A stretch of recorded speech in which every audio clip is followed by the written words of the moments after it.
Hello. Okay, I did look at the sound this time. It's working. Hey, Wick, TV, thanks for the raid. Awfully kind of you. Let's shout our friend Wick TV. If you haven't been to Wix yet, what are you doing? Go check them out. Yeah. So we are going to do the Reverie Roundtable in just a second. We'll be talking about guns, lots of guns, and how they are very effective at slaughtering children. So if that sounds interesting to you, then stick around.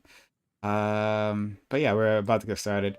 Sorry for the late start, technical issues, which were really unfortunate, but they don't really care. Technical issues will happen when they happen, and they don't give a fuck. Okay, so here we go. Hello all. Can you hear me? Hi. Yes. Hey. Yeah. Again, apologies to you all. I kind of pride myself on being on time, but technical issues are what they are. Yeah. Okay. Hold on a second, guys. Corey, distract the audience from existential dread. Corey? Oh no. Is Corey dead? Yeah, hurry up, Corey. What are you doing? He's muted. Okay, alright. Well, Lactoid, it's up to you. Oh.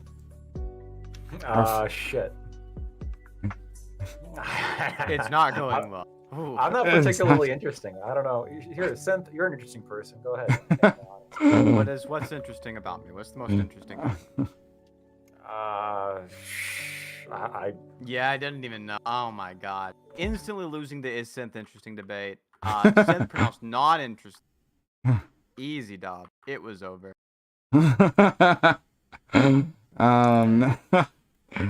Corey wasn't at his chair, and this is what happens. Corey, you walked away for even a second, and it all fell apart.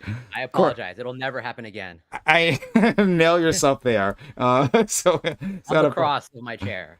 I was asking for someone to say something interesting, and you weren't around, so it was like in sports, right? Let's do sports talk for a second. It's like when the star player is out, right? And then you ask for a bench warmer to come in and show me stuff, and I just I don't know, how does my hands work? I thought I trained Lactoid well.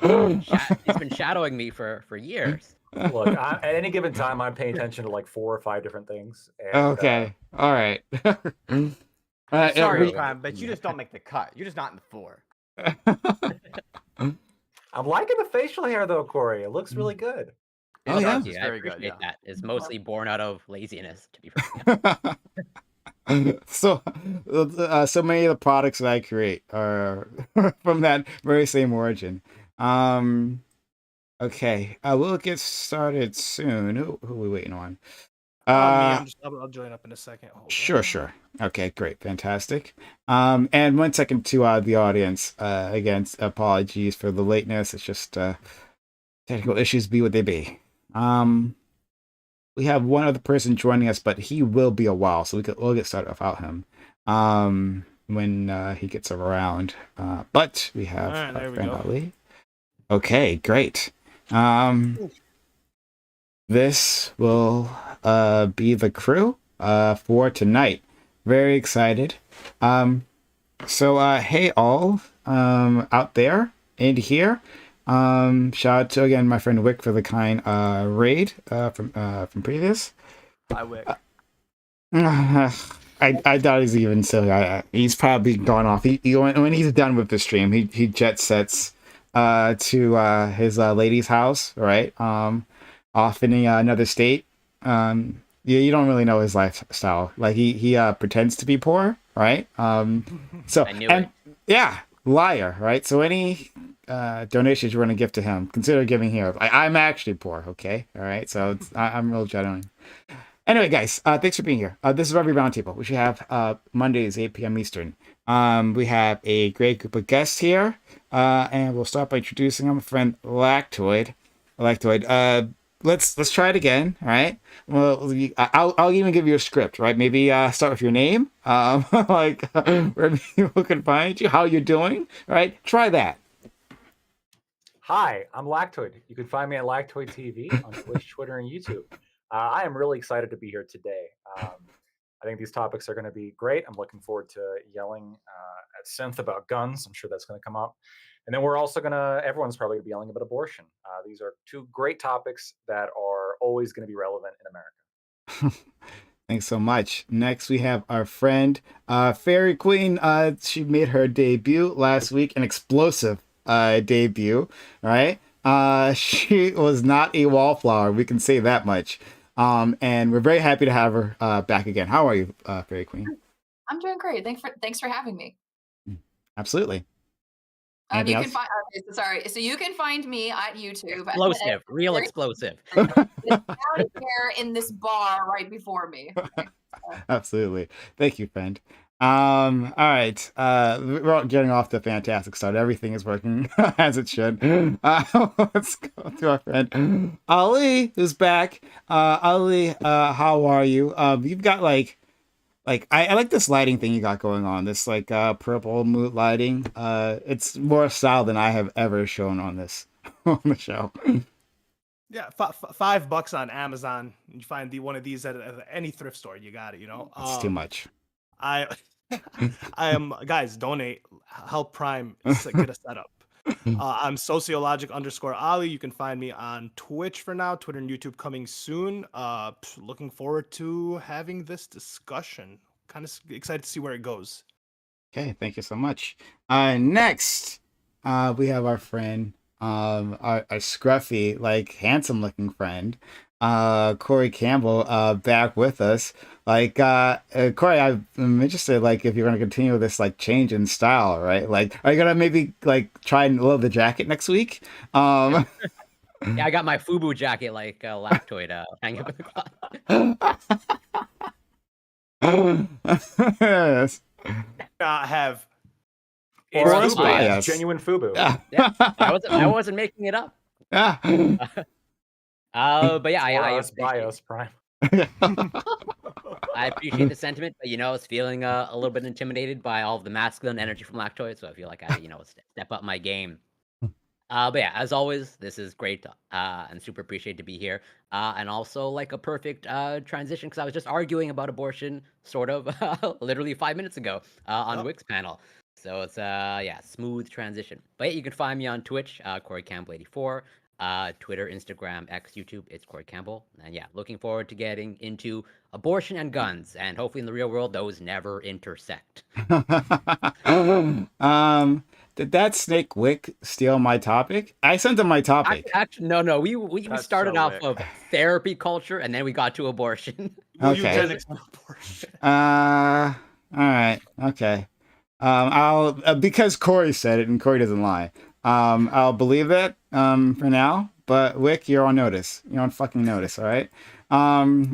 Next, we have our friend Synth back with us. How are you, Synth? I'm super good. I'm also very pleasantly surprised. I didn't know Ika Rich was going to be on this panel, but I always like the additions Ika makes, so it's really cool to see him here. Yeah, if you watch Prime's panels, you've probably seen me on at least a few of them before. And if you watch Wick, then you saw me and Wick arguing 2 days ago. You at least saw 6 minutes of that. So I saw that.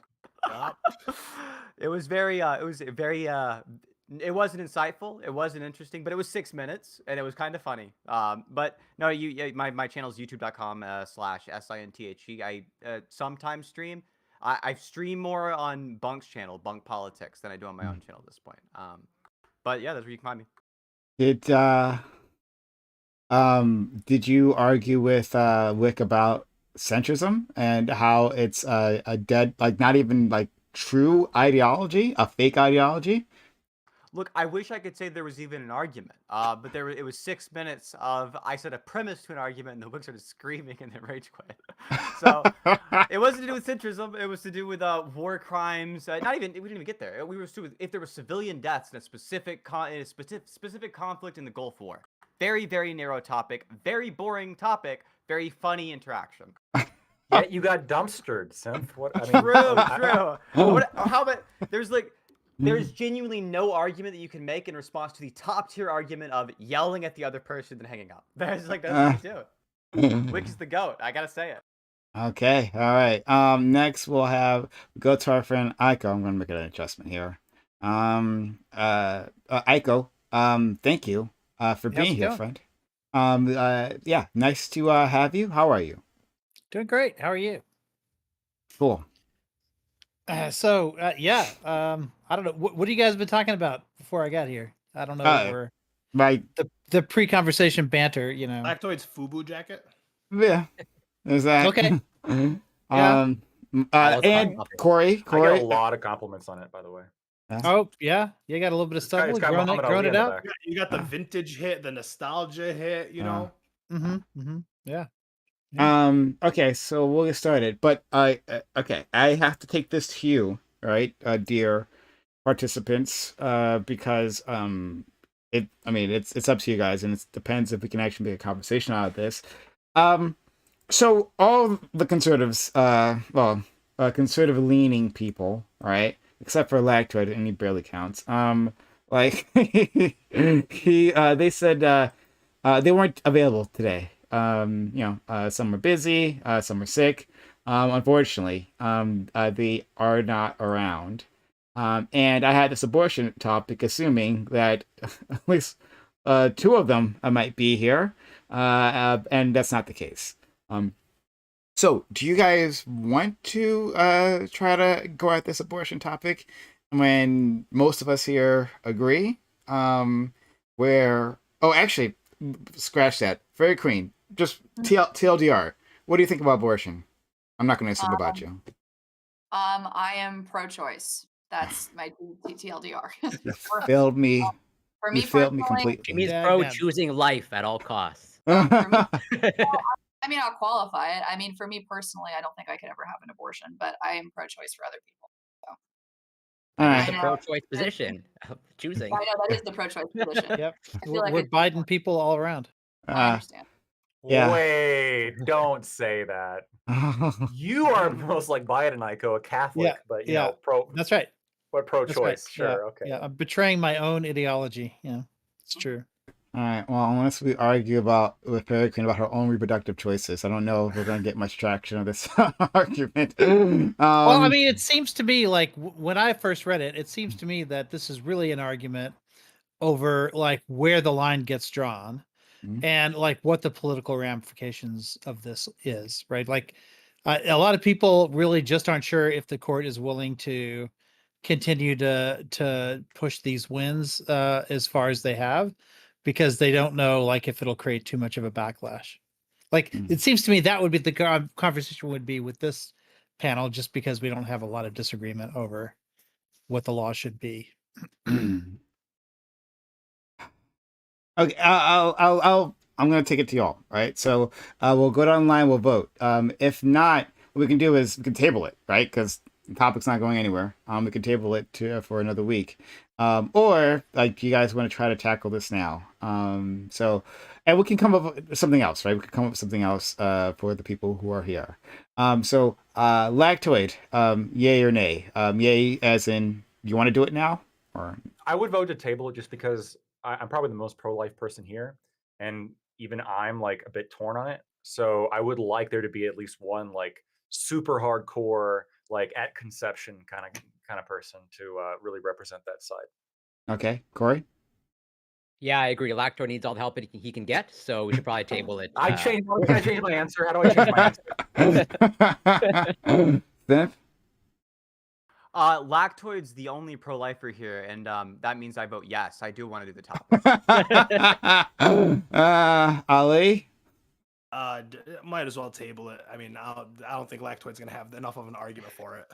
Okay. Probably can handle it, yeah. FQ? Yeah, I vote table it. Okay, and Aiko, your vote doesn't matter. My But vote as in doesn't our matter. Because of democracy, Lactoid? Is it because of Lactoid you're but tabling this- it, Fairy Queen? We need Stop the qualifiers count. here. This whole You're panel's all- been gerrymandered. I just want to say, okay? My vote doesn't count. Okay. All right.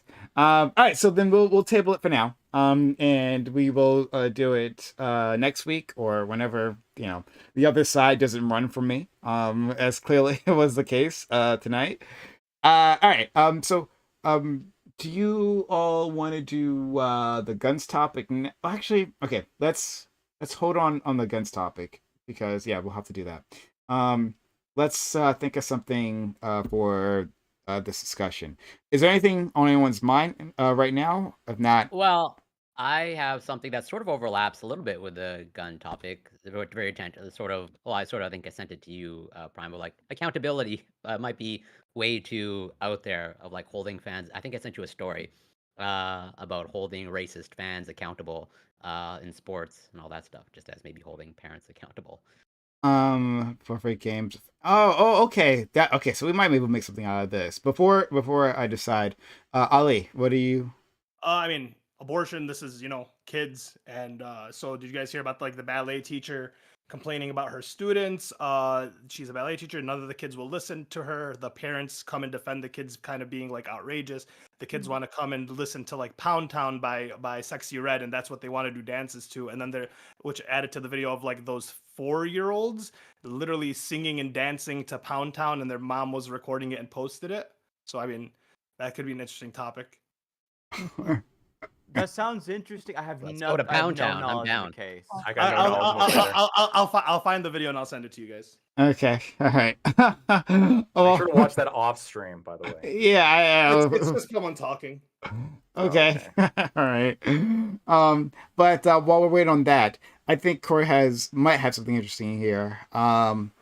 In terms of fans being racist. So like, what are the details of that story for the rest of it? Yeah, basically, in football, real football, not American football. Although I'm sure you encounter this with American football. Like, there's an issue of racist fans, and like fans taunting the opposing team. And I think the argument was put forth of like we gotta start holding fans accountable. And so like basically, if this racism gets out of hand, there's like a forced forfeit. Sort of like pretty much holding them accountable. Of like, hey, if your fans are crappy fans, and now just of like. For me in Montreal, Quebec, if our Montreal Canadiens fans are pretty much being unruly, well then we lose automatically or something to that effect. And so I think that's what they're sort of like putting on the table in the football world. Okay. I hate that so much. I hate that so much. Also, just to clarify, is this like racism against races, or is this like silly Canadian European racism? Where No. In the story if you that deny Israel's right to control the entire. No, I think in the story that I linked, and I guess I'll link it in the group chat of like like the fans were, I believe, taunting the goalie of the opposing team, and they were of African descent, and so they're just being super racist to the goalie, and like I think the game like had to be put on pause because they're being so unruly and racist, and there's a tradition of that. There's a tradition of that in global soccer. Like I lived in Italy for a while, and there were 2 teams in Rome, in the city of Rome, and one of them was in the urban like area of Rome, and the other one was sort of like the more rural. And the urban area, the fans were fine, and they had more like diversity like in the team itself. But every time the other team fans were present, you would get bananas thrown at black players. You would get all kinds of like taunts and stuff like that. It was just very common, and it's pretty common in global soccer. And to I guess pile on that, in Canada, sort of, or I'm in my province, and this I think is in hockey specifically. Again, going back to unruly fans of like, also parents. There's a move to have referees now have body cams because parents are harassing the referees, and these are children's games of like at children's hockey or children's hockey games. And so there's a story again that'll push, and it's like pushing them of like these are like literally like 14, 15-year-olds. Like they don't want to referee because they don't want to deal with the parents like harassing them. There's a labor shortage of child referees in like our local soccer or hockey league. Try being a debate judge at a tournament for younger kids. Sure, yeah, Um, parents are Crazy. awful. I agree. yeah. So, Hunt, I think this is an interesting idea. So you guys all reacted immediately. So I think we have a debate here. Um, you guys all reacted immediately, said you hate this. Now I can see some like obvious objections to this, but like at first passion, this is like the first time I'm really grappling with this, right? Like I'd say that, yeah, let's do this. No, let's do it, right? Let's hold people accountable. Let's hold the organization accountable, right? So like there's money on the line when we're talking about these teams, right? On like winning. There's money on the line. There's prestige. There's all of that. Like let's make them more accountable to what's happening within the audience. Lots of them they don't even care. They actually don't care. They're like put out these PR statements, pretend they care. Oh no, something happened to one of the black players, like Rich said, right? Like, and we feel really sad, and we have zero tolerance for this thing that happens all the time, and we do nothing about, right? So if it's like that, and like the rest of the fans, I think a lot of them. The non quote unquote racist one, like more like the white liberal types. They are they're not necessarily for it, but they seem to be like pretty not They want to keep the peace. yeah, well, yeah, but like they seem to be neutral about this, right? But when you know your team will lose, then it encourages like social stigma and to get people to knock it off. So yeah, why not? The issue I is that agree. this is the kind of thing that encourages a lot of public backlash. People intuitively see a case like this, and it feels like you're punishing people for something that their associate did wrong, and people don't like that very much. With the bit, The same kind of issue exists in like affirmative action broadly. If it's the case that you say, well, somebody in the past has done something wrong, somebody has some connection to you has done something wrong, so we're going to punish you for it on the basis of that connection. That makes people very upset. If you want to make sure that race relations don't end up being more hostile, it's really important to keep in mind what kind of intuitive feelings of fairness people are going to have at certain racial policies. And in the case of like punishing people because the fans of a sports team, punishing the athletes themselves because the fans were being racist, that's the kind of thing that's going to make a lot of people really upset. And I don't think it's going to end up well politically. Well, that's one thing. There is also the biggest glaring issue I see is I'm just going to hire people to go and like dress up like the other team's fans and then say racist things, and I'm going to win every game. Hmm. but Yeah, can the so other team can the other team do that? Yeah, and Yeah, so you're gonna have, we just you're gonna have said like that. both sides. Now they it's have, competitive racism. It's competitive. Who can be more racism, racist like- than the other side? Now that's a sport I can get behind. There's no way to stop this. There's no way to stop it. And by the way, if it's like a professional league, there's real money on the line. I'm gonna bet a lot of money on like one team, and then I'm gonna hire like 18 racists to like go and like dress up like the other team's fans, and I'm gonna start like just. there's no way you can be able to bet on a forfeit. All right, that doesn't. Oh, like, not gonna If let it you bet on a exists, forfeit. there is Vegas odds on it. Okay. Yeah, I was about to say, and that's gonna be how people are gonna try to rig it, and so then now sports just won't be able to like fly. You go back right to the problem where just let it happen. Go ahead, FQ. So the principle, it seems to me, I do think that you should kick them out, but I don't like the idea of going along the accountability discourse. But I do think that you should kick them out, and this is the reason why. So if we're thinking about it this way, because sports is essentially it's a form of public entertainment, right? So if you were in a movie theater and you're going to the movie theater to see the movie, and you have a bunch of people in the back row of the theater who are screaming a ton of epithets and are ruining the experience of going to the movie to see it, right? You would kick those people out of the theater immediately because it ruins the movie, right? It ruins the ability, and you could make the same case for allowing people to say racial epithets and throwing bananas and being racist like in the crowd, right? Because not only does that impact the enjoyment of the entertainment that is being displayed, which is the sport, but it also could theoretically impact like the team's ability to win, right? So I would imagine like if you are on the team and you have a ton of racist like epithets being thrown at you, I'm not sure, but I would assume that your team is probably less likely to win, right? So you could make the case that like essentially this is a way of cheating isn't quite the right word, but like it's a way essentially of influencing the game beyond which that is fair, right? So I would say that I think that you are justified, but I don't like the idea of us discussing this in terms of accountability because again, you could apply this to other forms of public entertainment, right? So, for instance, if I write a book, right? If I publish a book I publish the book, and a ton of people take the book, and they then like start saying, and they use this public entertainment basically to be extremely racist, even if that's not what is in the book, even if there's nothing textually in the book, and even if that's not what I intend to say, right? Am I responsible for the legions of fans who are interpreting this? Like, is that, am I like, are we to hold like all the person, the author, as responsible as the fans for their reaction to it? I mean, you can make the same sort of That's the case. theory against Trump, right? Well, but like you can make this same case like about like I mean like or even streamer discourse, right? Like Prime, like people talk about this all the time. Are streamers responsible for what their fans do when they react badly? Mm. Like if your fans like listen to you and then they not because you said anything and not because you intended to say anything, but then they responded by like going in chat and like are you responsible for like what your fans do you think? All 5 of them. I mean, maybe. One second. Sean, thank you. For gifting.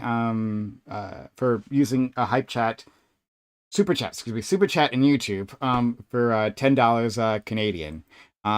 It will buy me half of a coffee here. I do, but I do appreciate it. So John is going to go brigade somebody now because of that. So I'll answer that question. Then we go to Corey. So no, I don't think. I hear what you're trying to say. That it's difficult to hold an organization or individual like accountable. Like that might be the wrong language to use here. For things that their fans do. So I take that criticism. But Lactoid and Synth, I don't think this is an entirely unworkable system, right? Like I think that like you could if it is all discovered that other teams are paying individuals or trying to sabotage games that in that way, then there could be further actions toward them, right? Like that's pretty simple.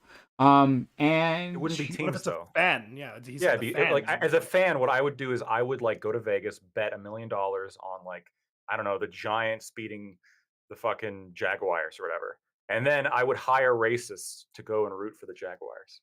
mm, You I'm very- specifically racist, not like yeah, just people that pretend to be specifically racist. racist. It has to be Yeah, real racist. I'm really curious. Have you fleshed out how you're Or going to poor. recruit these racists? I'm gonna go right on 4chan. Very easy. fair enough. He's already got it mapped out. Yeah, go ahead, Prime. No, you can go. You can go. Well, I just want to respond. Well, so I overall agree with you. I think there's like I'm basically I'm not firmly committed, but I think I'm in favor of trying this out to some extent. So yeah, I think Fairy Queen's analogy of a movie theater, I don't think is let's say tracks completely, just because I think there's an issue. At least I've never been to a football game, an American. A European football game. But from what I understand, the stadiums are quite large, like whatever, 50, 80, 100,000 people, as opposed to a movie theater, like when whatever, if 3 people are disrupted in a movie theater, like it affects the entire movie theater. And it's like easier to target. I think one of the issues here, at least with the football stadium, and even I can use a local example of like, yeah, I'm in arguably the most storied city for hockey in the entire world. And like we have very very passionate fans, and it's very often brought up that it's just like whatever, a few bad apples and doesn't represent the entire fan base. But I've been to like over a dozen hockey games. The fans are pretty awful in my experience, but maybe I'm just like, and it seems to be the majority. Like we literally riot in my city when we get knocked out of the playoffs, and it's like, yeah, I think I think generally speaking, in my experience, just most Or if you win. Yeah, or if you win, exactly. That's more of an American thing, I think. Most sports fan mice are just like awful overall, and just like have no ability to regulate their behavior. And like if this is and I understand sort of the issue with like collective responsibility, but I would say I would hope also that this encourages people to like if someone beside you is displaying racist behavior, and you're not the racist, you can hopefully maybe intervene, and you would want to prevent that forfeit. Or there's enough non-racists at these games that there's enough social stigma now of like, hey, it's in our interest now, so we don't get a forfeit, that we can stop the racism, or if we just want to increase surveillance at these stadiums. I'm You're also just not gonna have opposed to that. people beating up racists and like Well, Yeah. that masks. I like Also, don't is threaten me for a collective good responsibility time. a war crime? Like, I'm Uh, pretty sure this is a war crime. let's go That's to true. Yeah, I Aiko. understand the issue with it totally. Yeah, so I just want to push Yeah, back it a little is. bit about the crowd being a part of the game or like causing somebody to win. Like that's kind of a tradition in sports. Like it's in football, it's called the 12th man, which is the audience. Like if something big's got to happen that requires Yeah, concentration, like a really long kick, the make crowd you gets like cheer. super loud. Yeah, and there's also a tradition of in basketball games of like shouting out like things to players in order to like throw them off their When you're game, in the right? free throws, throw, Yeah. In Yeah, Miami, the football field, the opponent's side doesn't have an awning covering the sun, so they're just getting hit with sun all day. Whereas the That's home too team far. has an That awning. shouldn't that's be a thing. bullshit.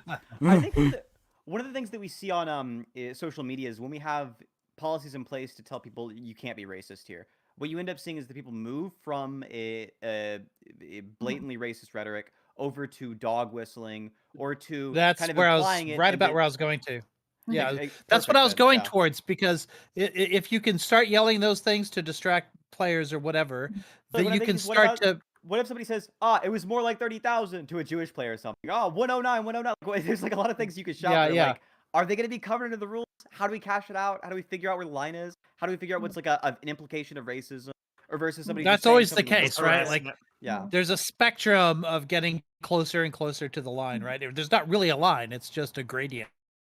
And so, like, who decides? And what if you get decisions that sort of favor one team over another, right? Like, Yeah. so let's say it's somebody who's like connected to one of the teams, and they want to say this particular kind of behavior is not racist, but this other similar behavior that the other team is doing is. Or what if the racism is against somebody who's relatively less marginalized than the other, right? So there are plenty of people who will say that, racist epithets towards white people is not the same as ones towards marginalized groups. Or some groups, like you start to get the Oppression Olympics involved, right? Like at what point do you have to like have a list of words? Do you have to have a list of like banned phrases in particular? Because it'll be a moving goalpost every time. It look on top of that. It also seems that creates this incentive where not only is it the case there's an incentive to hire racists to the other team, but also there's an incentive to make sure that the people on your team are the most disabled and the most racially oppressed and the most trans and gay. So there's at least it's easy You want to as encourage, possible. maximize Yeah, so you the can rate. encourage and maximize the amount of racism you're getting. A from the win's other a team. win. Why would you ever? That's brilliant. Yeah, exactly. A Why win's would a you win. ever hire a white person on your team under that? Like, I wouldn't. That would be insane. We're not going to get racism. Well, I at our wouldn't game. Why do I either, get but the like that's for racist different point? reasons. They're all in but like, wheelchairs. Every single one of them. no, okay, all right. So, I was thinking then, what about fining the other team, right? So like you have to increase. Well, you can do it any way you want, but if there is like continuous harassment, towards players, right? Then the other team gets fined. Most you're gonna be able to do is ban these people. It's just gonna keep incentivizing other people to create. It's the same thing. I want this team to No, lose money. but sorry. Well, I mean, fined for. I didn't finish the thoughts. My fault. Fined for not throwing them out, right? So like, going with Fairy Queen's idea, like you have to take action, and when you take action against these people, you remove them, then you're fine, right? But if not, then. So then my only problem would be is like if it's specific to racism, what if someone isn't saying anything racist, but they attack a specific player? They're doing it for their race, but they can just argue, I don't like the quarterback, right? They're being racist, but it's not expressed as racism. You're expressed as hatred towards a quarterback, but That's internally, fine. Like But that was always fine. that's what everyone would just end up doing then. Oh, yeah, they could do that. You That would could be just, bad. you- To but be that's, fair, but- that's I think the Yeah, biggest but problem with that's- this idea couldn't like the body that would be enforcing the fines. Couldn't they just have the power to eject specific fans for being too racist? Well, I mean, they would have to have jurisdiction over the stadium, right? Like it's the These person. leagues, Or yes, within the these league, leagues. yeah. Yeah, like the NFL, if a team doesn't do what the NFL want, like NFL controls teams, like essentially, right? Yeah, but Like they if don't you, have like as far as, well, and you can correct me if I'm wrong because I'm not a sports guy, right? But they don't have like NFL the organization, like the federal NFL agents, like in the yeah, the refs, right? no, You, but you you don't you don't have like the teams hiring refs. You could just give refs the ability to throw fans out. I'm pretty sure they actually might have that ability right now. but like And then you can't expect a ref. At least doesn't seem to make sense in my like if there are these massive and Zach was right, like these stadiums are huge, right? You can't expect them to like point somewhere in the crowd of thousands and say that guy he's the one who has to go, right? Like it would be like stadium security, whoever owns that stadium security, they'd have to go and yeah, you could probably deputize the stadium security to like enforce rules. to, yeah, That's to probably what enforce currently happens. basic Yeah. rules of harassment. Yeah, actually, yeah, to do that. Yeah, Yeah, I Okay, think but this is I now think the very findings different in- though.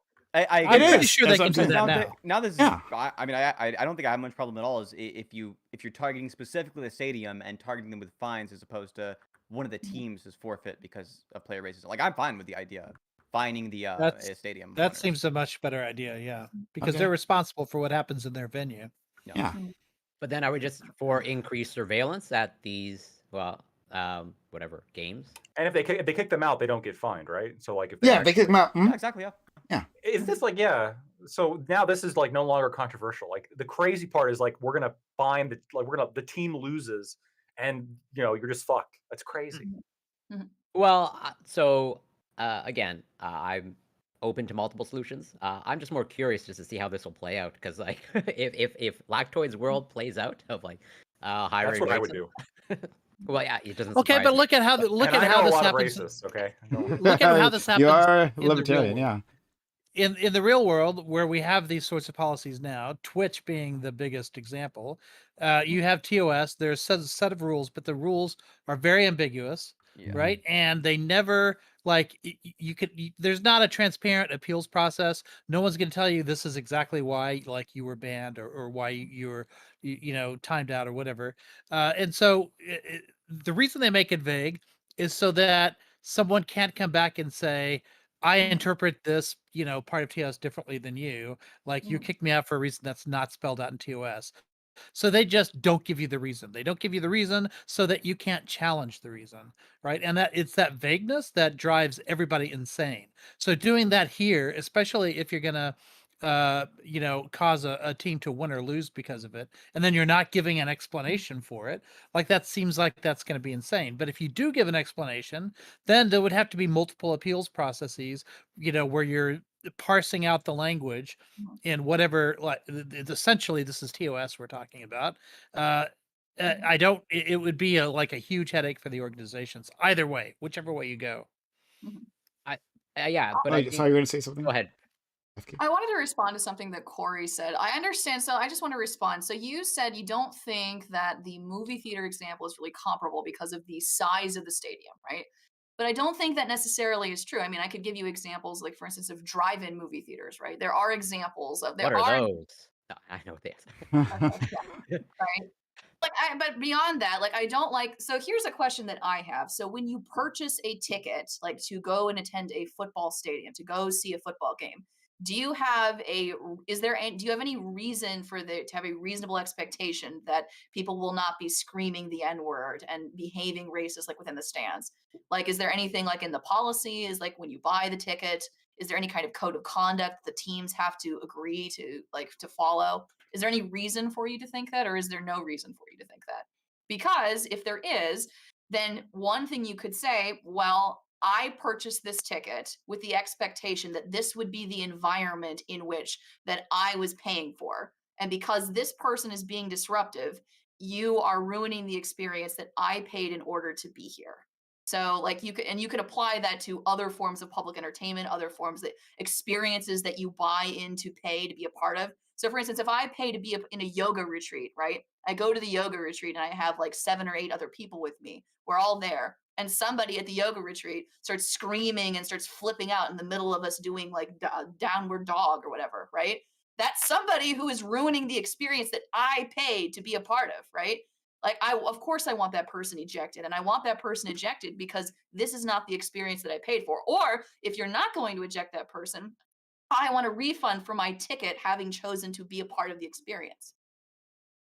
Would that so maybe offering a refund to fans, like if they choose to leave as a consequence, is that Oh, maybe boy. Uh, mm, well, because is there? Yeah, go ahead. because I would incentivize the venues because they don't Yeah. wanna lose money. But hold on. But on the other hand, then it's like, well, I experienced something. And, like, if I can't make the game forfeit, right? If you don't like that idea, then we can't like this idea, because then it's like, well, I as a fan, I came there and I was excited, so excited to be there. But someone next to me did a thing, right? They said something that might have been against black people. I was offended. I demand my money back, and it looks like a free game. right, but that's why I'm asking, like, is there anything actually written? Like, is there a code of conduct? Like, is there anything, any agreement that you have to make when you purchase a ticket? Like, is there any actual objective basis and reason for you to expect that when you go to a football game or a basketball game, reason to believe that it's a family-friendly environment? Almost certainly, right? There's going to be at least some Mm. kind of regulation of like, here are the reasons why it's okay for us to kick you out, because they have to have some, right? They can't just say like, oh, we can just kick you. I mean, maybe they just in the Mhm. clause is just we can kick you out whenever we want to, but there has to at least be some kind of notice in buying the ticket that they have some right to kick you out. Mhm. Is Well, there? then I don't know. Like, I think well, so there are TV. like contracts, like a little contract you got to do, like a wrapper contract that you have to click on Yeah, but I for think these sports things. fans go in expecting like the fans to be fucking degenerate and to be loud. Like most of them are drunk. Most of them are like it's a thing. You're going in with that expectation, so you wouldn't even really be able to argue like, oh, this person was well, obnoxious or loud or But that's do you racist. Give me really my so money expect back. somebody to? But do you really expect that? Oh, they're rowdy drunk sports fans, therefore they're gonna throw bananas at the black players. Like I feel like they're one of these is like a yeah, more extreme than that what you I expect. mean, it doesn't really surprise me. Like the people that go to like what is it, Alabama sports mhm. football games. Like look at the people. Look how wasted they are. Like walking in, Well, they don't look like the highest members, like upstanding members of society. I'm not surprised that some of them would be racist. Uh, I actually have a response to that. So like here's another example. A public spectacle. Mardi Gras is coming up soon, right? There are tons of parades that happen in Mardi Gras. And it's true. People get absurdly drunk. They throw beads, they scream, they get very excited, they get very inebriated. There are tons of drugs. Like that's what like Mardi Gras is, right? But there are also very specific parades that happen earlier in the day that are specifically marketed as being family friendly, right? So if I Yeah. go with my children and my family to go to a family friendly parade in Mardi Gras, and I see somebody in Mardi Gras, saying and doing things that are explicitly not family friendly, Mhm. do I not have the right to be upset about that and to leave Um. or to like complain to someone? So I've never been to pause Mardi Gras. pause for a quick second. Yeah. Thank you, Naritas, for the 400 bits. Thank you, First Night, for resubbing for 30 months. Thank you for sticking with us for so very, very long. You're really kind. Thank you for my man Doobie for gifting 10 subs. Doobie unfortunately couldn't be here with us. He says, quick reminder, I hate you, hairy ass motherfuckers in chat. Okay. But Yeah. So I do appreciate Doobie. He wasn't able to join us. He really wanted to be here, but he couldn't. But he's always been a kind supporter of this community. So shout out to you. I hope you're doing well. I will also forgive Doobie if he gives me lots of money. Okay. So I've never been to Mardi Gras, so I don't have like any knowledge on it. However, it's to me, it's kind of sounds like the same thing where people bring their kids to Miami. They go on vacation, and like now it's like a family and children walking around on South Beach. If you're going to Mardi Gras, you got to expect that most of the people that are going to be attending at Mardi Gras are going to be tourists and aren't don't assume that there is even a family friendly parade. So like yeah, I would say that like you shouldn't go in with the assumption that you're actually going to do a family friendly parade. Yeah, you would assume that the streets are going to be rowdy all the entire time. And is there a code of conduct for movie theaters of like, can you get kicked out of? Well, I'm sure for like illegal Well, behavior, but if you're like, being loud, if you're being disruptive, yeah, you can get kicked out. Mhm. and is Yeah, that like so part of buying the ticket? the NBA can kick you out if you're rude. Basically, it's pretty Mhm. broad. Guests will enjoy the basketball experience free from disruptive behavior, including foul or abusive language and obscene gestures. Yeah, But there that's is a movie theater chain called Alamo Draft House down here in Texas. There in other states too, where they famously will kick you out even if you're just like texting on your phone. Good. Or All in favor of that. there's in fact there's a famous sort of ad, you can find it on YouTube, where somebody had obviously drunk woman was called and left a voicemail for them, like complaining that she was kicked out just because she was like texting on her phone. Oh, I want And to see this. they played the whole thing, put it up on YouTube, and at the end she was like, "Thank you very much for like ruining my experience," or whatever. And he and at the very end they're like, "You're welcome. Don't ever come back here again." Yeah, so there are like there are places like that, and people love to go there because they know they're not gonna have like a phone like shining in front of them, or somebody like texting or like talking too loud or any of that.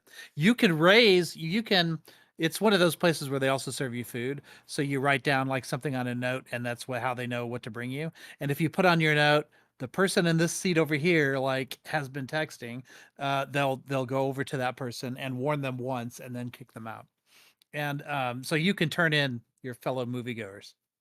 Wait, what if they can't prove it? What if I just like go to the guy twice? I'm like, yo, this guy just keeps texting. I'm He's not texting. I'm guessing there's Well, security they- cameras.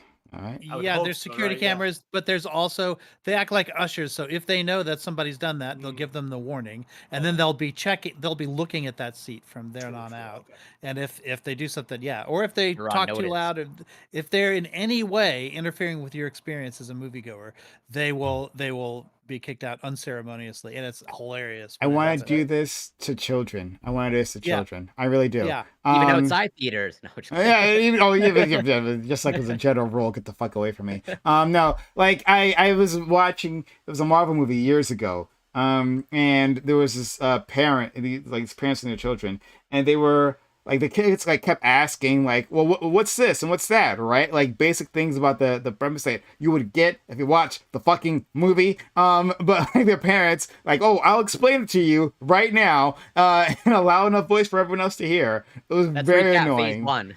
That entire fucking entire family, I would have tossed them all out. Yeah. My Well, yeah, parents so- took me and my cousin to watch when they went and watched the Titanic, and we got kicked out of the theater because you have 3 fucking 6-year-olds running around causing a muck. That's a big controversy actually in the Catholic Church, that when you go to mass, like there are places where mothers who have like young children can take to a separate room where there's a video feed of the mass, and you have to go there if you have a child that might create a disruption, like babies crying, stuff like that. And there's a big controversy as to whether or not like cutting somebody off from the mass, some people consider. And the big fights happen about that in terms of like churches, especially the ones that have the older, more traditional masses where it's a really beautiful experience, and you have like a polyphonous or Renaissance style choir, that's where that's all a big part of it, and then babies are crying in the middle of it. Well, And it's a big controversy as to whether or not they should be allowed to be part of the experience or off in that crybaby room that's to the side. yeah, well, you should just like employ that once the baby is crying. If the baby's being not fussy, right? Then there's no problem, right? Yeah. But taking a mother and then moving her, even once the baby starts crying, some people are offended at that. They think that that's just part of the body of the church, and that like we should welcome that, and that just babies crying is part Yeah, of but it. like the worst part of the body, like the cancerous part of the body, right? That part we can remove. You don't have to have. Wait, you guys don't like hearing children cry? What the fuck? What do you think about that FQ? Like tossing out a mother. Well, I mean, like it's interesting. It's similar, but it's different specifically because, like with the stadium specifically, I am paying to be there, right? I am forking over cash in exchange for an experience that I expected you to provide me, right? As opposed to a religious experience, which should be for free, and if it is not, But that's you tithe. Many people in that church tithe. Only have cost You your don't, soul. you don't have to, but like there's like a social pressure to do so, and you might actually be paying for the experience, right? If you did tithe, right? Nah, that's not true. I mean, yes, there is social pressure to tithe, but it's not the same thing as me being barred from the entrance to the door because I have to pay money and therefore get the ticket in exchange to get in. Yeah, Like but that's significantly but you're paying different. money to support Honestly, even an if go just ahead. even Yeah. Well, even if it was the case that you were paying money to get it, I mean, I don't think you are, but even if you were, it's like still if your kid's crying and annoying everyone else's experience, everyone else doesn't have to suffer because of the fact that you have an annoying kid. Mhm. Well, so just personally, like I think that like yes, the mom should take the baby and should go into the back of the room, right? Just like so this is just this is just public etiquette, typically speaking. But I do understand iCow like why Yeah. some people might be upset, and the reason why it can be upsetting is that it's often a lot easier said than done. Like I know, like I've had situate like my mom, for instance, like when she had us when we were very little, she used to give food. She had snacks. She had goldfish crackers. She had juice boxes. She had picture books. She had toys to distract like the brood that was sitting in the pew so that she could participate in the mass, right? And halfway through the middle of mass, like the priest came at the end of mass, he looked around the entire group and he said, "Listen, I just wanted to remind everyone but this is not a picnic," you know? Like he was deliberately calling out my mom like on and I don't know. I think that like it's different because like it's supposed to be a place of faith. It's not supposed to be public entertainment. The So only I'm not thing you can eat or drink at mass is Jesus. Okay. So we can hear someone's Discord okay. messages The popping goldfish off. crackers So are the body of Christ, all right? hey, we can hear someone's Discord messages popping off. So maybe put that on silent. So maybe Not keep me. yeah. Just for anyone to know. But I don't. Oh, I don't know. So maybe this is unfair for me as a non-believer to say, but like it. But it is at some point a bit of an. I think like you're trying to draw a hard line between like, well, there's a place of faith and a place of entertainment. I think there's a lot to both. Maybe not in Catholic churches; those places are actually really fucking boring. But like in other churches, right? It's actually it's like a show. Like, and I'm being very serious here. Like it's like a show, and people go there, and this is like the family activity here. Mega And churches. yeah. Have you seen some of them recently? Like ones in Texas, for Yeah. example, where they have like people flying around on like Yeah. strings in the I air. drove past one. They're fucking huge, bro. Yeah. It's not Try a going joke. to a traditional Catholic mass with like Gregorian chants and stuff. That's very entertaining. It really is. Yeah. It's a I'm sure the kids it's a love that. They probably, oh my god, very flashy, very. Yeah, it keeps They them memorize the attention. Latin. Yeah, it's great. yeah. But like but so Prime, I've got an idea, by the way. If you hear Go ahead. somebody's Discord notifications again, you should send them to a separate debate room with like where they can Discord from a CRT TV. But It's still called call chat. it. It's Still called call chat. it the crybaby room. Still call it the crybaby room. but yeah, Well, but like that's even worse than that. If you hear some like two people arguing on the same side, and then one of them makes an argument you don't like, just remove. Exactly. That's what I do with Scott all the time. I mute him. I don't like this argument. Yeah, that's yes, that's the mute button. That's what. But yeah, so I actually think, and maybe this is a separate conversation we can get into. Like, is church like entertainment for the soul? Let's say that, right? That sounds more pleasing. But like, but entertainment, and should it be? Like, basically, I'm making was it a Calvinist argument here? Like, that's for my friend Aiko here.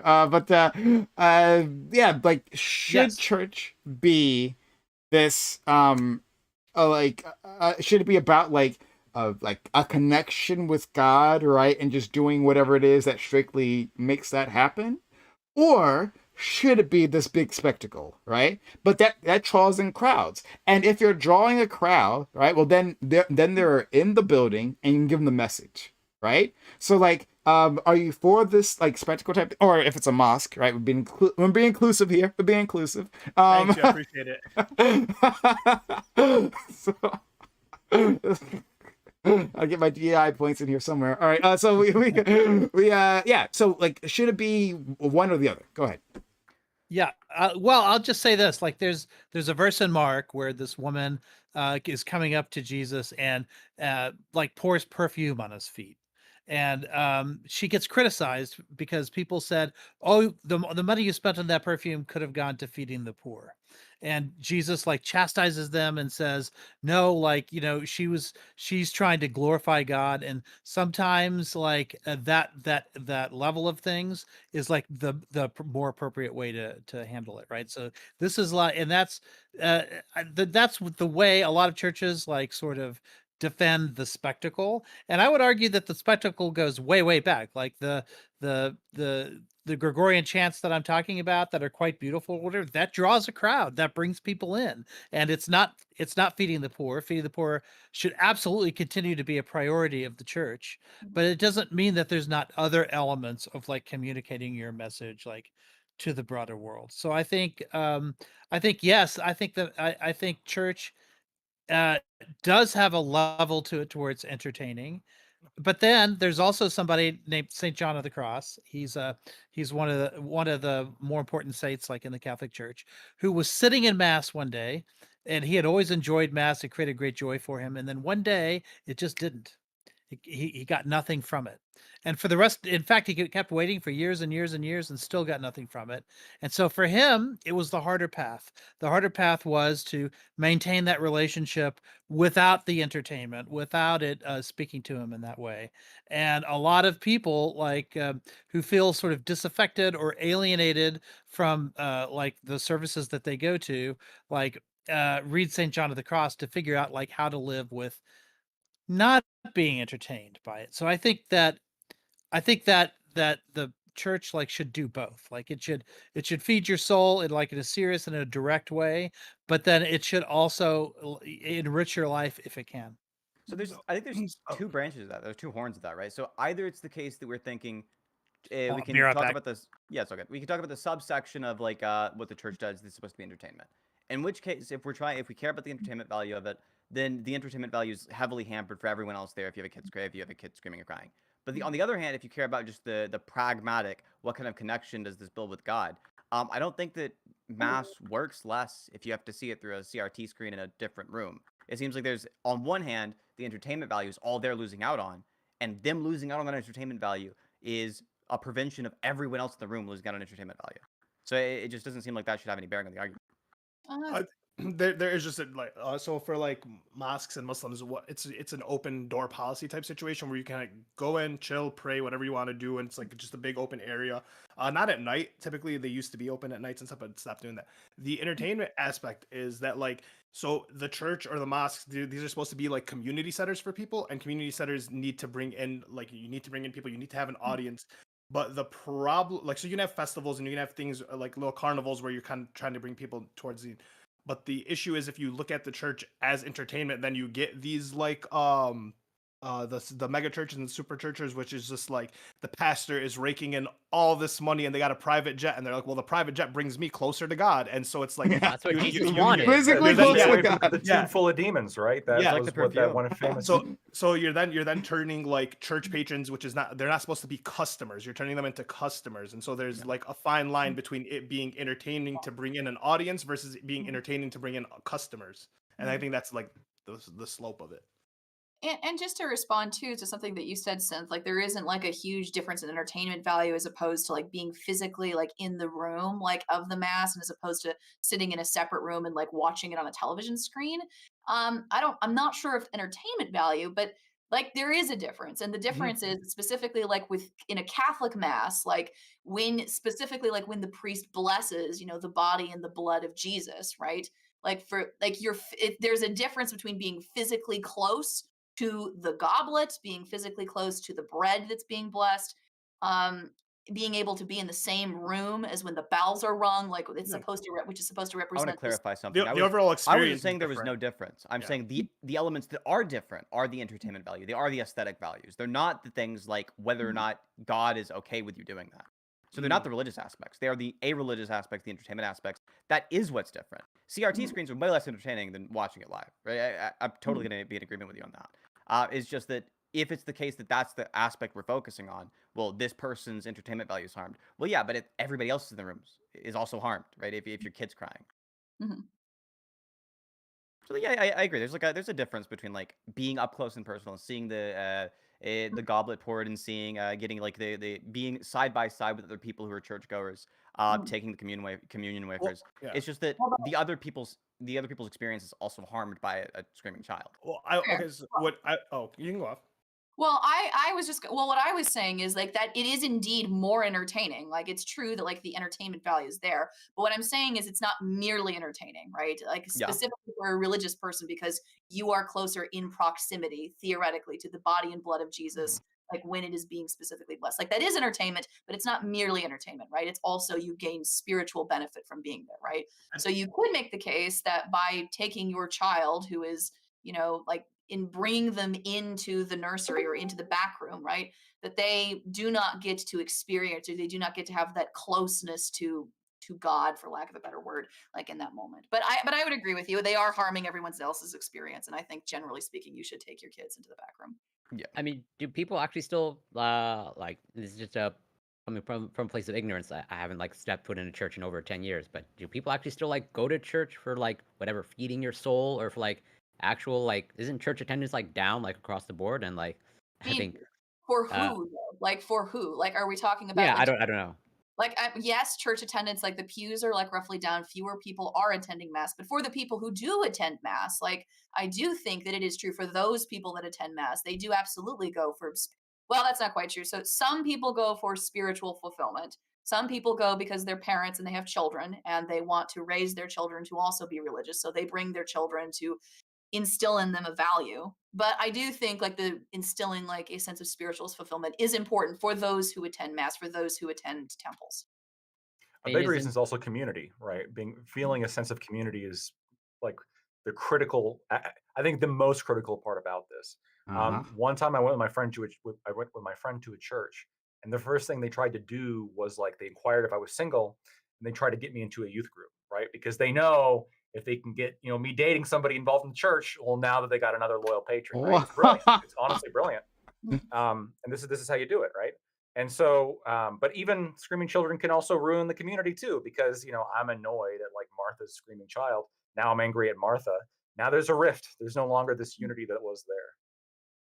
but um isn't it like it's almost so what Ali was saying, I don't think I've ever actually been in a mosque, Mm. but it seems like you mentioned that they more function as community centers or like one of the primary functions is community centers. Yeah. Isn't it almost like in church's best interest to now sort of like morph into that, or at least like move more in that direction and less about this like spiritual or feeding your soul aspect, where like I think that's even though I'm not a fan of religion at all, I do see a void in terms of like I understand that church was a sense of community or like brought a sense of community to a lot of whatever communities.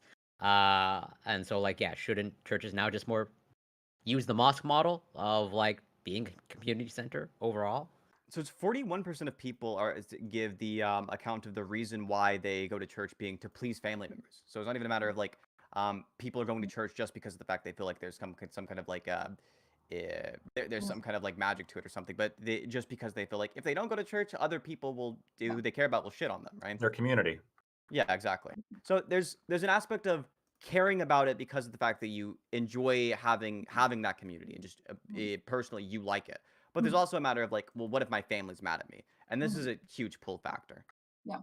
And also too, it's important to remember, like, depending on like the faith that you are raised with, like your faith, it's not oftentimes like the faith that you are raised in is not merely a system of beliefs that you ascribe to about the world. It often can take on like a larger like importance in your self identity, right? So like I mean I've talked about, I think you Prime, like we've talked about this like months ago. I don't know if you remember on our religion panel. President Sunday was on it. You weren't on it. We were on a WIC panel together. And I remember like I brought up the fact that like even though religion is not something that you are born with, right? Even though it is something that you are raised with, right? It becomes something that feels intrinsic to you, even though it is not something that is intrinsic to you because of how ingrained it is, like as you're being raised, right? Like this isn't just you're not just given like a tablet. Okay, these are all the things you have to learn. Goodbye, right? This is the place like where your parents might have been married, where you might have gone to school, where if you're Christian, you were baptized, which is important because it was the place where you were introduced as a baby to be accepted into the community at large. Like so like when you leave, like even when you leave, even if you become an atheist and you leave the church or you decide that you don't want to be Muslim or any of these other like major Abrahamic faiths, right? It's very difficult to break away. It's very difficult because There's like how ingrained it is like in your it's upbringing.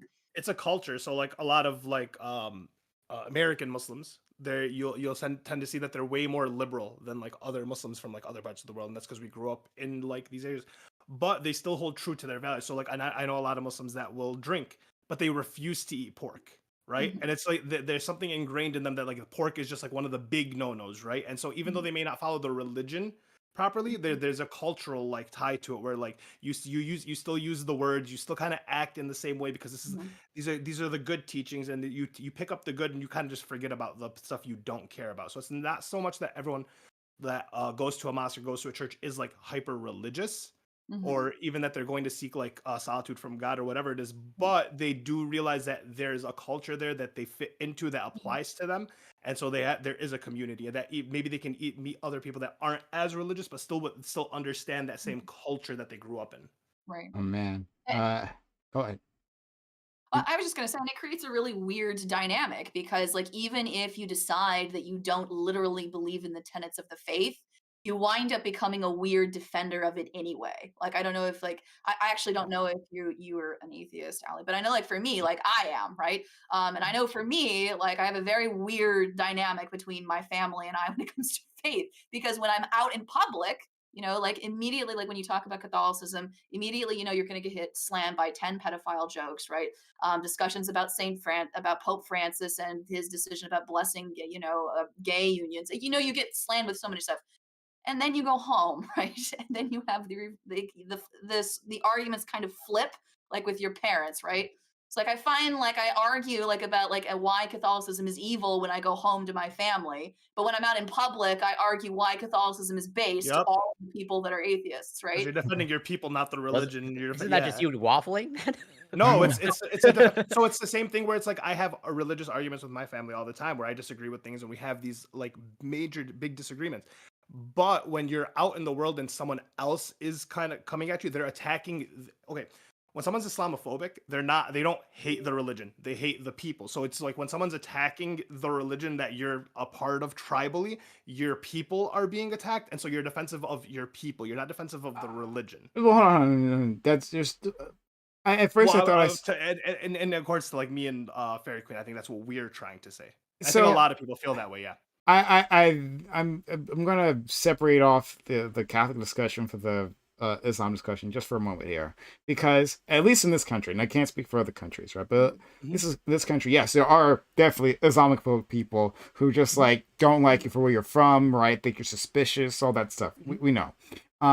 But then there are people who are making like critiques of the religion, and like trying to like say like I don't like this or that, for human rights reason or whatever. Yeah. Like, but I still feel like even when you're making an argument like that, you get that same kind of energy that like you're Islamophobic. At least especially in liberal circles, it's a thing that happens, right? This especially happened. I mean, Charlie Hebdo, right? I mean, depiction of the prophet got them killed. Yeah. Well, Charlie Hebdo was. I mean, here's the thing. Charlie Hebdo, if you actually look into them, they were actually pretty awful. Pretty awful. They didn't deserve to be killed. They didn't deserve to be killed. But like, the French don't have What the did they greatest. do that was awful? They were like they were French. super. I think those people were actually Fair. Islamophobic. Like, Well, they are Islamophobic, and okay, I know that we have free speech and stuff like that for religious people. Like for Christians, you guys got everyone got the pass. Not you guys. Everyone got the pass to make fun of Jesus and do the whole spiel. We had nun porn, and we have Family Guy depicting Jesus, and you see the decline of people feeling connection to Christianity because they feel like Christians just don't care about Christianity anymore.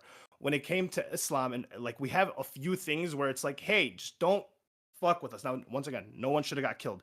But for you to be a publication in France, which is already kind of an Islamophobic country with their laws and stuff, and Charlie Hebdo probably wasn't like they were probably a racist magazine type thing. For you to go out of your way to publicize the photo, which is just like that is not harassment, but it's like you posted porn to those people and you made them see it. This is something they hold sacred. This is something they hold true, and then you're just like publicizing it to the world and kind of diminishing it, and it's like. It is almost outwardly racist. So I don't. I think really. I don't. I'm not gonna go wait. there. Yeah. Well, I want to go here a little bit though, because Yeah. like, Oh, see, I was saying I wouldn't go there. I wouldn't go that far as saying it's outwardly racist because of the fact that they publish. I think it's completely justified. In fact, I think they should be doing it. Things that are They- disrespectful to religions, it can be really Yeah, they fucking can annoying do it. to religious people. But you ought to do it. You ought to be disrespectful towards religions because these are things that we should hold up as social standards that we need to be reverent towards. We ought Yeah, not be but reverent that's towards. kind of instilled so that type of thing kind of just instill. So France already has a problem with Islamophobia. Now you have a prominent newspaper kind of reinforcing that, and it's just like okaying it for the people going forward. So I mean, like, should you do it like as jokes? Sure, but when it's almost like a call to action to get people to continue to be Islamophobic and to be more Islamophobic. And people are almost specifically Islamophobic because they don't like brown people or the people that are Muslims. I don't think most people have really like a problem with the religion because most people aren't followers of the tenets. Like they don't follow them to the T. Like most Okay, people we're are not just following living to their the lives. T. You can still hate a religion even if you agree nobody's really following it. Like I think in the U.S., people don't really follow Christianity. Christianity's got huge fucking problems, and the problems exist not in the average minds of the believers. I don't think the average Christian in the U.S. is homophobic, but if you take a look at the religion, it is. It makes it very clear. And Yeah, so then if being you able start to shit on a religion, I don't think it's a call to action to hate every member of the religion or even to hate an ethnic group that just happens to have a lot of overlap with their religion. I think that there's a big separation here. One of these things isn't just justified, but is like obligatory. We should be being disrespectful towards religions. And the other one is this jump from because they've done that, then it might also be the case they're encouraging racism. And maybe in the case of the Charlie Hebdo publication, they're outwardly racist, right? In Yeah, which case it's bad. But the specific act of I haven't doing, seen evidence of that. I have no idea. I The have specific act of but yeah, publishing, go ahead. the specific act of publishing this image for the sake of being disrespectful is an act that's worth defending on its own, even if they do other things that are bad. I think the problem with doing that to Christianity and saying that is that Christianity is pretty diverse in its like followers. So it's like white people, black people, Mexicans. It's a lot of people that are Christians. Predominant people that are Muslims are going to be brown people, and so that it really narrows down who you get to judge and who you get to harass based off of the tenets of the Islam. And then once again, if those people don't follow them and you're harassing them constantly for it, it stands to say that just because like you don't like those people and they happen to be the brown people. Well, This feels to me almost like the argument of like, well, because let's say, I don't know if this is true. I know that Israel is the highest percentage of Jews of any country. Mhm. Like, do you think criticizing Israel then is like anti-Semitic because it just happens to be like made up of Jews? Like, this is like the one Jewish majority country. Seems the argument seems the same, where it's like, well, this is the religion that just happens to be made up of brown people, so we got to be like super hyper vigilant. And like criticisms of the religion are kind of racism. You're kind of criticizing the brown people who are like make up the religion. I feel like there's some kind of like consistency issue when it comes to Zionism as well. Well, so when you're looking at a group of people and saying you don't like the way their country is ran, it doesn't have to do anything with the people. So like, Yeah, no one's so, same like, is no true of one's the religion.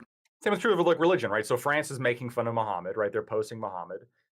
They're shitting on. I understand that France does like have laws because they don't have freedom of expression in the same way that America does. They do have laws against like certain Muslim things, but Mhm. like I'm not seeing anything. I mean, there's something legislatively in France that's like targeted at like if you are of Arab descent, like here's like why you're going to be a second class citizen or.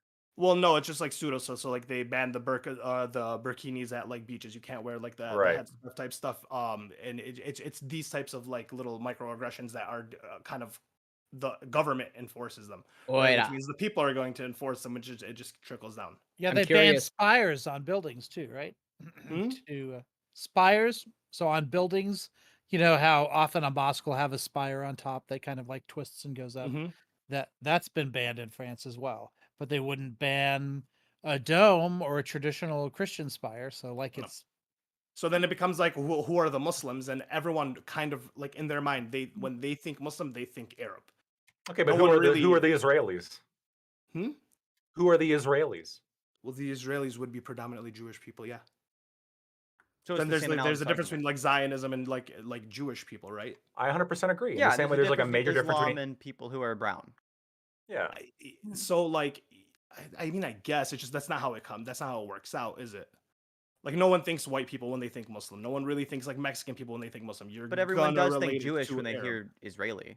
Well, Yeah, I you don't know, think because when I think that of kind Israeli, I don't think of is- like Well, Israeli is Jewish, right? Like it's a Jewish state. It's specifically meant for that. Israelis So are Jews, but not It's all supposed Jews to are be a Israelis. yeah, It's supposed to be a Yes. Jewish state. It's confusing, but Jewish is both an ethnicity and a religion. It's supposed to be a Jewish state in the ethnic sense, because in the there's religious this. sense. No, it's too. 21% Arab.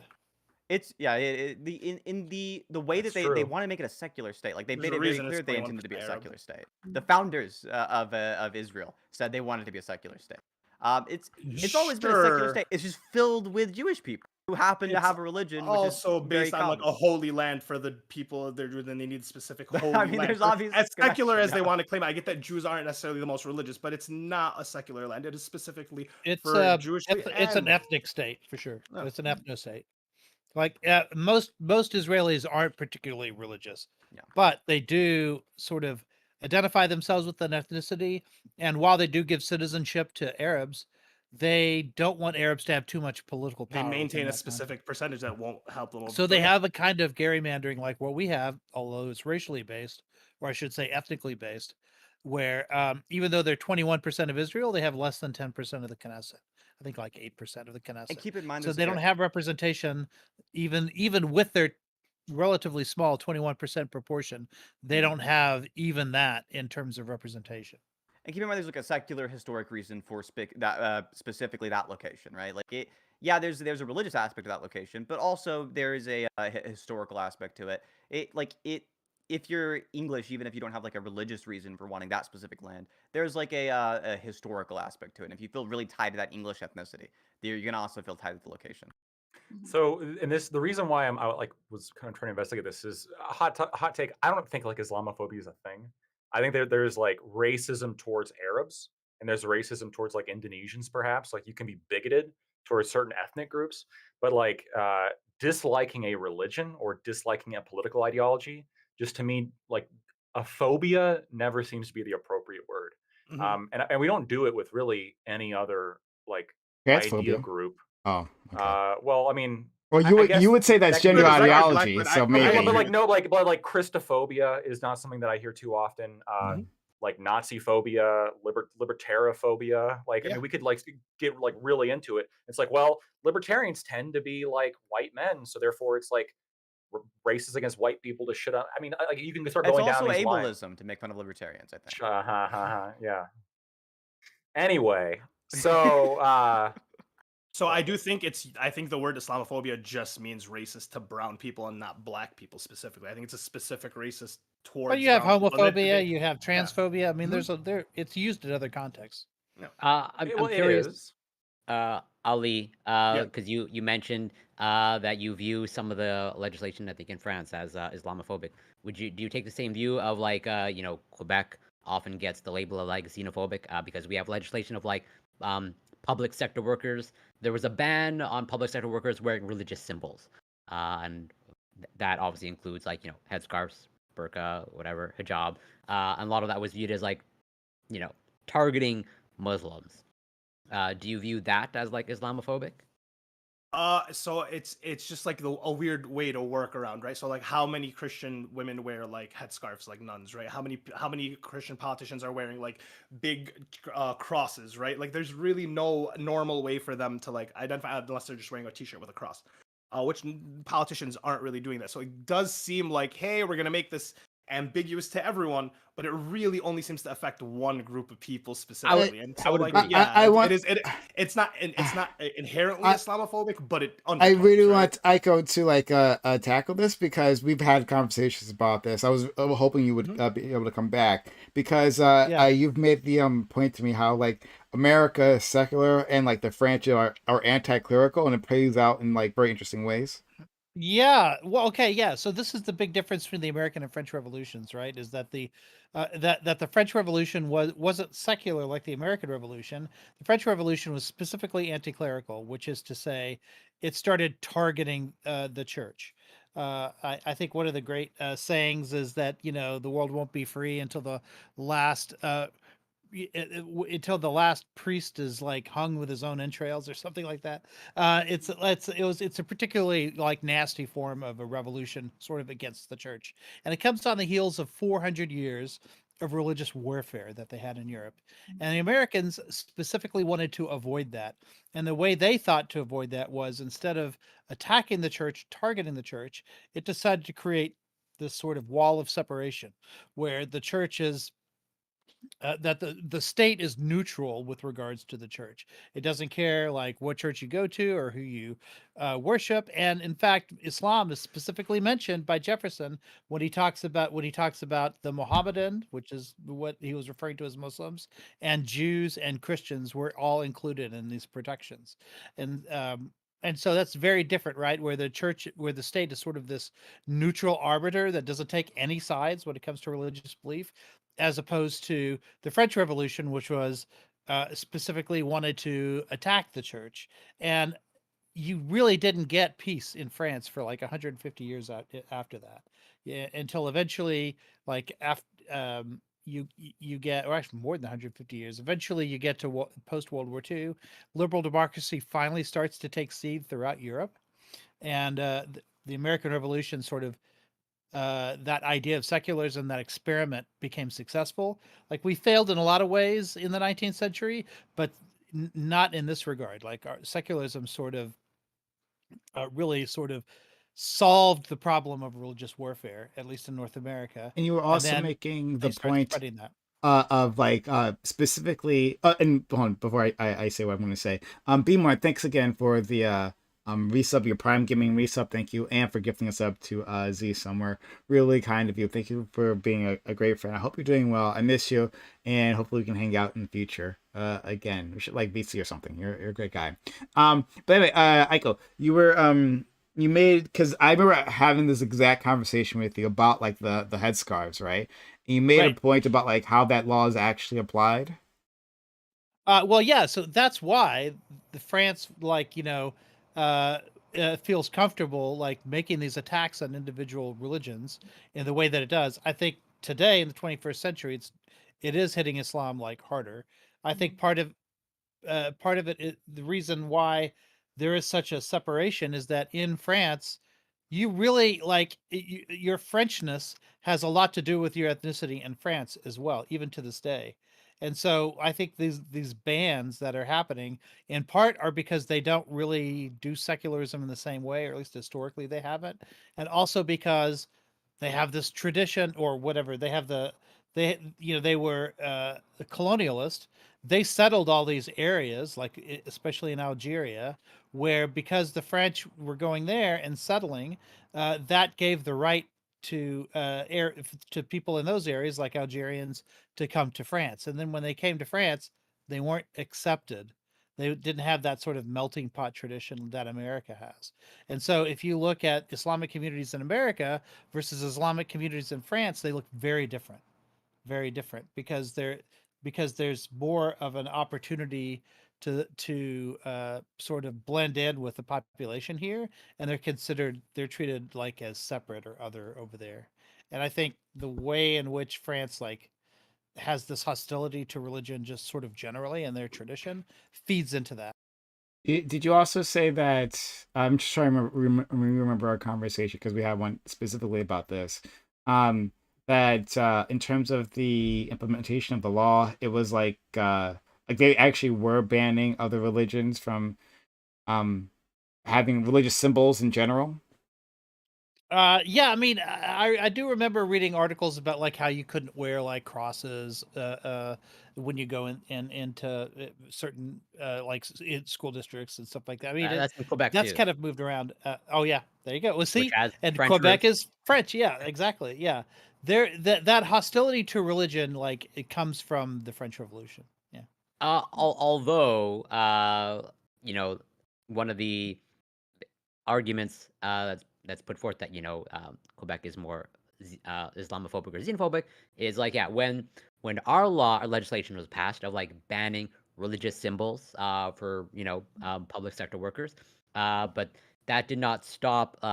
I think I brought this up before in our National Assembly, basically, our parliament, so to speak. There was a giant cross in Mm. there, and actually the it took a long time for that to be removed, as in like after this legislation, like it was almost like an intentional choice. Like we were going to keep the cross, the giant cross, in our National Assembly. It was only after a decent amount of outcry and hypocrisy that they acquiesced. Of like, oh, now we'll remove the cross.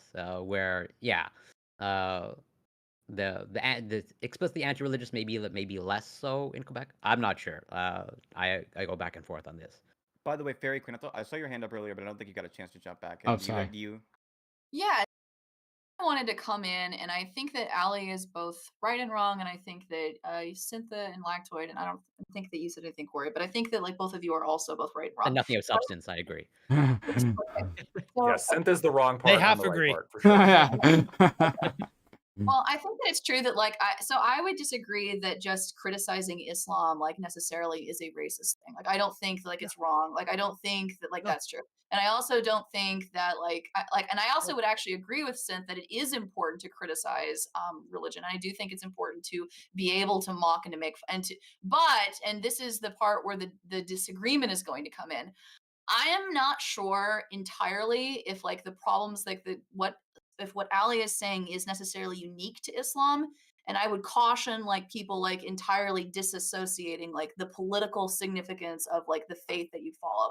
So like an example of this would be the troubles in Northern Ireland, right? So the statement of whether or not you are Catholic or whether or not you are Protestant, you know, it wasn't really you were saying like what religion like you weren't really expressing that you believed in like that the pope was the vicar of Christ on earth, right? You were stating like how you believe, like what side you of the argument you were on, or whether or not you believed in the Republic of Ireland or whether or not you believe that it should remain as a part of Great Britain. That was the purpose and the point. And so like an example I've just been googling like an example of this. So for instance, like one example of something that's disrespectful to people who believe in the Republic of Ireland, who are largely Catholics, are the parades that often happen in Northern Ireland. So specifically, like the one that I'm looking at here are the parades that are held by the Orange Institution. And the Orange lodges, the Orange Order and its parades were banned for a period in the 19th century. In an address to British House of Commons in July 1815. So this goes way back. And essentially, like what happened like during these parades is that there were public demonstrations of disrespecting, of disrespecting Catholics like within the parade. And they didn't do that specifically because they were trying to critique the faith of Catholicism. They were doing that because they were trying to disrespect the idea of Irish people being able to have a right to have sovereignty over their own country and nation, right? And the reason I wanted to pull this in, and I think that both of you bringing up Israel is a good point, is that I think that these questions about like religion and how I think that oftentimes like the religion that a person states that they are can often be a marker for their political identity or for what their ethnic identity might be, even if we know logically that those two things are necessarily separate. And so, like, that doesn't mean that you have to kowtow to every person that's upset, like when you draw a disrespectful like picture of Muhammad, or, like if you like take like the blood of Christ and, you throw it out the window, right? But it does mean that you should be mindful about what the political impact is going to be, right? Like you should be mindful that like if like so for instance like the parades are a really good example. That's something that causes like extreme strife. It causes people to come out and to commit acts of violence. It causes like outbreaks. Like, do you not think like that's a purpose? Like it's basically like it's causing a public disturbance. So, It's yeah, deliberate. the legal term here that's used is pretext, right? So when let's say you fire somebody, you can cite a valid reason to fire them, but like, is that actually the reason, or are you just using this as an excuse to like do what you really want to do, which is fire them because they're black? All right, and so the question here is, when France passes these laws, is it truly because they're concerned about like Islam, or is it just a pretext for like the racial situation, right? Um, just knowing a little bit about what Aiko said about French history, what I know about French history, there does seem to be, and by the way, like most French people are okay with like infidelity. Like this is a deeply non-religious country. It's crazy. Um, and it might be one of the most non-religious. And so the idea that they'd be hostile to like religion, especially religion perpetrated by people who tend to be a lot more religious, I'm not necessarily convinced that's all that much of a pretext. I think that they probably do have like now you could say that, well, discriminating based on religion is just as bad as race, or maybe not just as bad, but kind of in the same way, but maybe a little bit less bad, or maybe more bad, depending on how religious you are. That's fine. But I just think that there's not enough evidence here to show that France is doing this based on a pretext. I do think it's genuine like skepticism and hostility towards the religion of Islam, and that's why I just don't like. I don't like the term Islamophobia, because it's muddled, right? Like, some people say it's, well, you're just using Islam as a pretext to just be racist against brown people. And then some people will use Islamophobia if you publish a comic with the prophet. And then they're going to use that to riot in all over the world and then shoot up your publishing house. But then So, I mean, also, you can see today the difference between Islamic enclaves in the United States versus in France. Like, we don't have the same kind of problems that France has with regards to yeah. that sort of integration. I lived in in a city with the largest mosque in the Southwest in it for years and years, and so I'd say about 20% of my students were Muslim, and they were invariably, even though a lot of the girls were wearing hijabs and everything, but when you heard them talk, they were always, always, always, especially the ones on my debate team, very progressive in terms of their domestic politics. Yeah. That's not in France. They're very conservative. That's true. That's true in all of Muslims Europe. are very, American Muslims are very like different than like the rest moderate. of Yes. Yeah. Yes. Yeah. And so that's, I think it has to do. I actually don't right, know but I what the think reasons are. part of it is that part of it is because when they first got here, they got the most hostility from the right. So of course that's going to push them to the left. Like, I can see that, right? But if the hostility is coming from the left, which often happens in Europe, then or even if it's just equal, if they're getting it from society more broadly, then they're going to withdraw into their own traditions that they inherited from the places that they came from, which tends to be conservative sets of values. And so I think that has a lot to do with it, especially with the children, right? So the first generation that were actually born in the United States, they see how their family has been treated. They see, but then they also see how they're treated in the world in which and who's accepting them, and that sort of pushes them into like those politics and that culture and that set of values more broadly. And so American Muslims strike me as very, very different than European ones, especially French. A big reason for that as well, though, is that America, as a percentage of its population, has taken a much smaller percentage of Muslim immigrants every year, as opposed to the recent experience, a relatively recent experience of Europe. So when you have a massive influx of people coming from one country, you're going to have obviously a steeper curve with the assimilation process, as opposed to if you're taking a smaller amount every single year.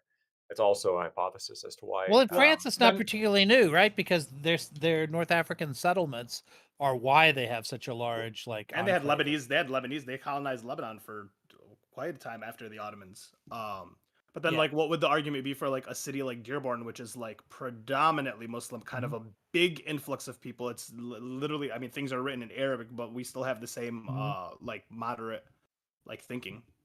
I don't know specifically Dearborn. I mean that. Well, I was just saying because large influx, one big time, we do have the largest predominant. Well, I'm sure Dearborn in particular has. I don't know the beliefs of Dearborn. I don't know what other factors are in Dearborn. I know that the general trend of when you have a large group of people who are unassimilated all come at the same time and kind of form communities, right? They have the size to form communities as opposed to sort of being forced to integrate with the local community because they're not big enough to be able to be self-sustaining. They can insulate themselves. Yeah, they have more ability to insulate themselves, right? Dearborn is big enough to be self-sustaining.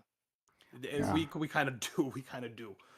I kind of want to add on to Lactoid's point regarding Arabs are 3% of Michigan. To add on to Lactoid's point, so the French have this concept that it just translates to secularism. It's like a laïcité. I'm not going to pronounce that right, but even though it directly translates to secularism, it's there's a different connotation to it there. There's a lot more assertiveness on the divorcing between religiosity and just public life. In the U.S., secularism is about separation between church and state. In France, it's about separation between church and public life, which means that you have things like bans on. I'm not sure if Prime is talking. I can't hear you. No, I'm sorry. I'm not. Oh, sorry. Yeah, these bans end up extending to things like your ID photos. They have things like headscarf bans and burqa bans, but they also have things like not having your cross on in your ID, or not having your cross on if you're a public figure. That are encoded into law. And they're part of that long historical tradition. In the same way that you have like places you have like Kemalism, right? That also has its own principle of secularism that ends up being much more intense and rigorous than like American secularism. We're really used to the idea of secularism being limited to just having this having both this establishment clause where you don't respect any establishment or religion, but also having a free exercise clause, which is this idea that in addition to not respecting the establishment of religion, the government also can't stop you from practicing your own religion. But that's not the same kind of secularism that you have in France. So when we have like a general French culture that's already pretty anti-religious, them extending that anti-religiosity onto Islam doesn't strike me as the kind of thing that's part of any kind of like specific bigotry towards that religion, even though there's going to be some elements through which it is. So the general trend seems to be just anti-religiosity in general. yeah, so like anti-religiosity, whatever. For Christians, I'm going to do Christian women. For Christian women, they don't have to wear. There is no signifier that they have to put on that as far from their religion, right? So there'll be less chance of you But that's like internal to harassing. Islam. Well, yeah, I know. Well, that's what I'm saying. So like, what ends up happening is you have policies in Islam. So like the headscarf, right? That's part of the religion. So then it makes it easy. It makes it easier for you to target those people, right? It might not be inherently racist. The law might not be inherently racist, but it just ends up working out that the people that are going to be targeted are going to be of a specific sector, race of people. And so that ends up being like it affects them inadvertently, and so that's where the problem becomes, and that's why they feel that it's racist. And that's why it's viewed as racist. Well, Well, the whole it seems to only affect them. Well, if you're saying that the reason why it specifically affects them is because they have religious practices that are Mhm. more likely to be impacted by this, that's not the fault of the laws that are impacting them. That's the fault of the religion. If your religion says you have to dress a certain way in public, and people are like, you know what, actually, in our country, it's just not the case that religions get to establish what you get to wear in public. It's just not the case. We're going to allow that. If a religion says you have to wear a certain thing in public, we're going to ban you wearing that in public. Then it's not a fault of the laws that Islam is specifically targeted. It's a problem with Islam. Yeah, like I said, the law may not be inherently racist, but how the law gets enacted may end up being racist, right? So it's like to Corey's point, the religious blocking of any or the blocking of any religious like garment in a public building makes sense. For it's gonna Christians won't wear crosses, whatever, or Jews might not wear yarmulkes, whatever. But I mean, I would argue that most of the people that are in the government probably aren't going to be Jewish people that wear yarmulkes, and they don't wear their crosses anyway. So it specifically ends up only targeting one group of people, where the other two Yeah, wouldn't have been but targeted to begin with. it disproportionately. Go ahead, Synth. I was just going to say, but the reason why it's disproportionately targeted is because of the fact the problem mostly exists in Islam. It's like, it'd be like saying something like, laws are classist because generally poor people commit more crimes, so it more disproportionately affects them. It's like, that's not laws existing being classist. We have to have laws no matter what. That's an issue with the fact that there's a group of people who have a disproportionate negative action, and the way to deal with that isn't to be like, well, we just have to get rid of the laws. The way to deal with that is we have to get rid of the problems of the group. Like, we have to make sure that people who have like drives towards committing crimes no longer have economic drives towards committing crimes. They're in better conditions. We have to make sure that people who have religions that push certain behaviors don't have to have those religions pushing those certain behaviors. So like, the problem doesn't end up being over in the regulatory body. The problem ends up being internal to the religion. Well, I mean, but then you don't get to qualify yourself as like a secular country, right? Because then you don't have secularism. You are anti-theist, and then qualify yourself That's what as they an mean. But anti-theist to be country. clear, that's the whole point of what I was saying earlier. Their Yeah. laicite, it doesn't mean secularism in the U.S. sense. It's not about free exercise. It's Oh. just about. It's imagine if the. I mean, if that's the how they First Amendment- qualify themselves, sure. But then like, just imagine if the First Amendment only had the establishment clause, only had you may not respect any establishment of religion. Okay, well now you're not like you're gonna have a U.S. where you're not giving tax breaks to churches, right? It's a much different approach. It's not a matter of like they're advertising. Well, by secular we mean you can do whatever you want. They don't. That's not what they mean. They are anti-religious, and they're okay with that. And so then anti-religion is a good thing.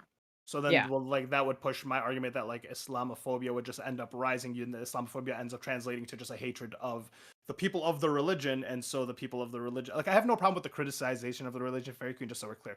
But what ends up happening then, like, okay, I hate the religion of Islam. We are a people who hate religions, right? We can clearly see that these people follow their religion and practice their religion, so we hate them, and then then you end up you end up creating and catering like laws and like lifestyles and culture of hatred towards those specific kinds of people who are inevitably going to be brown people.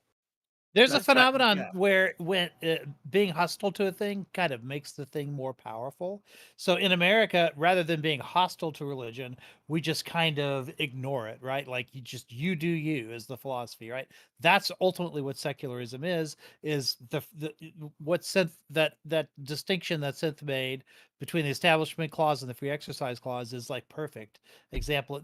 That seems to be the thing that causes religion to sort of like remain in its proper role in the United States, where you decide what you want to do, you decide what you want to do for your family as well, and government like really tries to sort of sidestep any conflict with that. Whereas in France, like if you have a government that's openly hostile to religion, that sort of centers it, right? It sort of makes it like the main part of the conversation, and then it makes religion in a weird way sort of more powerful in some ways, because it now has a common enemy You have to and defend something yourself. to struggle. Yeah, right, exactly, yeah. And so I think if you come out of that background, 400 years of religious warfare, right? I think the secret to doing that is to just not letting it be the center of the conversation anymore. And when you have freedom, ironically, you sort of like those sorts of things have less power in public discourse than they might otherwise be. And I Yeah. think that's a big reason why secularism is a far better approach to that than anti-clericalism. Well, Synth, I go think ahead. French actually, people hate Christians the same way they hate Muslims, but I think that you even if actually they're pointed out practicing Christians. you pointed out examples that almost seem to go in the opposite direction. You pointed out the religiosity in the U.S. and you pointed out the religiosity in France and said, well, if you maybe it's the case that the French approach makes religion more powerful. If anything, we see the opposite. We see the U.S. is where religion is a lot more powerful. We have one of our mainstream political parties filled to the brim with evangelist Christians who are willing to use evangelist Christianity as a way to inform the kind of laws they want. Like, I mean, we're going to talk about abortion. Everyone here agrees on it, unfortunately. But that's a great example, right? There is a support for Israel is oftentimes driven by the fact that we have religious fundamentalists who think it's going to play into the rapture. The religiosity in the U.S. is clearly having an impact on our politics.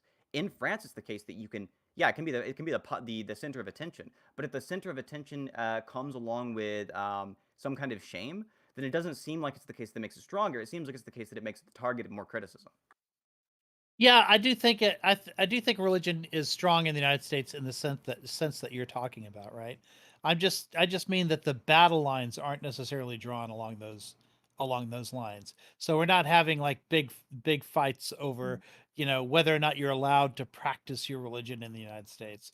And so even though those people can be religious themselves, they can be elected to Congress, and then they still have to deal with their differences in a secular way, because it's not like it's not like you're going to see denominations fighting over like control which denomination is going to control the schools or something like that in the But United don't we? States. It just But you doesn't That doesn't happen. happen in France or Quebec either, Yeah. though. I don't think. Well, in fact, I think we do see it in the U.S. though, don't we? Like, it seems like It seems like it's not the case that they have to deal with it in a secular way. It seems like they're just fine with not doing that, and we don't have the safeguards put up to stop them from saying, look, the reason why I think that abortion should be banned is because of the fact that God says so, and that's just the end all be all, and that's where morals come from.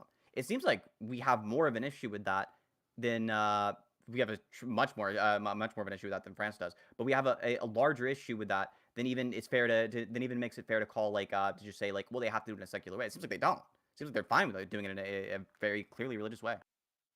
Well, they have to reach an agreement, right? And so, yeah, you're not gonna.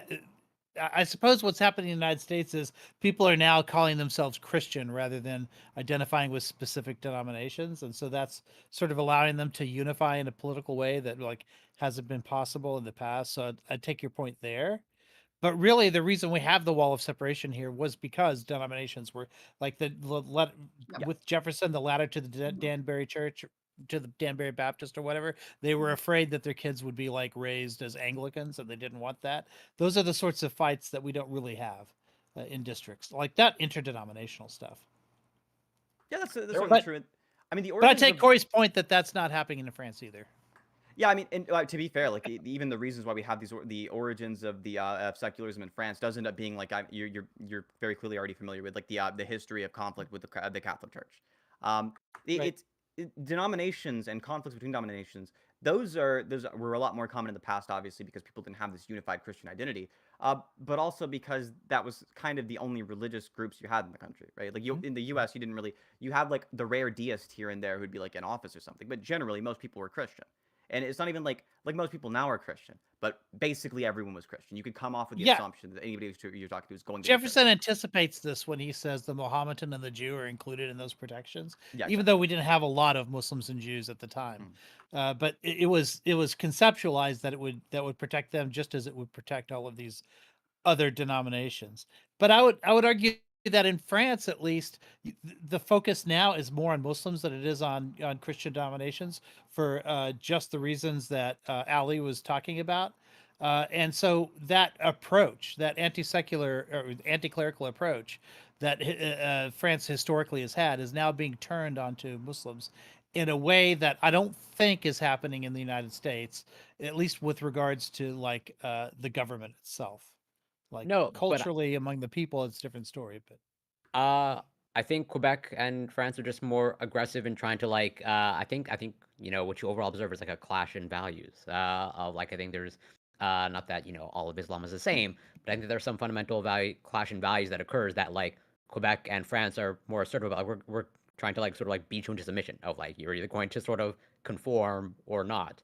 Where it's like in Quebec, the example, you have to fit in. Like, no religious symbols. Otherwise, it's like, whatever. You're gonna get a fine, or you just can't be a public sector worker. I guess same thing with France. Like, I understand these laws totally disproportionately affect those who are practice Islam. But like, I think that's goes back to like the clash in values. It's what I think what Sin was saying. It's not. I don't view it as a problem with the legislation. Just more, it's like, you have to modify your religious behavior or how you go about practicing. I've had students that I was mandated to release at certain times during the day to go and do their prayers at whatever times of the day that they needed. It usually happened, at least during the school day, it was about twice a day when I had students go and do that. And they were wearing hijabs, everything else. Like we dealt with all of it and we accommodated it.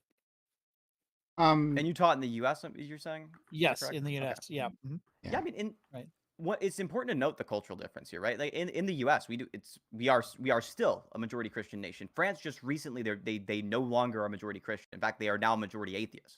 So the kind of approach they've had clearly has been effective in reducing religiosity in their country, whereas the approach we've had doesn't seem to be the case. It seems like we are pretty religious now.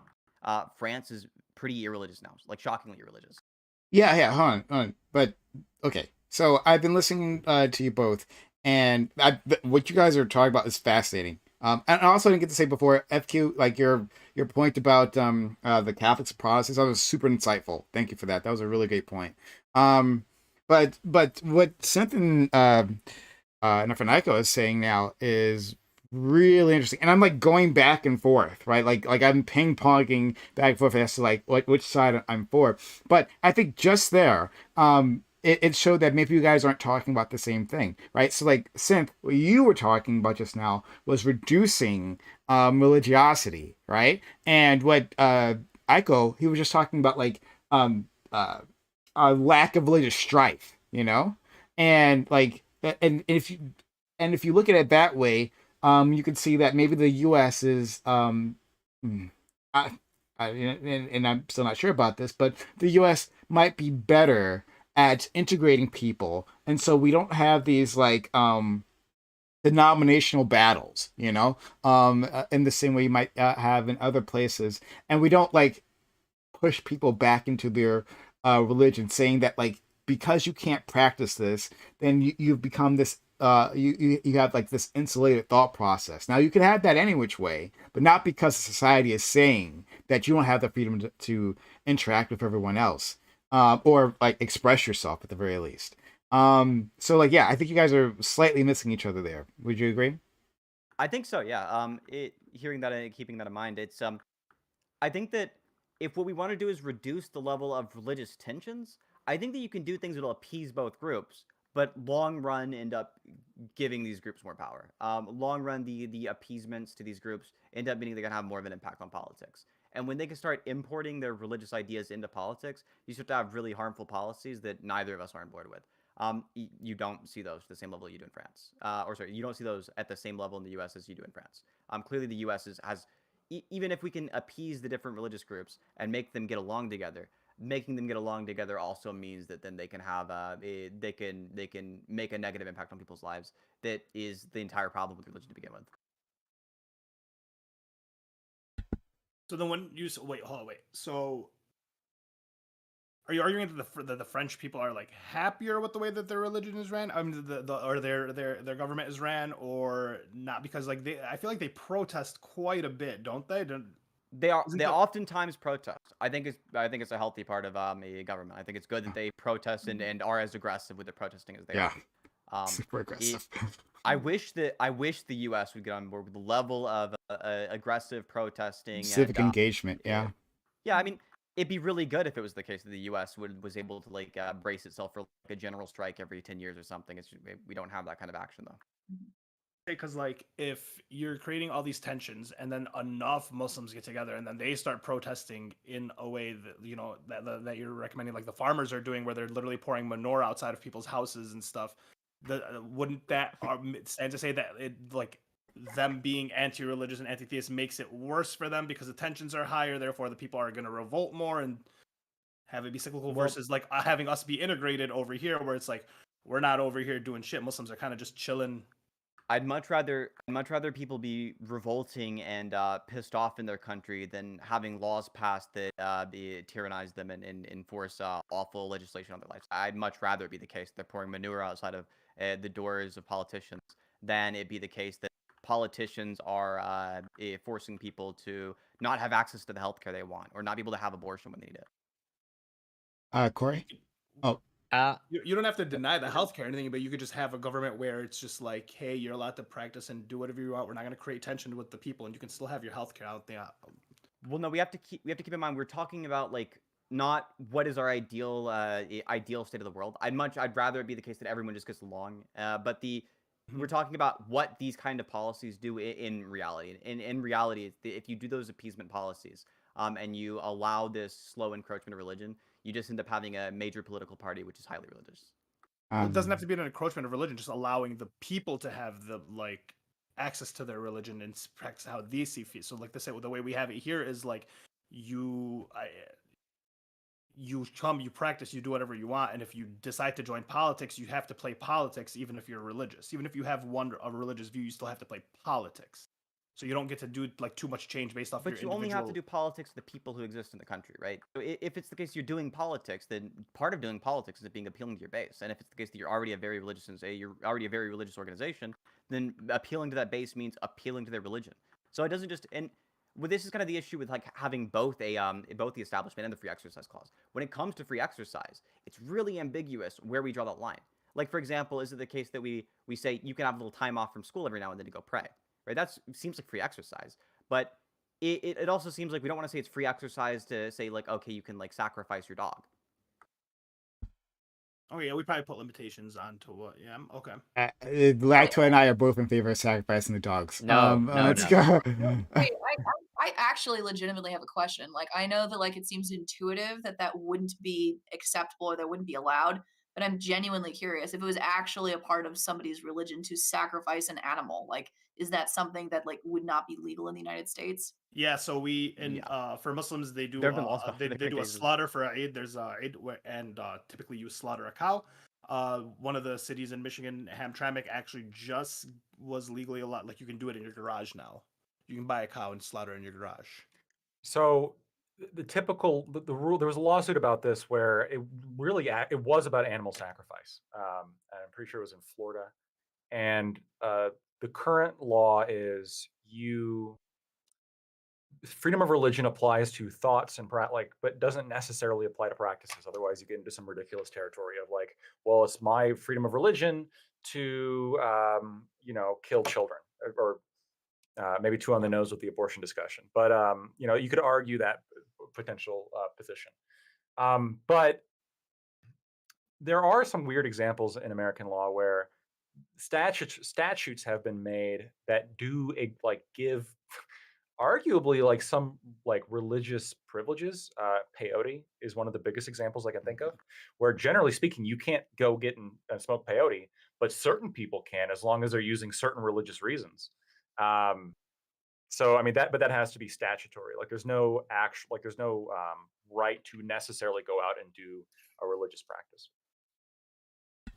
Um, Unless you're banning the practice just as a pretext to ban the religion, right? So you could say, well, I'm not banning Christianity. I'm just banning like you being able to go to church. Well, that's a pretext for just going after Christians. Now, what Ollie could argue is that the burqa, that's just going after Muslims, obviously. But but in the case of France versus the U.S., like the U.S., yeah, we got that like free exercise. France doesn't give a fuck, right? So it's like, yeah, it is the case. We're going after your religion. We're going after all religions. We don't like them. Really not though. So I gotta let Corey in. I gotta let Corey in. Yeah, go off. Well, I'm pretty much overlapping with what I think what Synth was going to say a little bit. Of like maybe just to see how aggressive. Well, I'll direct the question to you. So Quebec has language laws. How do you feel about language laws? Of like we impose or like we want to strongly encourage French. We argue like impose it, and that goes even to our signs, menus in restaurants. Like literally, the French lettering has to be bigger than the English lettering, and we literally have a language police. And I'm not joking. It's like Awesome. pretty much the English translation is like the French police or language police, or it's like the office of the French language. Man. Okay. I don't know if it's passed yet, but there appears to be a movement to ban prayer in schools in Quebec, and that overlaps with just like overall, like they're banning religious symbols. Like, so I guess, yeah. How do you feel about language laws to start off with? Language law. I think it's weird, but if your community or your country or Quebec is a province, Yeah, right? exactly. So if your province is in agreement with that, and you guys are in a French province, and everyone wants to like have that be the main language, and it's agreed upon. I mean, I guess I don't have, but like I don't know what policing means. So if I speak English or Arabic, I get in trouble, or like how does that work? No, it's very specific and narrow. It's a matter of things like, for example, signage and like the menus. They have to be written in French. If you talk English outside, you'll get. And I'm curious, like, if you view this as Islamophobe, well, I mean, arguably, you know, if Quebec is imposing French, I can see how it can disproportionately affect those of, you know, Muslim, of those who are Muslim, or how it also applies is like if you're trying to immigrate to Quebec, and if you want to send your child to school, it has to be to a French school. We do have English schools here, but like it's mandatory, like, and we have like you have to also I think you also have to pass a French test of like if you're not up to par on your French, like you're not going to be staying here for very, very long. So I'm Lebanese. A lot of like the third language in Lebanon is French. So like a lot of people already do that. I think a lot of Arab countries kind of lend to that. I actually don't have a problem with that if your county or your province agreed that that's the agreed upon nation or language of the province, and that's what you want everyone to speak. And the people who come are going to have to assimilate to English anyway, so like might as well assimilate to French. I mean, sure, yeah, I don't have a problem with that. The real problem is if you have a language. If you have a language ban, that's a much bigger problem. Your other thing for prayer in school, I think a ban that schools should legislate prayers or like enact prayers and like teachers should do that. That I'm not okay with. But if you're a student and you want to pray, I think that should be allowed. So yeah, that is, I believe, I think I'll post the story in the group chat. But there appears to be a push to like legislate of like pretty much. I think there was a request of like a student wanted a space to pray in school, and initially the school like acquiesced of like, we'll have a space for you to pray, and then the Quebec government I think overrode that of like, no, you cannot do that.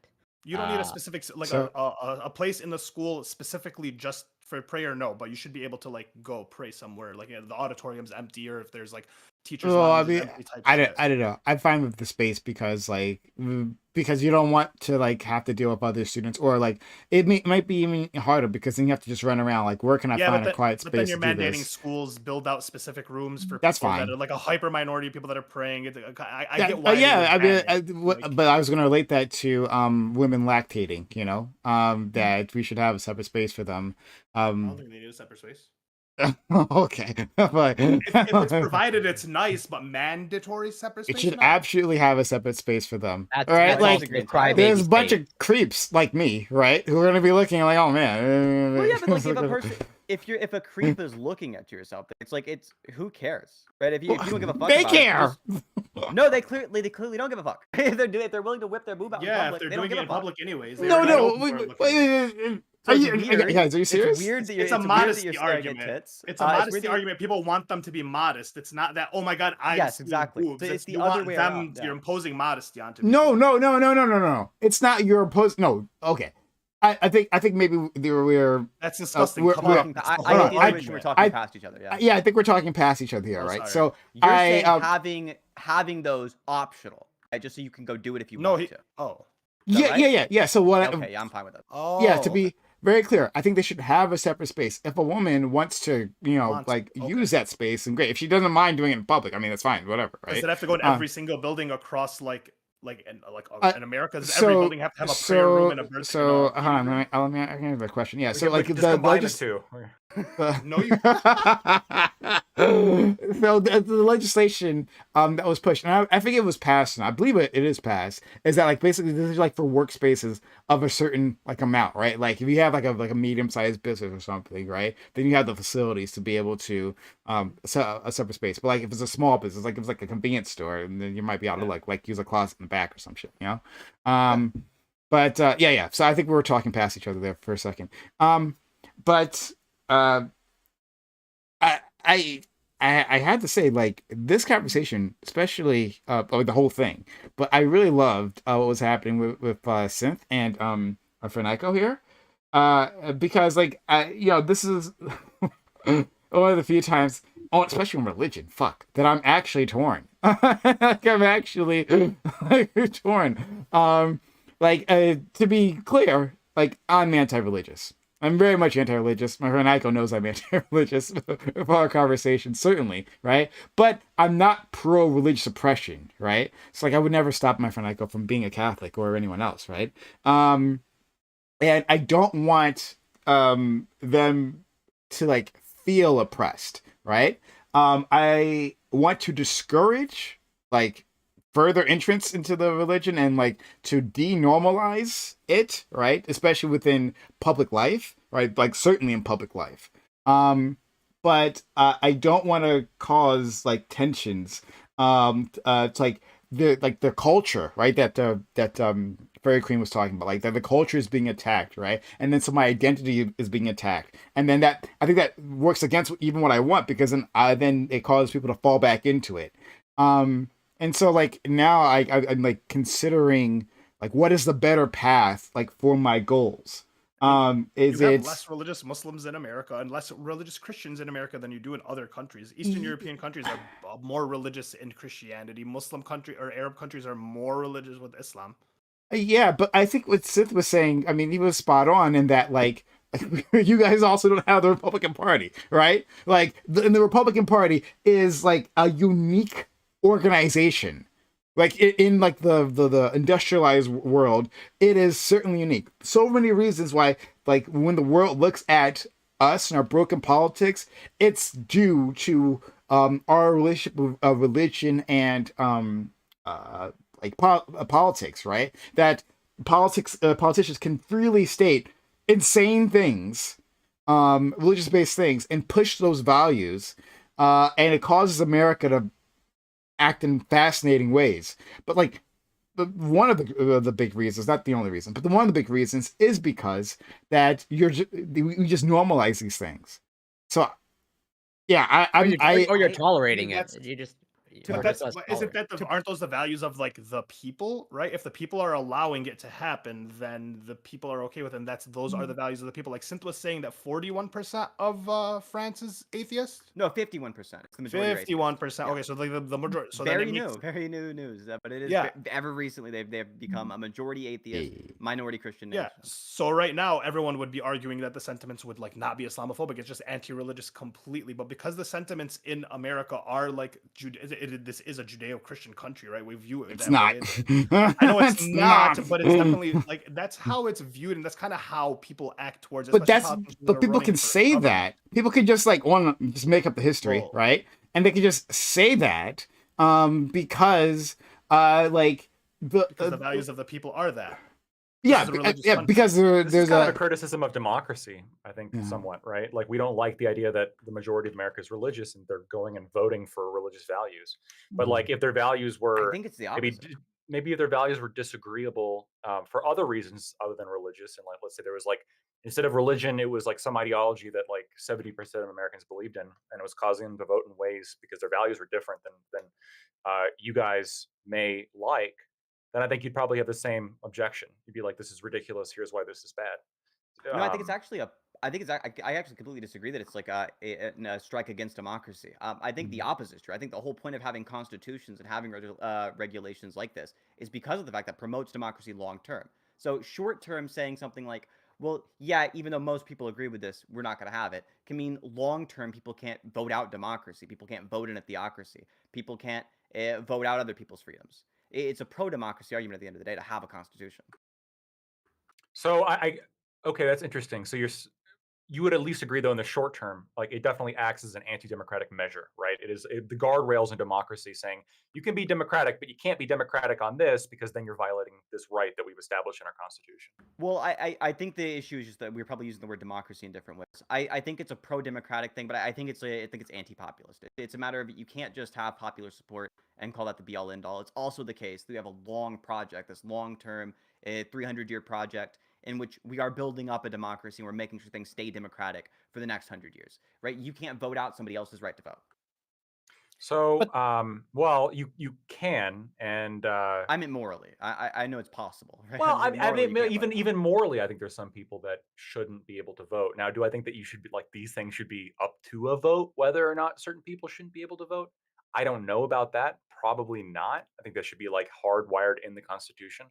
I don't want to turn this into a semantics debate though, just because like my conception of democracy is probably something that you would consider to be like populism in terms of like the more democracy you would have, you know, the more let the people decide, as opposed to I think like maybe what I would define to be more of a republic, which is more of a constitutional guardrails that prevent simply majoritarianism. And so, like for example, like in the Constitution, we've got some guardrails on who can't vote, and who can or can't run for president. Right, that includes minors who can't vote, which is probably a good thing. And certain states don't allow. I felons to totally vote. disagree. Kids should be able to vote. It's not a single good argument for it. It's my a flaming hot take. God. Oh Everyone. my I believe in God. universal suffrage. That for the same reasons that I don't want Four-year-olds. Look, if you think that Wait, 4-year-olds does voting should be start able at to vote, conception? yeah, yes, yeah. It starts 3 years before it. Oh, the no, pro-choice, the pro-choice movement's gone. If that's Look, the case. if it's the case that we want to say something like 4-year-olds shouldn't be able to vote, why can't we say something like stupid conservatives shouldn't be able to vote? Well, so I mean, we can get into like my conception of look. I want to radically change the voting system. I'd have it based on like a scale of IQ and some IQ, and like the more like IQ poll, points you have, poll the more exams. votes you get. Yeah, and poll exams and stuff that you'd like have Poll a tests. minimum. Oh yeah, poll tests. I would bring back poll exams. I would bring back IQ tests to moderate. Yeah, I would do all this Conservatives shit. would never win again if we had IQ tests for votes. Well, I've seen some studies that actually indicate otherwise. I can send them to you later. I would love to see those. I've seen a lot of. Republicans have a slightly higher. higher. No, Republicans have a slightly higher IQ than Democrats do. I've never seen. No. Wait. What branch of Republicans? What branch? Are those the religious conservative Republicans? So Republicans generally, but you're right that the conservative Republican group tends to bring down the average quite a bit. But like the libertarian, classically liberal Republicans bring it way up. Yeah, There's a reason Trump said we love the uneducated. Uneducated. Yeah. The one Right. the The data that kind I've of seen Republican- shows not even just that there's an advantage to Democrats, but it's like almost a full standard deviation as Democrats having higher IQs than Republicans. I think I can pull that up now. Actually, it's easy to find, but Yeah, I'll send you mine as well. I'm super down. one of the major aspects is Democrats are way more often educated, and people who are more often educated are going to score higher on IQ tests. The more educated you are is going to track with being more likely to be Democrat. And what's funny is this happens even more extreme if you control for things like income. So wait, So hold on real quick. You're right. You're right that higher education does correlate with IQ. There's a number of other things that also correlate with IQ that the Republicans are overstated in, including like personal income. So there's other moderating factors as well that have to do with the study that I have. The other. Yeah, well, I'll post a study. Regardless, though, so I'm in favor of this, and I think that therefore, based on the poll exams and based on all these tests and IQ tests that I want to put into place, I don't think minors wouldn't be able to pass the test, and so they wouldn't have to vote. But if you want Democrats to win, Synth, wouldn't you be in favor then of putting IQ tests on for elections hold on, and then you win? No, Pause. because I think that I care more about democracy than I care about Democrats winning. So then why do you care about all of that? This is that's the answer I was looking for. That's the answer I was looking for. Because I'm going to bring it back to religion. I'm going to bring it back to religion. Guys. Well, we've already run out of time for this. We're way over time.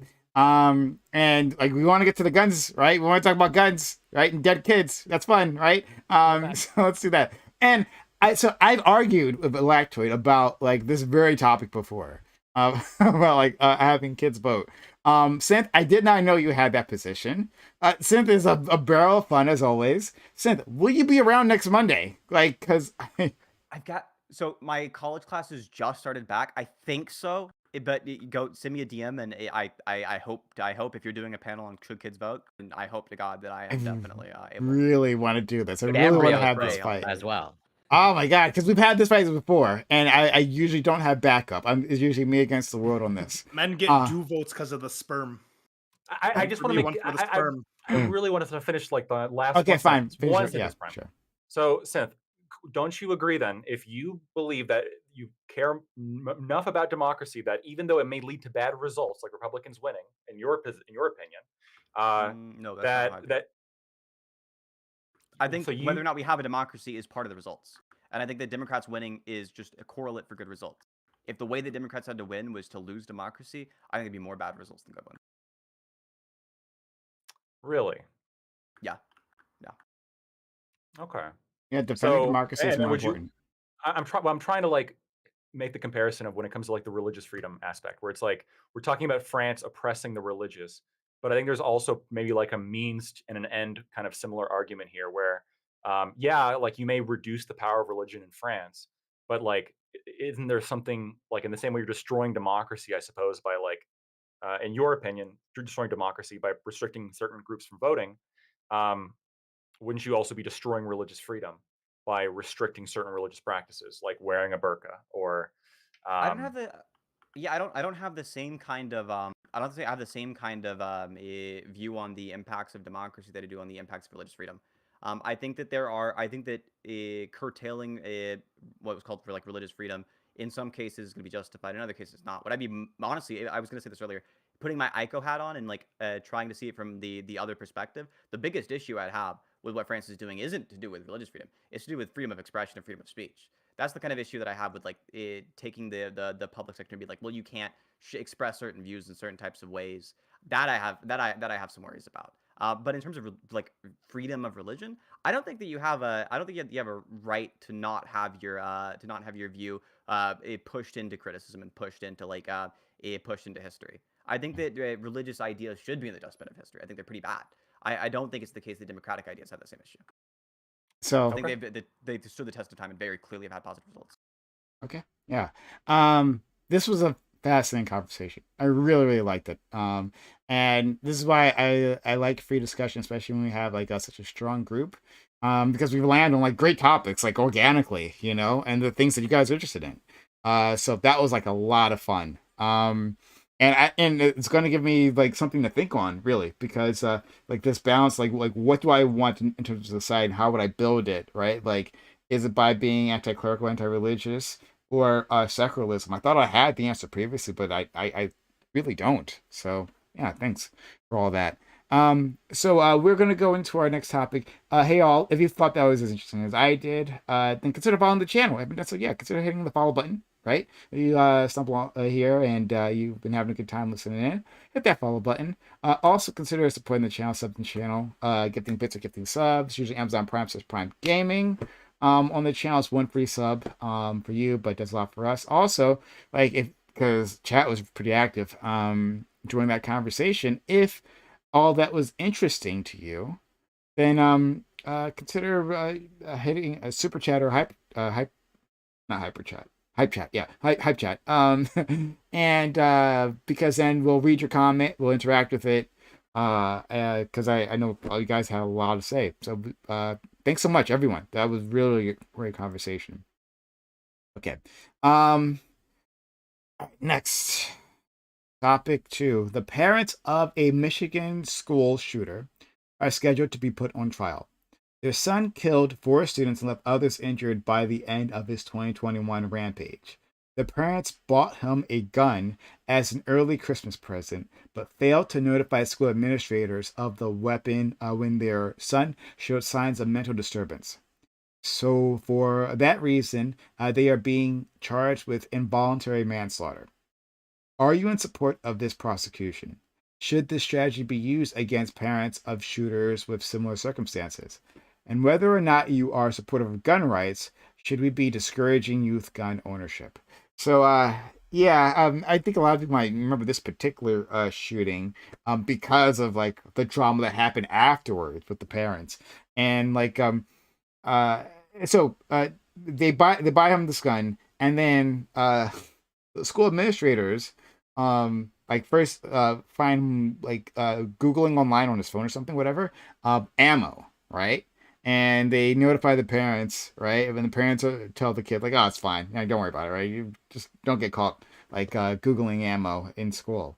um but then they find a picture of him like shooting someone, like a kid or something, right?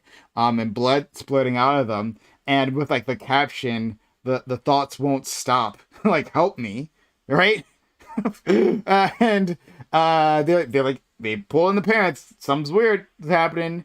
And but the school administrators and the parents don't think from his like immediate behavior that he is necessarily a threat to the school. But like the school is like you got to get him like therapy or something. Like this has got to happen. But they don't search his body, right? They don't search him. They don't search his bag. They don't search his locker. Happens to have the gun on him. Then he does the rampage. Kills a lot of people, and like sadistically so if you read the descriptions. Um, and then from there, the parents look like they go on the run, right? Like once their son gets caught alive, and he just recently got prosecuted. He got like sentenced to life in prison. Won't be out until like he's in his 70s. But they go on the run or something. They can't be found, and then there's like a whole search for them afterwards. But in any case, they're being charged now for involuntary manslaughter. And this strategy is an interesting one. This is rare. We don't actually usually do this to parents. This is fairly novel. And for similar circumstances, do you want to see this continue? Sorry for our friend Lactoid. Yeah, I mean, I'm really. There's a couple things here that are like a big, some problematic implications here. So on face value, I'm cool with the idea of like if you provide a firearm to somebody who you know or should know is going to go kill someone with it, there's a level of responsibility on you, right? I get that. That makes sense, right? We don't want, this same concept of how we can charge people and go after people who are supplying guns to gangs or Al Qaeda or anything like this. So if the evidence is there, and I've been looking through the evidence, there's some things you can point to. There's some things that support the parents, right, including the shooter himself. Now you could say it's self-serving. He's saying that he didn't tell them a whole bunch and that they really didn't have any reason to believe. Now there was the stuff that they found at the school, and it's going to be a kind of an argument over the evidence. If the evidence is strong enough, I think that you can probably establish some kind of responsibility on the people who provided him the gun, which in this case is the parents. But the implication here that I'm a little bit concerned about is like how it's very direct when it comes to providing a firearm to somebody, so, potentially, right? But if we want to start getting like really pedantic here, not pedantic, but like really, I don't know the word really in this case, but where we're going to start really holding parents accountable for the shit that their kids do, I can start seeing this getting out of hand pretty quickly, right? A kid joins a gang, shoots up a block. We arrest their parents for being terrible parents, and perhaps drinking during pregnancy leads to the kid having a disability, and that disability is cited as like one of the factors in which they use violence to attack somebody, right? We can start like drawing these. I mean, Hitler wouldn't have existed if Hitler's parents didn't fucking make him, Good right? We can point. like start like, yeah, we can start like going back like and start holding parents accountable for shit where it starts really infringing upon concepts of freedom and trust in parenting, which and the nuclear family has shown to be the most effective arrangement for the well-being of children. And so I want to be careful as to disrupt that. I don't want to disrupt the nuclear family. So I'm okay if the evidence is overwhelming in this case, charging the parents. But if the argument is just they should have been better parents, I think that's weak and it probably shouldn't go forward. Thanks so much, Corey. Yeah, I mean, well, obviously, these parents are heroes by giving their child a gun. I think the only way that you can stop school shootings is if every parent gives their child a gun. I think every child from pretty much preschool to like up until university, you just need every student needs a gun. Obviously, only way to stop school shootings. No, that's not my position. Obviously not. That's the old Archie Bunker solution, by the way. Oh well, in good company then. I'll take His argument was that as people are boarding planes, you just hand each one a gun on the way in, and that'll stop hijackings. Yeah. Yeah, it only makes sense. It's just intuitive. Like, duh. That's why, yeah, totally these parents are heroes. No. I understand Lactoid's concerns, and yeah, I think it might open the door for a slippery slope. But I think in this case, I think there's a larger conversation to be had, in terms of like, yeah, overall parenting, and how, at least from what I gather from the article, these were not overly great parents, and they seem to have some sort of like, let's say, troubled history, and how, sort of like, certain things get passed down from generation to generation, and like maybe arguably this child was set up for failure, or like, yeah, I think there is some sort of indirect line between the school shooting that the child performed and tying it back to the parent in this case, given at least what's outlined in the history of the parents. Where in this case, I think there's probably enough evidence to implicate the parents and hold them responsible. And I'll leave it there for now. Hey, Synth. So I'm not going to cry any tears over these particular parents who, if they have to spend months or years in prison, they're kind of pieces of shit. Fuck them. But manslaughter laws are very weird. They're incredibly weird in terms of morals, and the way that we enforce those. I want to imagine two worlds, right? I want you guys to imagine what it would be. Imagine you have world one, you have a truck driver, and they're supposed to do a routine brake check. They do this every week. They're supposed to do it. They've always been supposed to do it. They know they're supposed to do it. And one week they decide to be lazy. What ends up happening is they go about their week, fuck it, nothing bad happens, and then they go and get their brakes checked, and then it turns out there was something wrong with them, and they get their brakes fixed. And maybe, worst case scenario, they have to pay a small fine. Now imagine, due to no difference in the actions, the same truck driver in a different world crashes and kills a kid, and now they're being held found guilty of manslaughter in a court of law. Now, is it the case that these two different worlds, with the same truck driver with the same motivations, who's equally lazy in both, is it the case that we're going to say that one of these truck drivers is more morally condemnable because of the fact that one of them got lucky and one of them didn't? I think the idea of having laws that are very clearly based on moral luck, where things totally outside of the individual's control are part of what we're punishing them for, that to me just seems wholeheartedly insane. That's it. Put them both in prison. I'm actually really interested in having that conversation as well. Lagtoy and I had a similar conversation based around drunk driving. So I would love to dig into that. Let's go to our friend Ali. Yeah. Kids have limited consent. They have limited rights because they're kids and because their parents have the rights and the consent over them to make these certain decisions. You being a bad parent shouldn't get you jailed. However, if your kid is joining a gang and they do shoot someone, I mean, that does have something to say about how what you were doing when you were raising them. You brought the kid in, you raised them to a certain age where they were able to make these, decisions on their own, apparently, according to you. And so now someone died, that is your fault to a certain extent. You have to deem some type of responsibility. The kid doesn't have the full responsibility over themselves. In terms of like giving guns to kids, I don't know how I feel because there are just like traditions, especially in America. Like people like guns. Your dad might have owned a gun. He might have been in the army, whatever it may be. I think if you give a kid a gun, you teach him how to use it, and you teach him the safety, and you do all the responsible things that go along with like gun ownership. I don't think you let them have like complete like whenever they want they can get it, but you can give them like, hey, this is yours, but I'm keeping it with me. We can use it together. So you do have to kind of do things a little differently. If you want to give them a pellet gun, I mean, sure. But I don't think like a kid needs an AR or a pistol at like 14 or 15. But yeah, ultimately, like if your kid does something at a certain age, and there were like signs that you could have prevented it, and there were other people who came and talked to you about it, then 100% you should bear responsibility for the actions of your child.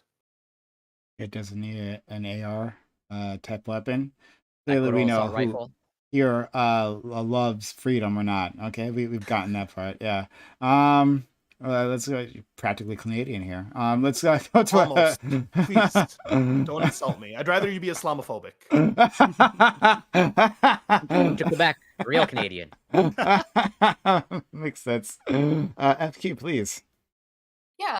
So I guess what I would say, like, just on the face of it, it does seem that there is like I did some research before this, and it seems that there are laws that do hold parents liable if their children gain access to their weapons, right? Like you do hold typically like the parents liable anyway if you leave your gun out and your child takes it and then they accidentally shoot it or they hurt themselves and they hurt somebody else.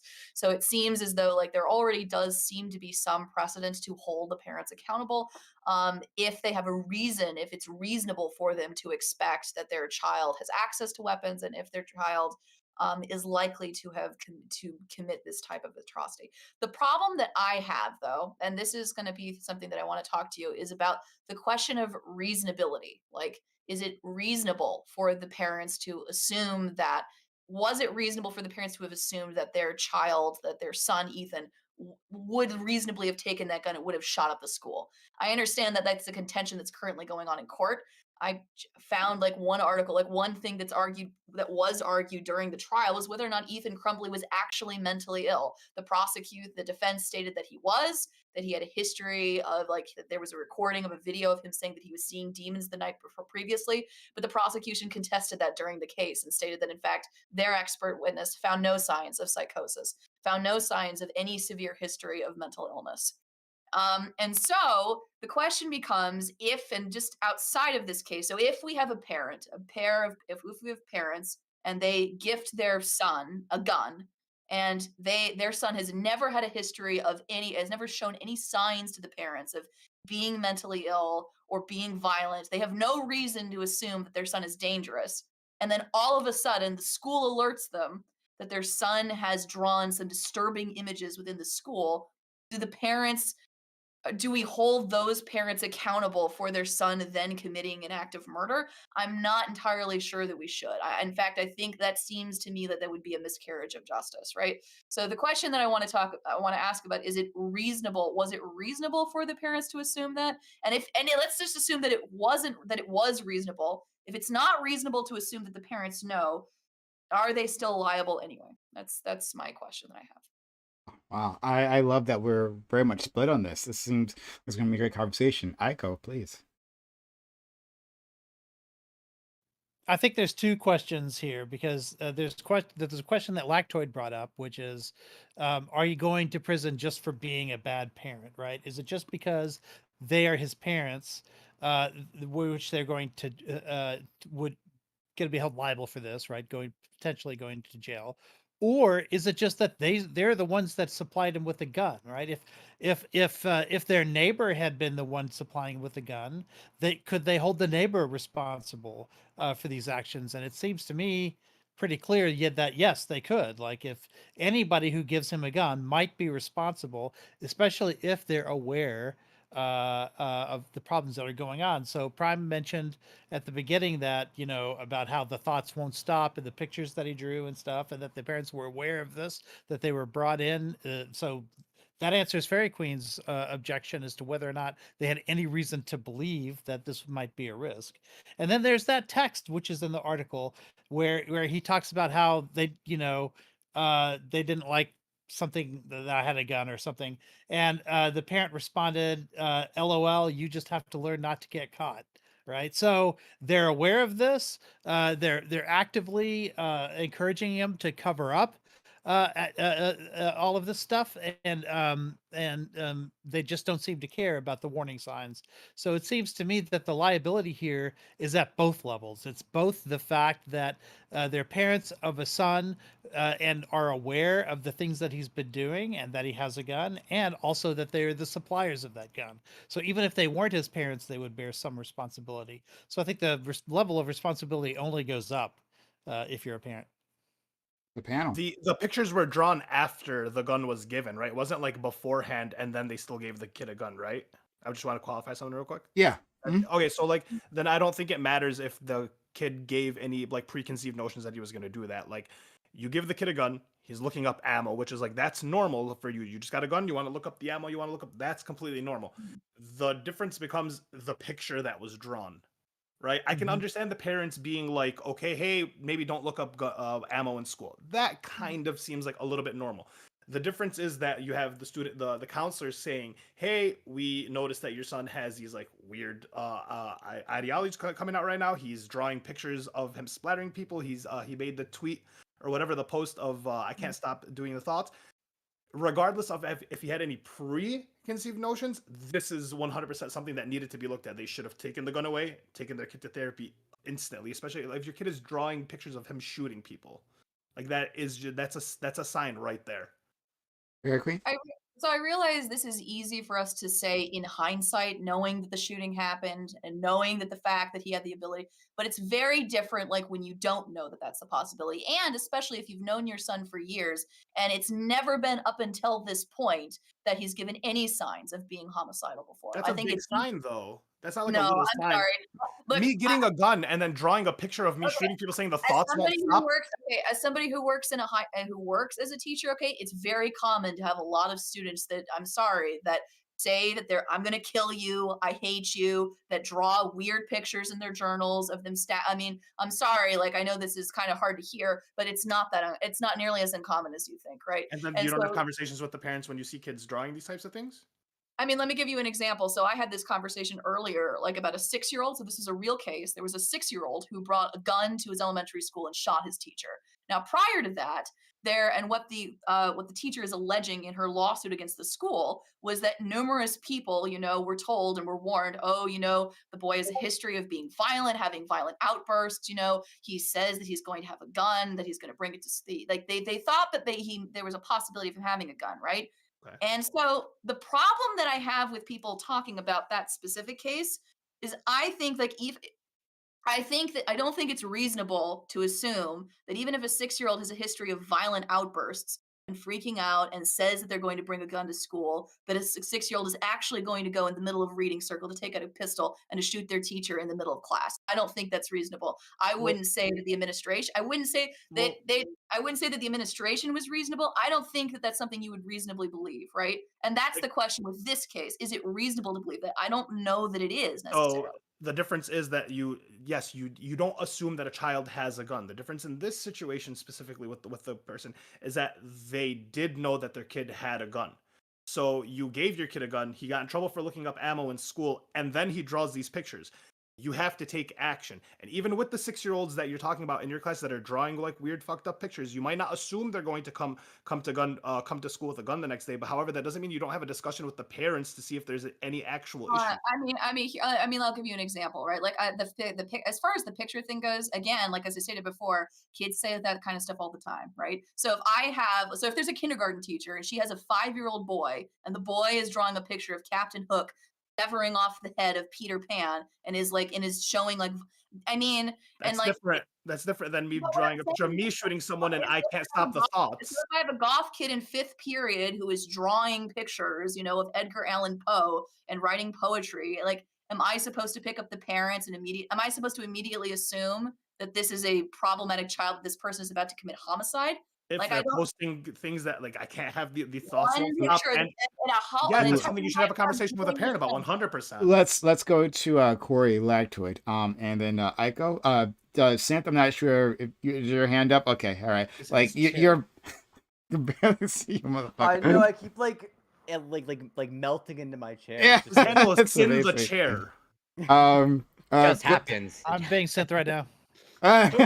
we had another guy from years ago. When I first saw, we had another guy from New Zealand who would just do exactly this. Right, it was just all you could see. It turned into like a whole stream, right, roasting this guy Because they're upside down in New Zealand. Exactly, indeed. He was falling into it.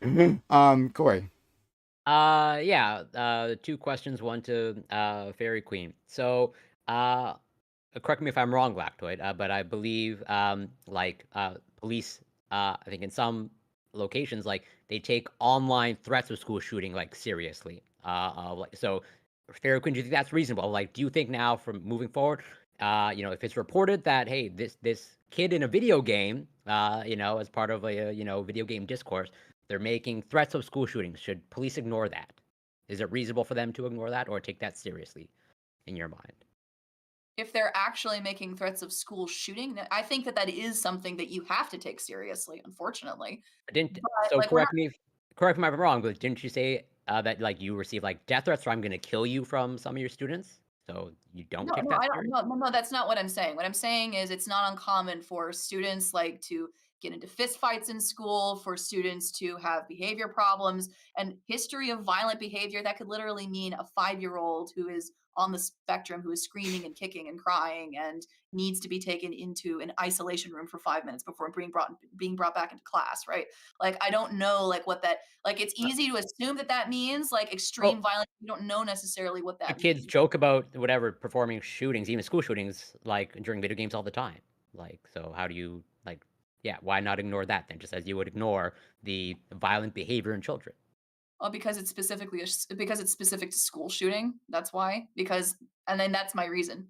Even then, like again, correct me if I'm wrong, Lactoid, even it's like just like online death threats, not even a school shooting. Like I think that's also taken seriously as well, right? So we're taking it a lot more seriously these days. But it, as with all threats, there's always going to be factors to consider, such as the credibility of the threat and the context in which the threat was made. If a kid is saying I'm going to kill you, but it's like on Call of Duty and you're playing the game, no one's gonna say throw that kid in prison, right? But if he's saying like, I'm gonna do XYZ on this day, don't come to school tomorrow, and then Or I'm like, gonna yeah, come the to your cops are house gonna and yeah, the cops are gonna show up, and like if they start finding evidence of like, wow, this guy's making napalm in his basement. Now the penalties are gonna be like substantially Mhm. more. But if they don't find anything, I mean, the kid's probably gonna get just like a slap on the wrist. yeah, so I'm curious if you overheard that in one of your classrooms, Fairy Queen, would you not take that seriously? Of like a whatever, a casual death threat? Or like I'm curious like what's your line is because like you seem to have no picture or rather you seem to take no issue with the picture that Ali outlined of like yeah, the student drew a picture of like them pretty much like shooting someone. And I would like whatever the byline of like the thoughts won't Mhm. stop or something to that effect. So like that to you, it's unreasonable to take that seriously as a threat of a shooting. I mean, I'm required to report it. I mean, I had this conversation a few months ago. We were talking about gun rights, and one of the things that I said that at least in my district we're required to do is we are required to report to our administrator if we have a child in our classroom who is bluntly showing signs of potentially being homicidal, right? So if they say things that I want to kill you, if they say that, we're supposed to like write that down and we're supposed to submit it to our boss. But during that conversation, Reservoir, he made the point, well, doesn't that mean that there are going to be specific kids that are going to be targeted with this, right? What if, for instance, like there's a kid who's simply weird in the back of the class, right? Is that somebody who's going to be selected and picked out? And I don't think that's, and I understand like why, especially when we're talking in the aftermath of a school shooting, like why that would be something like we care less about, right? But I don't think that what he had to say was completely unreasonable, right? I don't think like it's an unreasonable like thing to be afraid of that like this like a concern that I have like if I have a student that is in my classroom, right? And he gets really mad, right? Like let's say he does have a Call of Duty moment. He says, "I'm going to kill you. Fuck off," right? And I write that down in a report and then I send it up to my boss. That means that I am now involving the state in that child's and in that family's life. It's a big deal for me to do that, right? Mhm. Which means if I'm going to do that, there has to be a standard of reasonability that I actually reasonably think that this person is actually going to hurt someone. Yeah. But I I, wanted to mention I, something. So I oh, wait, electoid, yeah, and then okay, all right. I see you, Synth. Oh, I had a second question to Barely. Lactoid. barely, yeah. Yeah, barely. But so I'll give you a chance to do that. I just want to ask, Fairy Queen, though, like, I hear what you're trying to say. I think you're bringing up some really interesting points, right? Because kids do the darndest things. And but like you're saying like well there's that weird kid in the back of class but like we socialize kids and humans right to like this is how you like this is like the variance right that you can act within right like there is like the mean right of normal behavior but then you can be eccentric in these ways right but there are lines that you don't cross shouldn't one of those lines be hey you just can't make a bet like that if you do that then we're gonna come down on you. Like, shouldn't that just be what the line? I'm not saying that like you shouldn't take threats seriously or that there shouldn't be some sort of report file, but to be very, very clear, what we're talking about is not necessarily a threat. We're talking about, as I understand, as you stated it, Prime, it was a picture of, and it doesn't even sound, it couldn't have been a real picture, right? We're talking about a drawing. We're talking about a drawing that this boy made of himself shooting another person, and then the caption of this is "The thoughts can't stop. Please help me," right? I promise you, there are tons of emo kids in classes across the country that have drawings like that in their journals, that have captions like straight out of an Edgar Allan Poe poem, like at the bottom of their page. Okay.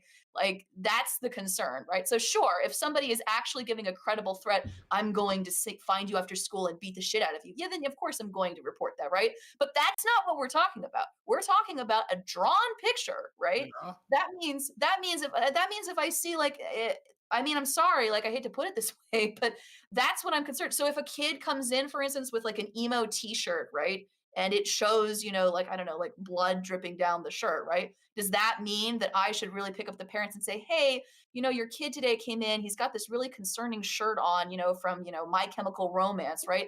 Really think he might be a problem. You really should like is that something I That's a should massive difference. Like a Yeah. T-shirt of a is band and a drawing of me shooting somebody with a caption that says "The thoughts won't stop" are two completely different things. The one is But it could one. just be edgy and larpy in the same kind of way, right? Well, It Yeah. that feels like sucks. you For don't be edgy and larpy. Sucks. Now Let's you're on a It's list. about what yeah. you should expect, though. Oh You put 'em god, on a list. You this expect that conversation something is so might fascinating. happen, We'll get to it. and So then let's let Corey ask that question and then we'll go around.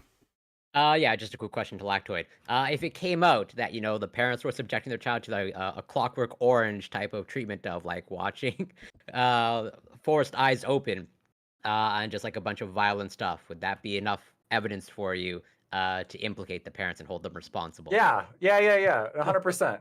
Yeah. And I think this is where Fairy Queen's 100% correct.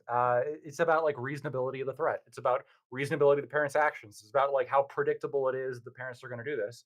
And we all, we can all accept this for like driving.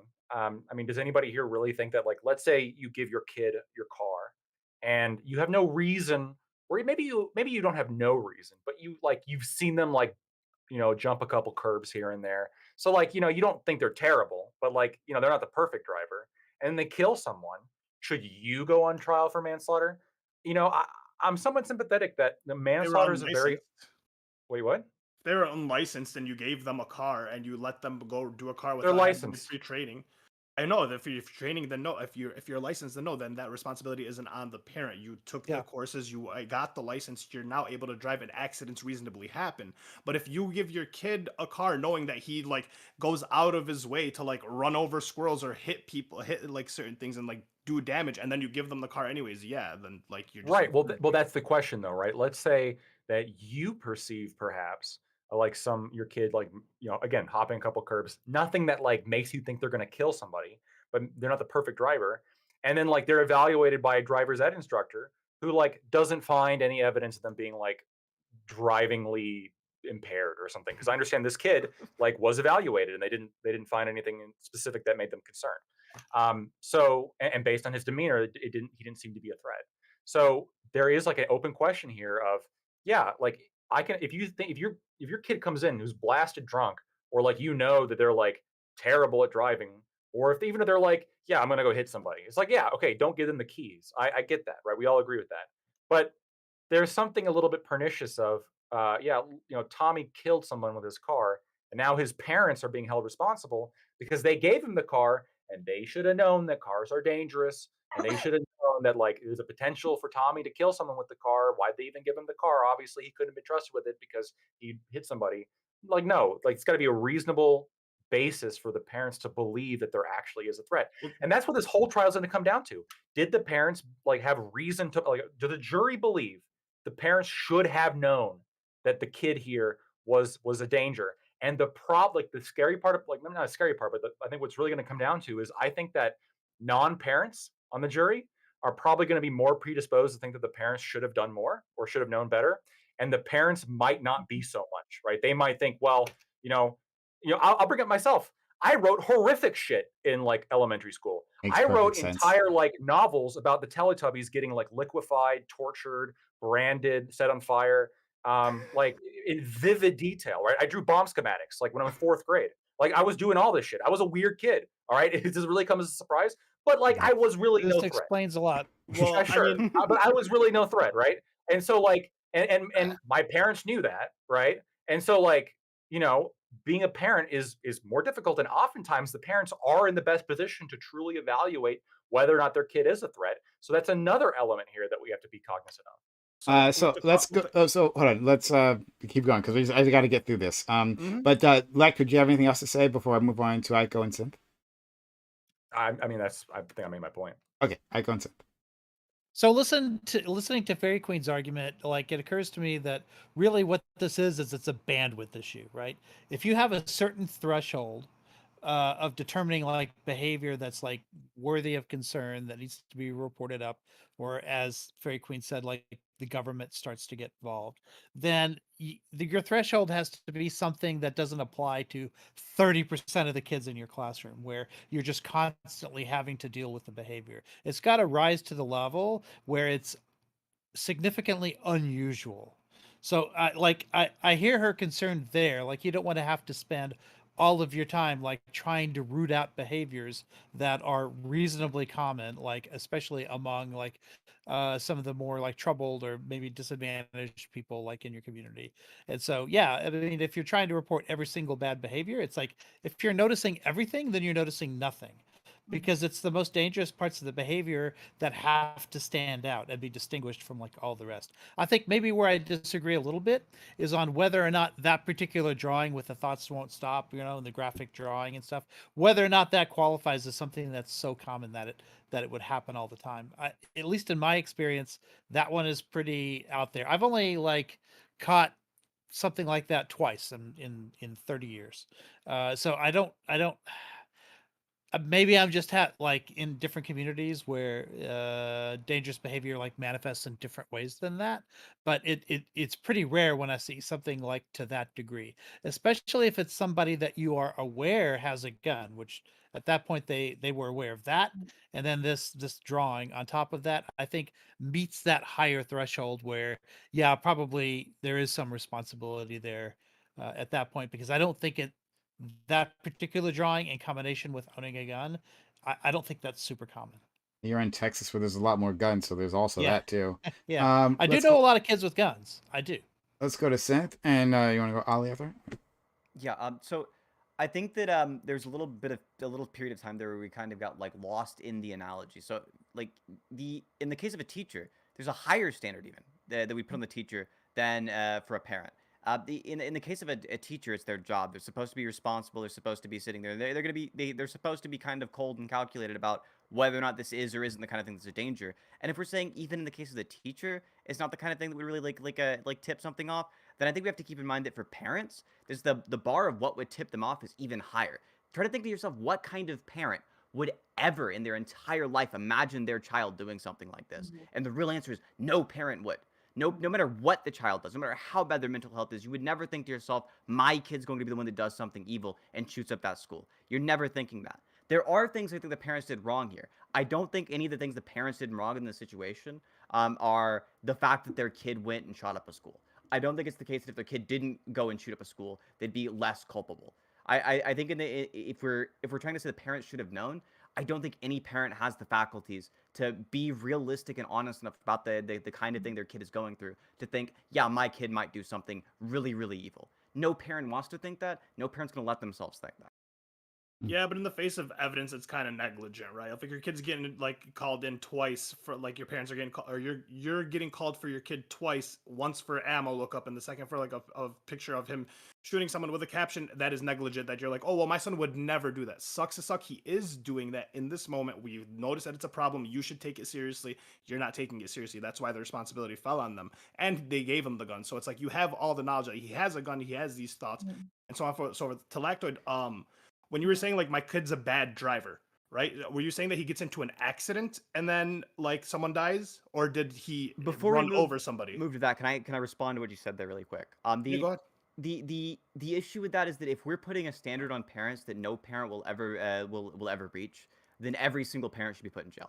No, if there's something that you think is so morally reprehensible about not taking this seriously that it warrants putting these people in prison, then every single parent is guilty of being the kind of person who would do that exact same thing wrong.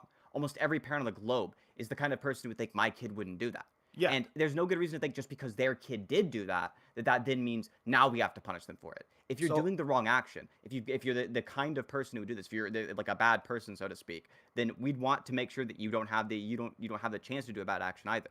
So I don't think there's anything specific about these parents in particular that makes me think that they should be held responsible for not taking this seriously enough, because no parent does.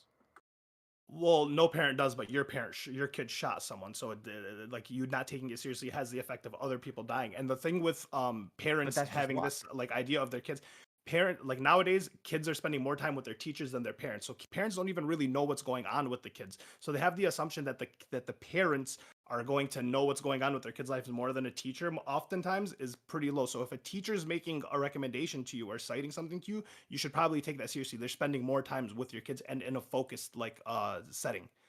Like it's specific to that. So it's like in a way, like the parents are giving permission to the teachers to raise the kids. Essentially, they're around the kids, they're watching the kids for 8 to 10 hours. They're essentially second parents. And so if a second parent is coming up to you and saying, "Hey, this is an issue that might lead to a larger issue," and you know he has a gun, you see these things, and you don't take action, then that's completely different than like you just assuming your kid is a good kid otherwise. But if someone's bringing up something to you, you're being negligent to the fact of what your kid potentially might be. Like you're blinded by the fact that they're your kid.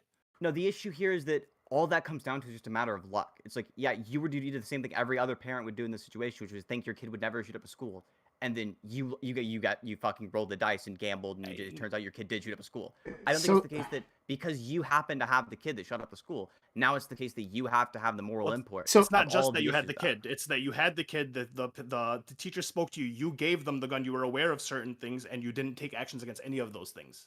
Yeah, and you had a kid and the kid did something bad, and now you're being I want to interject. You're being something. a negligent parent, so you're being. It's really. I want to interject something here, and this might work with Fergan, because it's actually part to you and to Synth and the rest.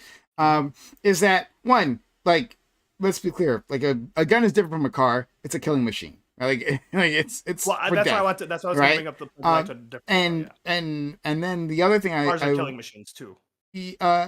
No, Yes, no, they they're are. No, they're not. They They're literally not are. killing In the machines. hands The of purpose. 16-year-olds, I can Yeah, show you the stats on that. They yeah, are killing they are machines. not. Hold on, sorry. They're like the car is a transportation machine that might Intentional. that within the wrong and a hands gun's a hunting can machine. kill. Right? Everything can be a weapon. Right? My fucking mic. My heavy it's the mic. intent. I can use It's it to the bludgeon a Okay, but person. some machinery okay? is more effective than others. Cars are very True, effective exactly. at So killing we people. can say there's a spectrum. Fine, we'll say a spectrum, and then guns at the on the very end, right? Like underneath the label the killing very machine, end. that's where the guns are. So let's put that there. But the second Try thing, bringing a and, car below to a the cars. gunfight. but had a but, point but, with the first guys, let me example. let me get it out. Right? Yeah. So the thing that I want to say though, and something that we've been missing is that like what are we asking of the parents in this particular situation, right? It's not to have stopped this, right? Not to have said like stop the shooting, or not to have said that like my kid's a danger, right? Not to do have any of that, right? Simply that there's a moment in time where you're presented with this evidence, which like seems pretty effed up, right? To the point where there is a like they're doing a psychological evaluation of your kid, like a limited psychological evaluation of your kid, right? On something that looks like violence, right? You live within the context. A reasonable person like understands the world around them, living in the context of school shootings. Like the thing to do here would simply be, hey, school administrators, our kid has a gun. Just so you know, our kid has a gun, right? Like, and we're not even aware that it's on them, right? I doubt the parents knew that it was on them at the time, but simply stating, our kid has a gun, right? And maybe you're like, well, when we go home, we're gonna go like maybe lock it up or something. But just so you know, that's a thing. That's all that's being asked here, right? So Well- like let's lower the bar as to like their responsibility in terms of action, and then like their failure here, their utter failure of not even doing that much. Go ahead. Okay. So wait, I just want to finish my point. I didn't. Okay. Guys. So like with Lactoid's point, if your kid gets into an accident, there's a difference. If they killed someone, you shouldn't have responsibility. That's completely fine. If you have a son and they're posting video clips of them doing GTA drive-bys and running over people intentionally, right? And then the school gets like whiff of this and they tell you, hey, this is a problem. We notice your son has like some violent tendencies. This is what he's posting about. Like this is explicitly like, I love doing this. And then they go and they intentionally hit somebody and you didn't do anything to like maybe potentially prevent that. Maybe you took away the car. Maybe you took the kid to a therapist. Maybe you had a talk with them. You kind of just like were like, no, my kid's a good kid. They're not going to do that. They've only hit the curb a couple times, but they have everything posting that they were going to. Then yeah, that would be the problem. Same thing for you. Like you were writing Teletubby stories, right? You were drawing bomb schematics. These are two separate things. But if you were drawing bomb schematics and like a blueprint of the school, right? Or if you were writing like stories about you killing your fellow students, those are completely different things than just having like being weird. And Look, there's probably shit I could have gotten in trouble for sure. Yeah. But I wanted to like, I don't think that when we're talking about holding the parents responsible, Mhm. I think the only question is whether or not they reasonably believe the kid would go do something, not whether or not the kid intended to go do Well, something. no one would necessarily. reasonably believe that So your kids would do something. No one's Well, going to right, well, I believe. understand, but I guess what I'm saying is that like, if you give your kid a gun and let's say the kid doesn't intentionally shoot somebody, but like they're a stupid kid and they bring it with them to school and they like pull it out and they're showing their friends and they pull the trigger and shoot somebody, right? Like to me, this like if the parent had equal but reason to believe this might happen as they might actually go shoot up the school intentionally, like when in terms of holding them criminally responsible, we're only looking at their mental state, right? Did they have reason to believe that their kid posed a threat in XYZ situation? So, first of all, in the GTA example, I wouldn't be okay with holding parents responsible if your kid was like posting GTA videos of running people over. And then let's say the school psychologist was like, no, it's just GTA, don't worry. And then like he runs somebody over and then it's like intentional and now we're holding the parents responsible. Like the facts of this case are not they're muddled, right? It's not so super clear that like this kid was actually going to do it that we can all agree like yeah, the parents should have fucking known. Like it's a little bit of the line where it's like there's things you can point to, but there's also things you can point to on the other side, and that's why I think the juries can have a hard time dealing with this one. Do you believe the expectations like okay, so if you give your kid a 14-year-old a gun, Like just in general, we know kids are stupid and they want to show off and they want we know adults that get guns and they brandish them all the time. They show them off to their friends and they point them. Oh to yeah. them, right. That's what I always do. I think it's reasonable to have the parents assume that if I give my kid a gun, they're gonna fuck up and do something stupid, and that is a reasonable assumption to have. If No. No, adults, it's not. It's not. I can show you stats that demonstrate that like 16 to 18-year-olds especially, when you look at like the accident rates and the fatal accident rates are so absurdly overstated within this age group as opposed to any other age group. Even the fucking old people, right? They're more likely to because they're old.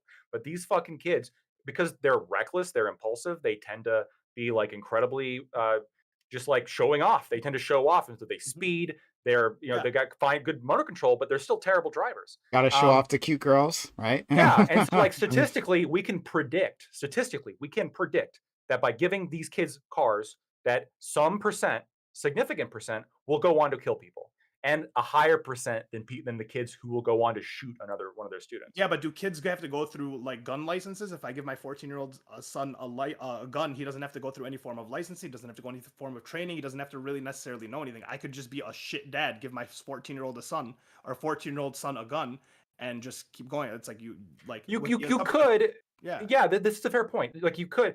And I We want to point out regulate that cars even more than guns, for sure. Yes, we regulate cars more than guns. We in certain regards, by the way, in other regards we don't. Even with the licensing, cars still like a higher percentage of those teens are going to kill people as opposed to with guns. So and you could make the argument that like in order for kids to have guns, maybe we want to like reduce this or whatever, make them go through hunter safety. Yeah. There's a lot of kids who go through hunter safety. Hunter safety is all gun safety. That's all it is really. But like if you do that, that's I don't know what percentage is actually going to affect school shootings. And so we're still stuck with the problem here of, do we hold parents responsible who give their kid a gun? Let's say you live out in the fucking like boonies, okay? And your kid's like an avid hunter. He's 15 or 16. He's an avid hunter. So for his birthday, you give him like a 22 rifle to go shoot squirrels. Very reasonable thing to do in America, right? He loves hunting.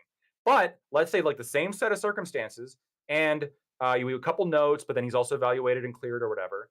And if you get the law involved at that point, like one of the things we're not talking about is getting like CPS involved or like the law and stuff is relatively traumatizing for these kids. And so if we're doing this to like a large extent and we're fucking up like a whole bunch of kids' lives and it's not having a massive effect on what arguably is a smaller problem, then this is like the math just doesn't work out. We shouldn't do this. Well, the kid Let's not go. having the Sorry, gun I wasn't necessarily, gotta move it along. In this case, for sure. We got to go to Fairy I was saying Queen, the problem is the negligence of Corey, the parents, not the that the and kid Synth. owned the gun. I think kids like can use guns if they're trained. Fairy Queen. Yeah.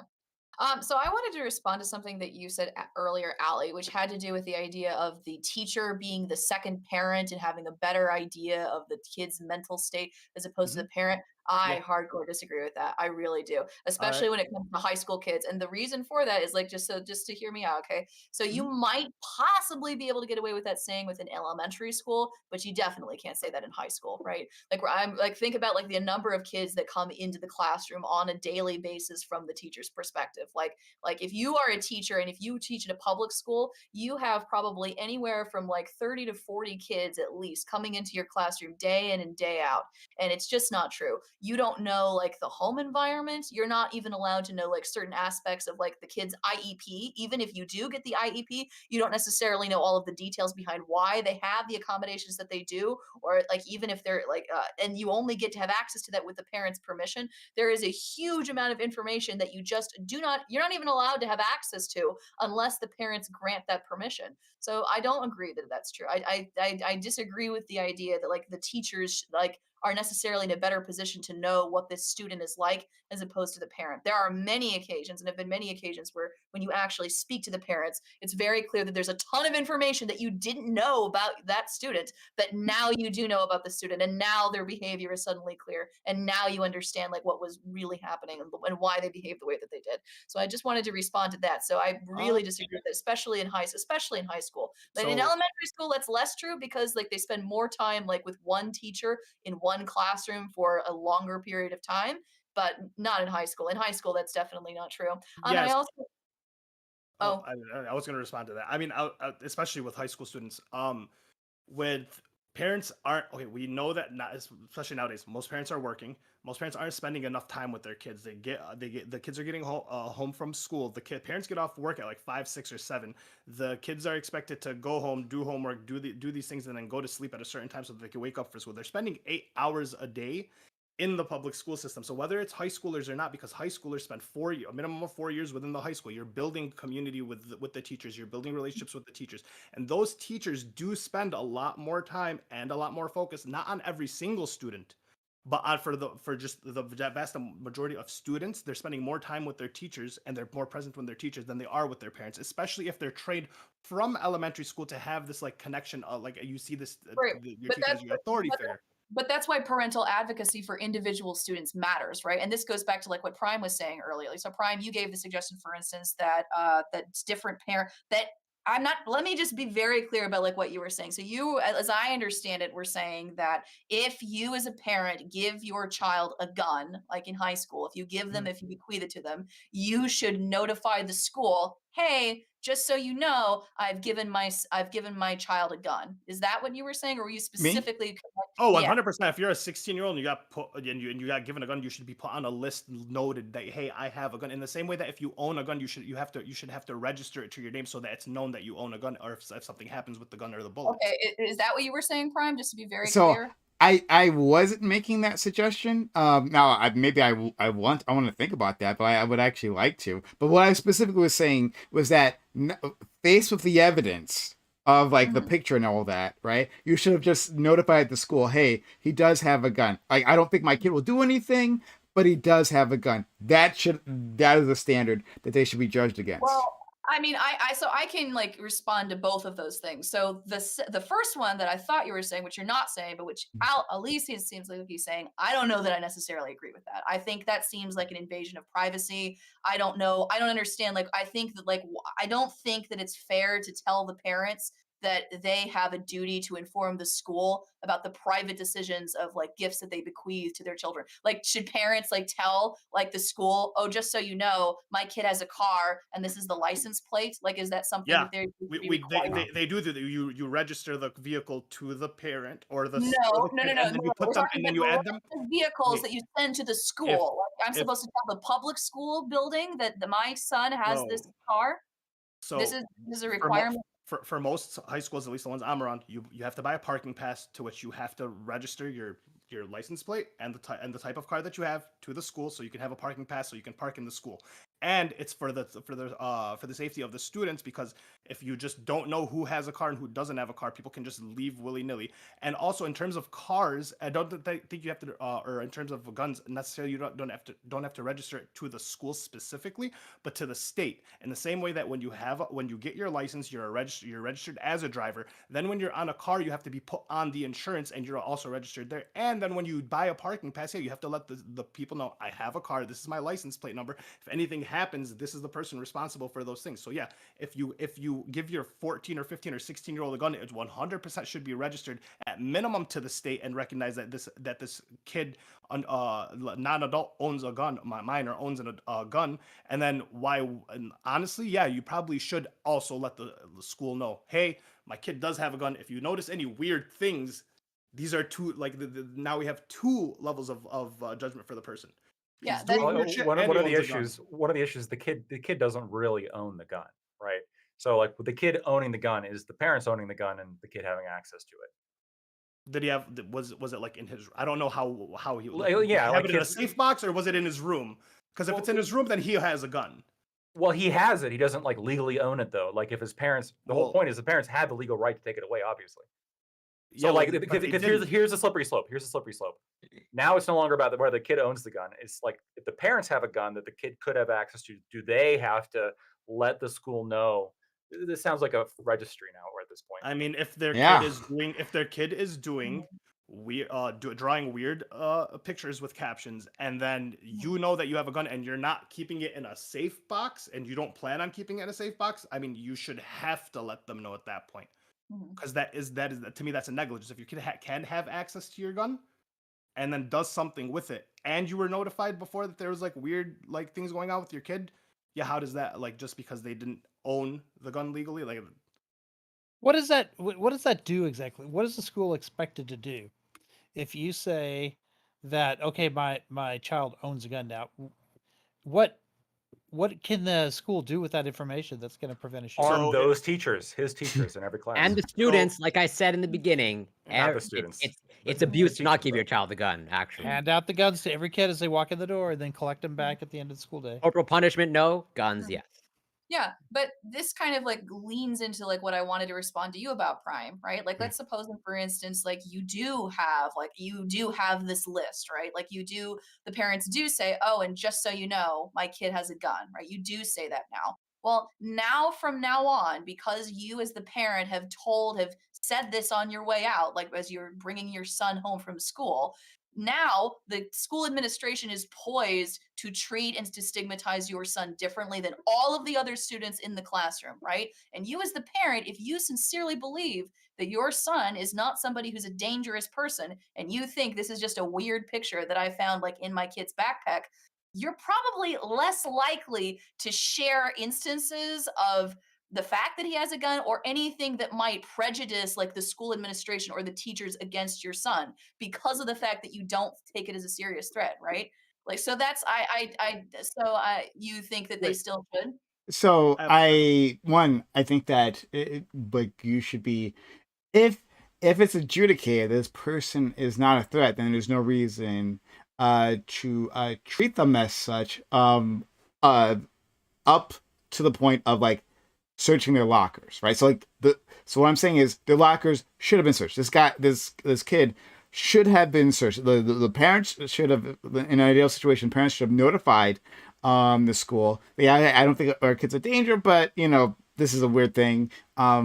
He has a gun, right? And then the school should have like searched this kid and done with it, right? Like if at that point you don't feel like he's a danger, then that's fine. But like at the very least, notify them, give them information, arm them with information that like this is a thing, right? But if I, as the parent, right, I get this picture, you give this to me, right, and I see this picture, right, you are telling me you think that my son is potentially a danger, but I don't Yeah. agree with you. I don't think that my son is a danger. I think that this is just a weird picture that I found in this kid's backpack, right? Yeah, Like but for me to tell you that like my kid has access to a gun, right? When I don't think there's any reasonable basis to believe that he will be dangerous, that's for well, me as the parent to do that, it poises my son to be stigmatized and to be treated differently by his teachers. It poises him to be and again, at this point, I don't think it's reasonable. I don't think it's reasonable to assume that about him. So therefore, I'm not going to want to tell you that as on my way out the door, right? okay, Probably I think it would be irresponsible parenting on my behalf to do that, frankly, because it would when jeopardize. would it become okay. reasonable? So then, if that's the case, then that pushes me more to Ali's prescription there, right? And that everyone has to do it. That it simply is wrote that you let people know that your kid has access to a gun. And if you don't want your kid to be stigmatized by that, right? That's like a thing that you're concerned about. Well, then don't give your kid a fucking gun. And then Like the point is like within this specific context of the situation, like that picture was more, I think, more than enough. Like you have a different opinion on this, right? But I think it's more than enough to have questions about this kid's behavior. Like the thoughts won't stop. Like him with a gun shooting, right? Blood on like from like spurting from the victim here, right? The thoughts won't stop. Help me, right? In that moment, yeah, like that's enough to tell me that this kid might be a danger. I think it's enough to any reasonable person, right, parent or not, to say that something might be going on with this kid, right? And maybe he's not a danger right now, but like we need to be watching him. And hey, he does have access to a weapon. And hey, I live in a country that has had an epidemic of school shootings. So they understand. So a reasonable person, right? I'm putting this up to a standard of a reasonable individual. A reasonable individual could have looked at that and said that this kid, that there's something up with this kid, right? And hell, maybe he should be stigmatized at that point because this kid's having those thoughts. Like, what now? If he's getting help, some like it's different. Like we're putting them And your in opinion of your own therapy. child kind of means nothing. Like, what if other parents saw Yeah. that and they're reasonable parents and they're like, "Hey, your kid is potentially putting my kids in danger." Well, I don't think my kids are putting your kids in danger. Yeah, Right, like but who you don't cares? know my kid. You Well, haven't Yeah, raised a child. but then your kid shot someone Right, and the thing killed you're both someone. So missing- it's like we were right. So your opinion of your kid as great. Was You love incorrect. your kid. You think Right, your the kid's thing- an and amazing now you person. should maybe That's should go to fine. jail. It's not just the parent. It's not just the parent. Like, he was evaluated by counselors the day of. Like, if the counsel, if like Counselors with you got a kid- incomplete information, right? No, it was after he was evaluated that day after the drawing. No, I'm saying that like the counselors didn't know that this kid was armed, right? Like I think that changes the context of the drawing to know this kid actually has a weapon. Do you agree with that or not? What? So the article doesn't. It says counselors observing him would later say they didn't believe he was going to engage in any violence based on his demeanor. Does it change? Do you think that like a reasonable person, like a counselor, right? So your counselor, you've evaluated this kid, right? Now you've said, right, as far as you can tell, this kid is not going to, at least there's immediate behavior doesn't tell me he's inclined to violence. But would it? Do you think it'd be reasonable for a counselor to change maybe their recommendation, knowing that this kid has a gun? Knowing the kid has access to a gun, does it change? Yeah, okay. I could see it change it. Does it change it enough for me to like now think the kid is like significantly more? I don't know. It really does depend. It doesn't. But Let again, me ask this: if the counselors were told that he has a gun and they still said, based on his demeanor, we don't think he's a threat, then would you be fine? Now the parents don't get charged. yeah, and well, then it would shift the blame to the administrators and what they did next, right? So the parents should have let him know. But then from there, once the school administrator knows he has a weapon, okay, we don't think he's in immediate danger, right? And it might have been very much fair for them to think that, but right, as an abundance of caution, as like to show that we take these things seriously, we're at least going to search him. We're just going to search him. That's a basic thing to do. Search the kid. That should have happened any which way. That should probably happen any which way. But like, once we have the information that he has a gun, search him. Okay. Yeah. I And don't again, disagree with that. and that's what the standard I'm trying to set here is, again, not that the parents have to stop this, right? Because any reasonable parent would do exactly what our friend Frederick is saying, is that they would think this is not the case, right? Like their kid wouldn't be able to do this. But at the very least, like, just give them arm with information that a weird thing is happening here, just so you know he's got a gun. I don't think parents can be reasonable like about that. You can't be objective about your kid like that. So unfortunately, like Agreed, but that's why you're right, though. Yeah, so unfortunately, stigmatizing the kid, for me, yes, that works out better than the potential loss of like lives, right? So unfortunately, if you are a kid that is putting out extremely weird stuff, yes, maybe you should be a little stigmatized for that moment. And not every single thing that's weird. If you have a goth kid, if you have an emo kid, that's fine. But there are specific like indicators of like, hey, this person has violent tendencies. If you give your kid a gun, right? If you give them the 22 and they're out hunting squirrels, that's one thing. But if they're capturing animals and then headshotting them, that's a different thing. And if you notice that your kid is doing the latter, then you take the gun away. And if you don't take the gun away and they go kill somebody, it was like, well, you knew what was going on. You could see what was happening. The like all the indications were there. Why didn't you do anything? Well, I didn't think my kid would. That sucks for you. Now you're getting fined. So I want to get to, I think, Corey, I don't think you got your chance to get your point out in synth. And I'll say one quick thing before I said, right, because you brought up GTA, right? Like when GTA 3 was like the turning point for the series, right? When that came out, like that was an interesting moment in time. Like because People running away from cops and shit. Yeah, that was an interesting time. Like I think like our friend Lecto is correct in that, like, well, like just because this kid likes doing these things in GTA doesn't actually let you know like about his inner thoughts, right? But like I like there were plenty of articles about this, and that like GTA in itself, one, it's a violent environment, so it sort of encourages like that whole mindset, but it doesn't actually tell you to do so. Right? Like you didn't have to just like beat people up unless it was like for a mission, right? And then there was like the thing that a lot of kids like to do, especially boys, was that they had prostitutes, right? They had prostitutes in the game, and you could get them to come to your car. They're like streetwalkers, right?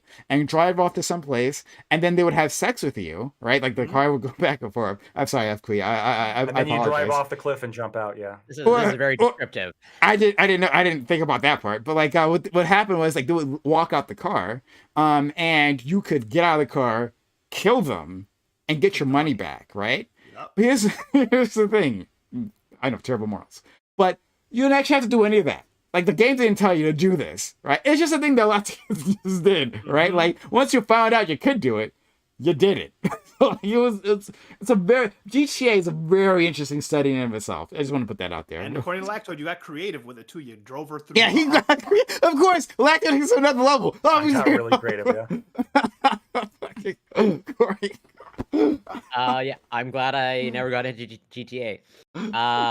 But yeah, just to a couple questions. Well, I guess to the educators, Fairy Queen and iCow, just to maybe see where your lines are. So, like, yeah, drawing aside, would because it's not even clear in the article that the message of the thoughts won't stop, help me is actually tied to the drawing. It seems to sort of imply that it's a separate message.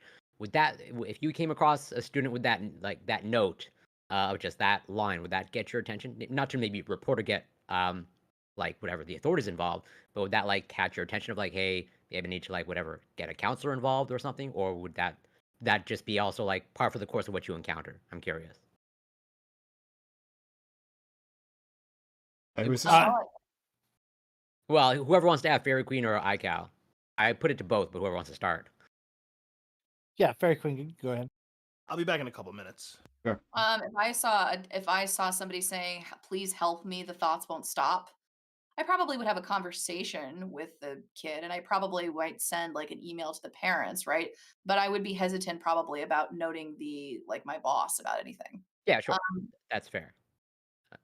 I'm just curious if like if that would be enough just to get your attention on something, or like I just want to see how the range of behavior that you're encountering. Of like you encounter this so often that a message like that would just like fly over here.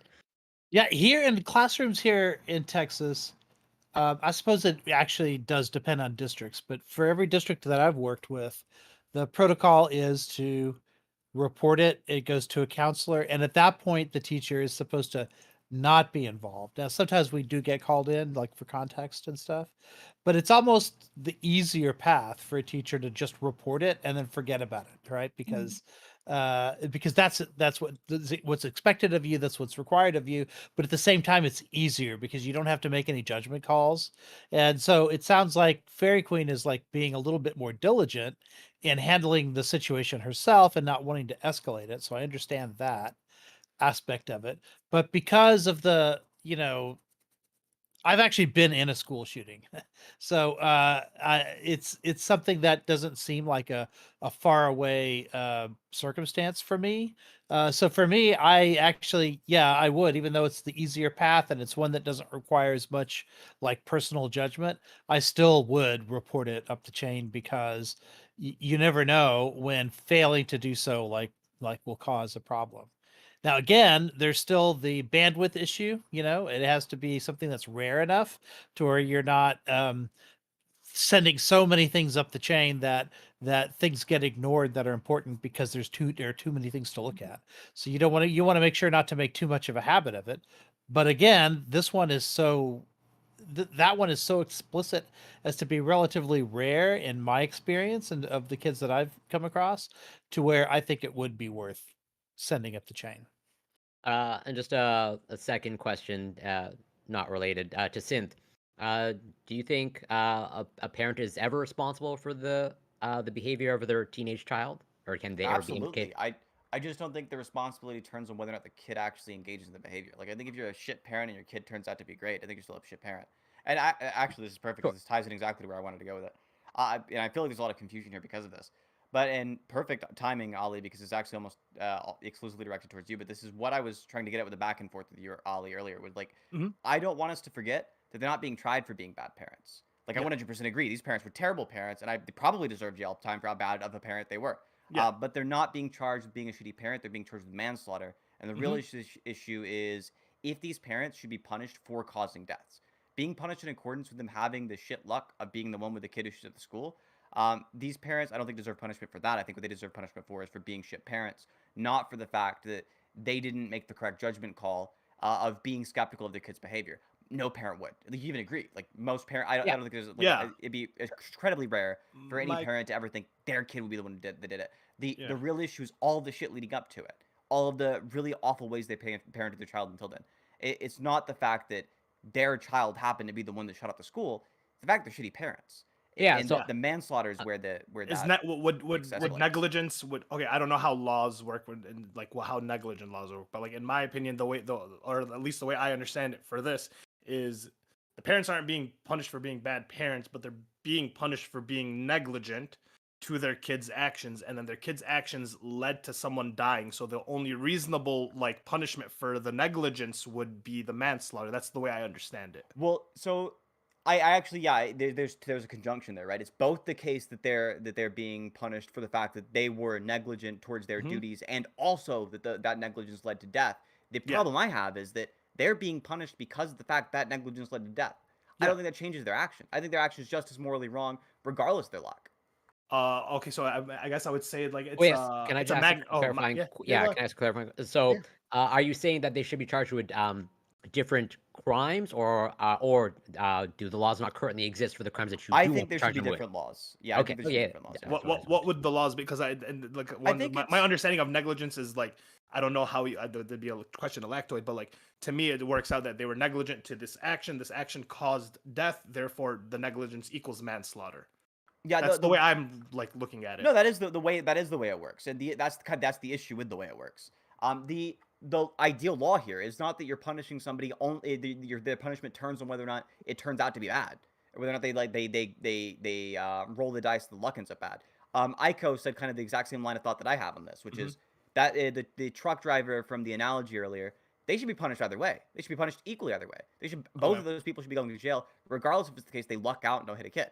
These parents should be punished for the fact that they were negligent and shitty parents, but they shouldn't be punished dependent on whether or not that kid killed someone. They shouldn't be punished the same way we punish somebody who through like drunk driving kills someone. What would the punishment be? Why not drunk driving? What do you think the punishment should be? So the reason the punishment here should just probably be like lower than the average for manslaughter. But the answer to Prime's question, which is why shouldn't they be punished the same way for drunk driving? Because drunk driving is something that we can very reasonably expect somebody not to engage in.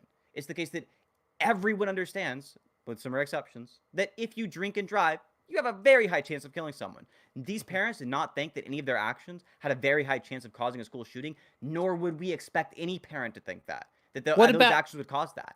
What about at the civil level? I disagree with that notion. I having that like I don't think that should be like in consideration. That we would never expect a parent to think that. Obviously, they wouldn't do that. So that's why you had other adults come speak to the parent to go against what you're like. But you also had some that said the opposite, right? You also had people who evaluated the child's mental health, and you say they don't have the whole picture, and I agree.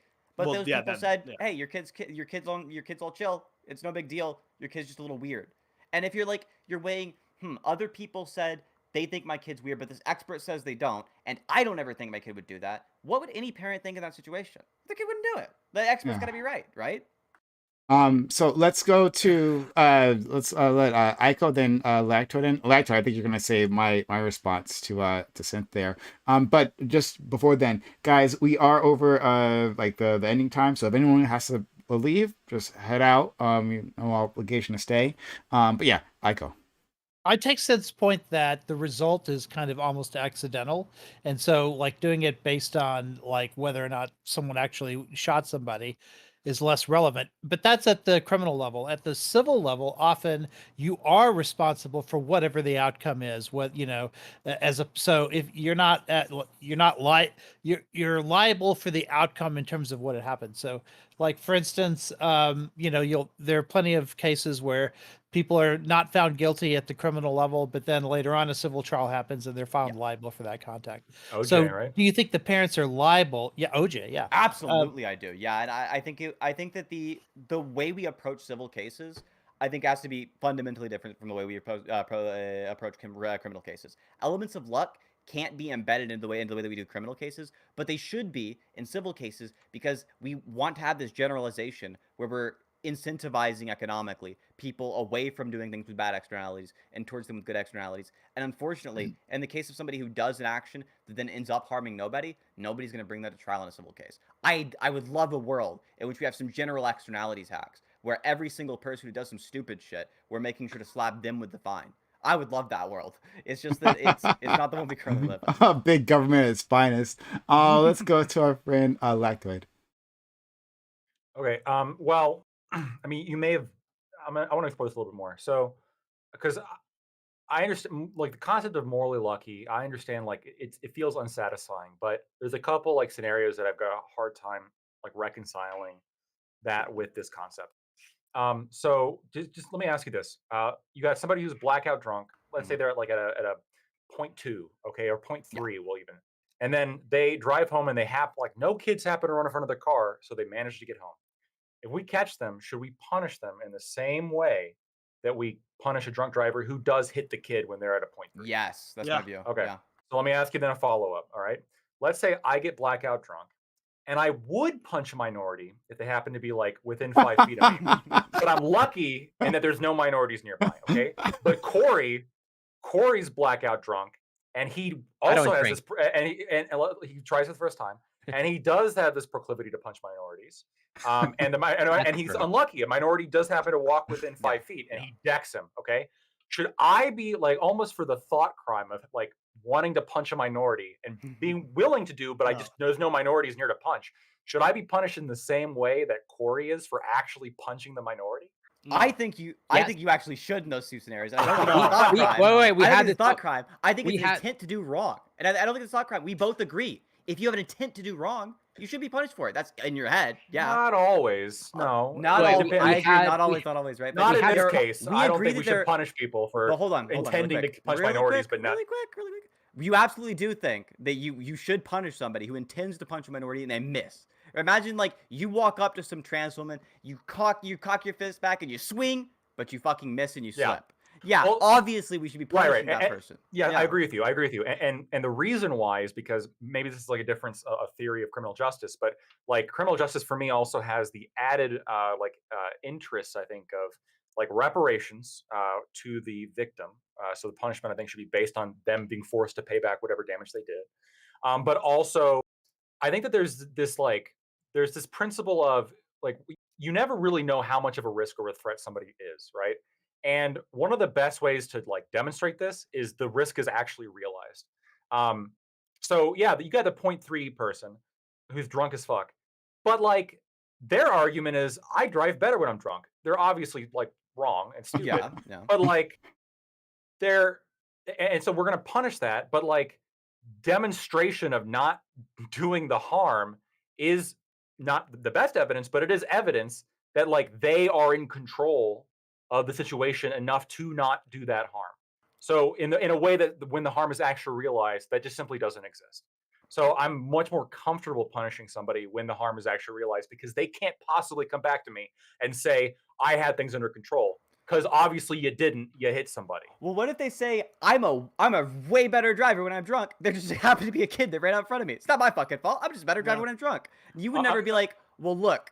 You would never be like, well, look. Yeah, I just take this as evidence. You're actually not a better driver when you're drunk. No, you'd be like, you're fucking drunk. I already know drunk people are bad drivers. I actually do have a position where I'm okay with drunk driving to an extent, where I think that like you should have like you can take additional driver's tests like being drunk, and if you perform as good as the worst sober driver that we allow on the road, then you should be able to get up to that BAC in order to drive. I'm down for that just driving curious. school. I think Drunk driving school sounds fucking lit. I'm just curious. Because think I about it, would if I could respond to drive, this if I fast. could drive Well, at I a would point respond. eight- I understand what I understand the line of thought. I understand the line of thought because I've thought about this before. It genuinely occurred to me. Wait a second. What if somebody just is actually a better driver? I know 100%. When I'm playing Mario Kart while drunk, I'm a lot better than most people when they're sober. But here's the issue. When I'm drunk, I'm placing people at extra risk. Yeah. If somebody's born fucking stupid and they're just a bad driver and they can't fucking remember to use the turn signal, like 99% of the people on the road in Rhode Island, I hate that shit. But They are the extra These risk. individuals, it's at the end of the day, they didn't make the choice to be shit. They didn't make the choice to be fucking stupid. But they are shit. So Which we're is like why maybe we should kowtowing to the lowest elevate. common denominator. Look, I agree. Maybe we should probably elevate the requirements to drive, but Maybe. I don't think it's the case we should say, look, if you are a drunk driver, you only have to be as good as the worst driver on the road. I think instead what we should be saying is, if you are a shit driver, maybe it's the case we should have higher standards. Maybe along with that vision test for driving, we should also have an IQ test, and also can you fucking focus I love on IQ tests. flapping I love IQ tests. on flapping the turn signal while you're also trying to steer. Can you wanna buy a actually toothbrush? cognitively do that? I agree with you. IQ test, But again, toothbrush, dangerous weapon, could kill people. IQ test. I agree. True. But look, I want to ask you though. So let's say we do raise the standards like pretty high, and someone who's like drunk consistently hits those very high standards. I think we should let them drive drunk. I completely disagree that we should let those individuals drive drunk, because I think those same individuals be driving better if they were sober. And I think we should have a system that puts in place and this actually probably is a difference in legal theory. I think the kind of system that I want to put in place is the kind that encourages the correct kind of moral thinking and the correct kind of rules and heuristics so that we can have the best possible world. I don't think it's the case that what I'm trying to do here is say something like, well, look, good enough for me. What I'm trying to say is, instead, the kind of approach that we should have to laws is to make sure that individuals are living up to the moral standards they should actually have to, and being punished accordingly when they don't. Well, the law is supposed to be like the whole well, I shouldn't say the whole idea, but a big part of why the law exists is because you can create a rule and apply it broadly across society, which means, yeah, there may be individuals for whom like that doesn't apply, but it doesn't matter because you're applying that law. It's efficient, right? If you have a law that applies to tens of thousands of people who might violate it or whatever, that's more efficient than individual judgments with every single case on a case-by-case basis. And there's no way we can make those decisions individually. We don't have the bandwidth for it. This is another bandwidth issue. So the law has to just make a broad stroke. And if it means that there are a few instances in which that doesn't create an ideal outcome, like that's outweighed by the larger benefits that law creates. You fix this. You fix this. Right, you fix this. You fix the bandwidth issue by simply saying like, if you want to go to the drunk driver school, so to get the like, you know how some people have like eyeglasses required on their license, like there's a BAC they can put on the license that they can drive up to, but they have to pay out of pocket for those additional tests to register that, and so they're paying for all the expense, all the administrative overhead for those extra BAC. We can privatize it. We can have private exams like the LSAT and the SATs and stuff, right? And then you'll have degree mills for drunk driving. Like I understand, like from a harm point of view, what you're talking about. My business idea, Sim. From a harm's point of view, what you're talking about is fine because maybe that is possible, but there's no benefit to society, right? At best, it's a wash. No, there's a major benefit. Like, think about this, okay? If I am a safe driver, like what we consider safe, and let's say I just like to drink, okay? If you put me in a cage for drinking, then like you've done it. Like, let's say you arrest and put a doctor who's going to go on to save 10 lives during the period they're in prison now. You just cost 10 people their lives. We shouldn't punish doctors with drunk driving if they can drive as safe as the worst driver on the road. Hold on. They're going to want to save by that people. logic, You want 10 they'd people be to drunk die. doing surgery. By that logic, Lactoid, what you should be saying is, actually, even if they're bad drivers, they're fucking doctors. Let them go. They can be Yeah, listen. What if they're going to save 10 people? Or Two- that We should have a stratified criminal justice system. or Basically. that Two they perform responses to surgery better this. drunk. Two responses to this, Lactoid. Number one, like the benefit of locking up the doctor is to show everybody else that yes, even the people at the top of society have to follow this rule, and to show that whenever there are exceptions to rules, that makes people respect those rules less. But I agree. secondly, we have a 13th Amendment solution to this, which is we can make them be doctors in prison for free. But I want to reach across the aisle. Best argument I've heard. That's the best argument I've heard thus far. I'll concede. I want to reach across the aisle and say one thing to Lactoid. Look, I think if somebody's willing to donate a bunch of money to effective charities, those people should be able to get away with murder sometimes. Okay. Let's go. Oh, He's thinking about it. Maybe. Bring this. Well, he can. I agree. The idea of like having I'm gonna say people be able depends to... on who you plan to murder. Like if Well, they're, look. Well, if I'm willing to donate $6,000 against you. malaria, I could save 2 lives, and that means I should be able to kill 1 homeless. Well, a lot more than 2 lives, probably. I mean, if we're going to be honest, right? That's Some true. African village, there's probably a whole village. Anyway, I only wanted 5 this. cents for a vitamin A Yeah, supplement. true. And then also it depends on who you're killing because maybe their benefit is greater. There's a whole Like thing I we could said, depends on who yeah, you're it's a tree we can go into. But like I agree with the general proposition that like we don't want to give people exceptions and the ability to break the rules, right? Because then this might lead to like negative consequences. But this is why I'm saying like the BAC test, it's not bigoted, right? You go and pay for extra tests to prove your ability. And if you prove a certain ability, you can't pay your way out of wrongdoing. It's just setting the barometer of what wrongdoing is for you.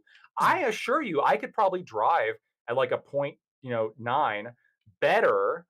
Okay, hold on. 0.09. 0.9? I'd be dead at a 0.9. I'd probably be able to drive better at a alcohol 0.09 at that point. then like my brother can drive completely sober, right? But yet like if I get like to a 0.8 now I go to jail. Like, what a ridiculous Let's system. go. Some Let's go to Ali. justice is not blind. And then To let's the- go to Corey. I love how like we get lag to it, like because he'll bite bullets left and right. He'll just do that, and like we can like logic him into the purge. But so let's go to The problem with the BAC license is that much like in a lot of cities, people will just end up paying the proctor and just write that I can drive at a 3% and call it a day. So I just want to bring this back to like the parents thing. Parents. Okay, so if you have parents and they allow their kids to drink and their kids' friends to drink in their home because they're like, well, they're gonna go drink anyways. I'd rather them drink under my house. I can keep them safe. So whatever. But then the parents, the kids sneak out of the back. They're drunk. They drive. They kill someone. Do you think the parents don't have any responsibility for that death? They definitely have some responsibility. It's just the amount of responsibility they have is not proportional to one death. Considering that you let your kid drink and they went out and they drove because you allowed them to drink, so they're driving drunk because you allow them to drink. Yeah, no, You I didn't allow follow all them to- that.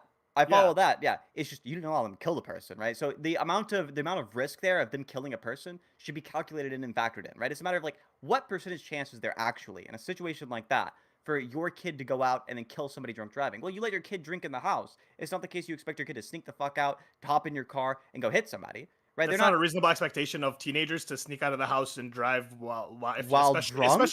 especially if you have cool enough parents that allow you to drink underage in their home Of course, it's it's- not reasonable to expect your kid to go out and kill someone. to drive drunk. That No, they I will, would- that they can I- do that. That they have I the do not think potentiality to it's- do that.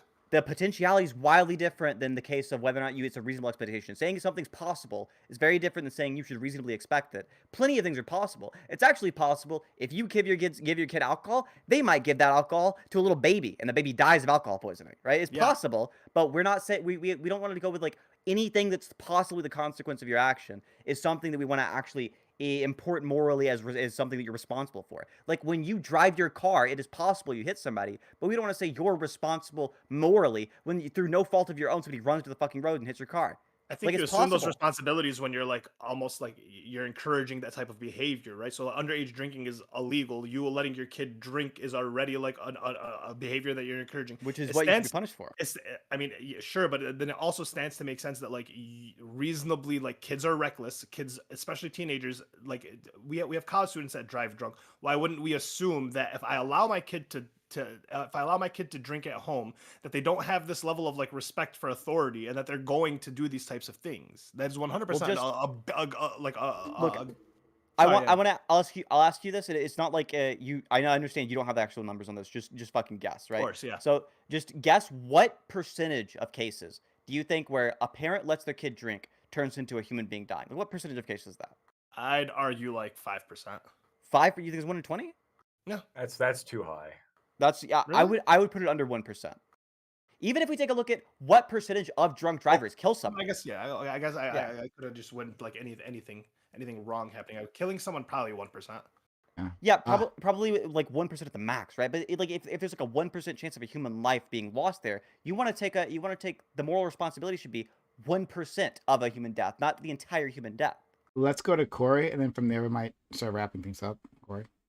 Well, I just want to say I'm in favor of your model lactoid of being able to drive drunk as long as you're in the vehicle Thank of you. every drunk driving test that occurs. Like you have to be there present, and if they pass while you're there for every single citizen in the United States, then. by all You just means. gave Lactoid a monopoly over the business. You should He's the also be able to. job. Yeah, so No. I have the job now. You should also be able to drink while driving, which Mississippi allows, and every state should. And just to again further kind of like tease out Wait, your you're allowed to position. drink while driving? As long as you don't get drunk in Mississippi, yeah. Yeah, Mississippi. If one of you know, like the geniuses of Mississippi at it again. Wow. Hey, and look, my state drunk driving first time offense is not even a crime; it's a traffic ticket. Are you? I believe. Correct me if I'm wrong. Yeah, you're the legal expert here. But are you in favor of, from what I understand, like the laws of like a bartender can be held liable, responsible, if like they serve a drink and then the person like drives home drunk and they get in an accident? That's that's super difficult. I think that a bartender. Oh God, yeah, I think that like if a bartender has reason to believe that this person's going to go on to pose a threat, like if the bartender like I would be the bartender hands the guy his keys as he's walking out and he's served him like all night long and he's blackout. That action would be so much worse than like are you gonna Uber home? Yeah, I got an Uber outside. And then the guy goes out and then like sneaks around and finds his car or whatever. My general position is just like I guess it'd be equivalent to the thing with the parents, which is like the standard's pretty high here for me to hold you responsible. Did you have reason to believe that what you were doing would lead to XYZ? Okay, so let me I'll wrap it up here. Hey everyone, if you enjoyed this, then consider supporting the channel. That's the way I provide you with all of this great stuff, with these great conversations, and I thought we had a really, really amazing set of conversations today. So consider subbing to the channel, subscribing here, gifting bits or gifting subs, Amazon Prime / Prime Gaming, resubbing, all that good stuff. Sticking with the subscription. Thank you for our long-time subscribers. I should thank you guys more often, but thank you all for the support that you constantly give. But yeah, help us out. And you can throw in a hype chat or super chat in here, and we will read it before the end of the stream. But I wanted to give an outro to all these great individuals, and I gotta say, like everyone here was firing on all cylinders today. Like I'm really impressed with what you guys did. Lactoid, thank you. Lactoid, right? This just over the last few weeks. Like Lactoid's, like we've been able to peer into Lactoid's psyche. We've been unraveling it like an onion, right? And seeing more and more. And tears following as well. Yeah, it's just like we're learning so many things about him, about like the things he wrote in his like notebooks as a I child. rediscovered it. It was brutal. It was crazy. Oh fuck! Okay, that must have been an interesting moment for you. Like, I'd actually like to. I was impressed. It was really well written. I mean, for middle school, Is it better or worse than now? a little bit worse. A few grammatical errors, but still very well done. And that's what he takes from it. And he's like, he finds like I thought like everyone I knew simply like killed the process, just like beat them. You like found creative ways to end their lives, right? Yeah. And we're just like I think deeply understanding it our was friend. like Dipsy got caught in the tubby custard machine and got like turned into tubby custard, and then Nunu came and slurped it up, and it was cannibalism. He's fantastic. I love him. Thank you, Fred, for coming in and Yeah. sharing all of that. This was a bucket of fun. I want to thank everybody here. I thought this was, these were contentious topics, but I think everybody here made them a lot of fun, and we had a lot of humor with it, and I really appreciate that. If you liked what I had to say, you can find me at Lactoid TV, Twitch, Twitter, and YouTube. Thanks. Thank you. Corey, thank you for jumping in and giving your insights, man. Like this is a great, like not only do you give us insights, but you also up the sex appeal with that beard. So Fake. we need anything to get the viewership up, so we'll appreciate it. Thank you so much, friend. Well, if you're relying on me to get viewership, you're in dire straits. But I'm pulling for you. But what I will say is, Lactoid implicated me in punching minorities while inebriated. And I just want to say, in response, Lactoid mentioned that, he drew liquefied Teletubbies This just might be coincidence. I want to point to any fingers and make false accusations, but I believe the Teletubbies are no longer around. Just want to point that out. It's a weird coincidence. But yeah, this is great as usual. You can find me on Twitch, Corey Campbell 84, Twitter, X, Instagram. It's Corey Campbell. And yeah, iCow, Fairy Queen, Ali, Synth, and Lactoid. Always a pleasure. Love you, Prime. Thanks so much, friend. I'm gonna do some research, sleuthing on the Teletubbies, right? There is one minority. It's the There Teletubbies. is. It's Dipsy. Oh my You're- god! That's specific. And you knew their names too. Okay. All right. I'm like, okay. This is fascinating on all sorts of levels, but we're gonna move past it for a second. Next week, I always know the names. of course, it helps when you're stalking your victims. Let's go to our friend Sith. Sith, this was fantastic. Thank you for coming on, man. Like I love the way you argue. But I tell you that all the time. I gush over it. It's fantastic. Thanks so much, friend. No, I really appreciate it. This has been I generally like these panels. This was, I think, my favorite so far. This was like wildly exciting, and I can't get over how like perfect the other individuals on the panel were. Because like Lactoid, Corey, Ali, Fairy Queen, and Aiko, you guys are all very good at like organizing the arguments you have and being able to present them and speak through them. But also, you guys all come from very different like philosophical backgrounds, we'll say, right? And it's really enjoyable to have an argument where every single side has a very, very different approach to why they're coming to these conclusions. Because then there's always extra additions. There's like always like Aiko's massive knowledge base, or like Lactoid's willingness to engage with the logical conclusions of arguments. And even if that includes punching minorities or melting Teletubbies, it's always interesting to hear, right? But no, I definitely really enjoyed this panel. It was like wildly entertaining. And I would be down to have like a million more of these for the rest of my life. It was like super fun. You can find me on YouTube, youtube.com/Sith, SINTHU. Thank you so much. Let's go to our friend Ali. Ali, I was also really impressed. Like this, I thought you did like the best you've ever done. Or at least on the panels I've seen you in. You really, really crushed it. So thanks so much, friend.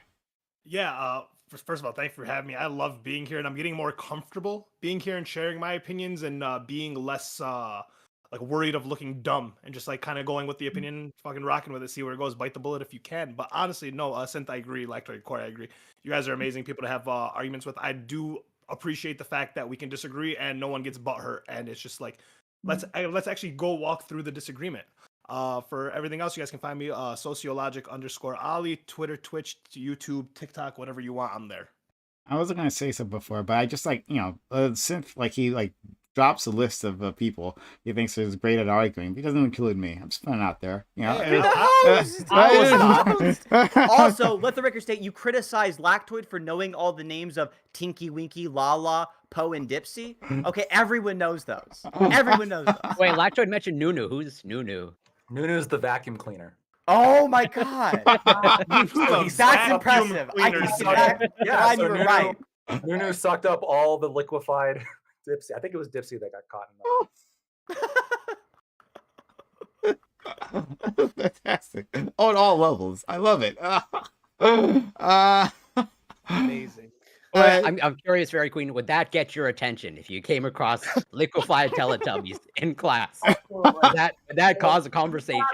Stop, please help. I have some questions. That one goes right up the chain. I wanted to say to Fairy Queen.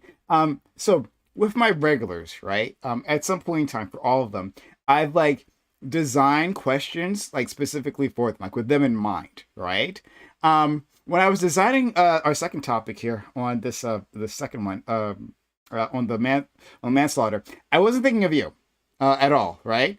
But I'm very glad that you were here because you added so much to that, right? Like you gave us a really interesting perspective, which would have been completely lost here, right? You were just like, yeah, fuck teachers don't know what they're doing, that's how that would have gone. But you really added a lot. Thank you. And even before in our previous discussion, you added a lot as well. So I'm really happy you're here, and like we're gotta keep rooting for you to come back because you're so great. No, had so much fun. Thank you all for being with me. Thank you all for arguing with me. I had a whole lot of fun tonight. Thank you to all of you. If you ever want to argue and fight with me again, I'm totally down for it. Folks, if you want to find me, you can find me at Fairy Queen's Cottage. It's again the disturbing little gray bar right in front of my face. Okay. Thank you all very much. I had a ton of fun. Absolutely. Okay. Next is our friend Aiko, who just reset for 21 months straight. Thank you so much for that. And Aiko, like, I wanted to draw him out of his shell because, like, look, what happens oftentimes, me and Aiko, we'll like sit around, like, and we'll just have a conversation, and we'll have these like deep, amazing conversations. He'll just like say like insightful thing after insightful thing. He'll just like fire them off rapid fire. And then I'm like, well, what did you say previously through the conversation? It's so good, right? But today, like, you really nailed it. So I'm very grateful for you coming on and you sharing all of that, all the wisdom. Oh yeah, sure, no problem. I always like being on here. I mean, I think sometimes, like when especially when it's a 9-person panel, like it can be a little tough to find a window where what I'm saying is relevant. So, like in the past, I'm like, oh, if I can't say it now, like 20 minutes later, it's no longer relevant to what's being said. I usually get caught in that trap. But yeah, I'm gonna be a little bit more aggressive on that. Yeah. Do you want people to find you or do anything? I got Rich on I guess Twitter, that or the site formerly known as is about the only other place where I've known. Oh, Yeah. is your handle I Cow Rich? Like I am Cow Rich? It's short for impatient cow, the knock knock joke. You know that joke? Oh, okay, yeah. Yeah. Okay, I thought it was I Cow Rich. I was like, okay, Yeah, like you're well, You're it's you're just posturing to all the Muslims like I got the cows, okay? Come to me. Right, yeah. Yeah, exactly. Oh, hey, sorry. What's this? Have you not heard it? Okay, we'll do it. Knock, knock. Knock. Who's there? Impatient cow. Patient cow who? Moo. Ooh. And cow. Okay. All right, so that's like I have a little less respect for you. Leaving this conversation. also known as interrupting cow. So that's another interrupting cow. Like I don't know. I just like name interrupt. Yeah. I thought You've never heard that? No, I've heard it, but like you see, like I go here. He usually like has like the references he make are like super deep. Right, Yeah. like he'll like bring up like philosophers and like Christian mythos, right? He'll like really energize the conversation. I'm like assuming, well, this must be that, right? Like maybe like a sacred cow thing he was doing. No, not anything. So I had to lower my standards. I thought he was a farmer. Okay, all right. Well, anyway, we're learning so much about all our friends here. So I'll send you guys off. I'm assuming. Oh, and. Two things. One, the Fairy Queen, when she said like go find her, she meant find her on YouTube. Fairy Queen Cottage is on YouTube, so just don't forget that. Don't like do what I did, type it in Twitch, get discouraged and give it up. All right, so like go on YouTube to find her. And you should talk about your site. Do you talk about that in public or not? Oh yeah, no, I do. It's called Worlds Without End. Also, wwend.com you can go to as well. It's both of those URLs work, and it's a website for readers of genre fiction books. That would be science fiction, fantasy, and horror. And it's really it's a way for you to like register all the books that you've read. So if let's say your goal is to read all of the Hugo books, that all the books that have won Hugo awards over the years, or the ones who've been nominated. We have about, I think, 50 or 60 awards that we track in that way. And it'll tile all the book covers, sort of like like on Amazon, where you see all the books, but the background behind each book will be colored a certain color based on whether or not you've read that book. And the idea is to get a solid color on the page, which means you've read all the books. And it's also a place for you to review those books and to talk with other fans of those books and that sort of thing. And the last thing, it also we also have reading challenges. So you can post these reading challenges. And then over the course of a year, you read all the books and you check them off and you talk to the other people who are doing the challenge and you discuss it. like a book club kind of. We need to get you to do that more, especially if we have anyone here with like a large audience. So you Sure. got to advertise that. I've All right, been I'm doing gonna. some stuff with Juby with regards to that. Indeed, he is. And we should talk about that when you guys have that all set up. Anyway, I'm gonna send you guys off to our friend. I'm really important. IRI. He's streaming right now about something New Hampshire, something, whatever. Who cares? No one. It doesn't.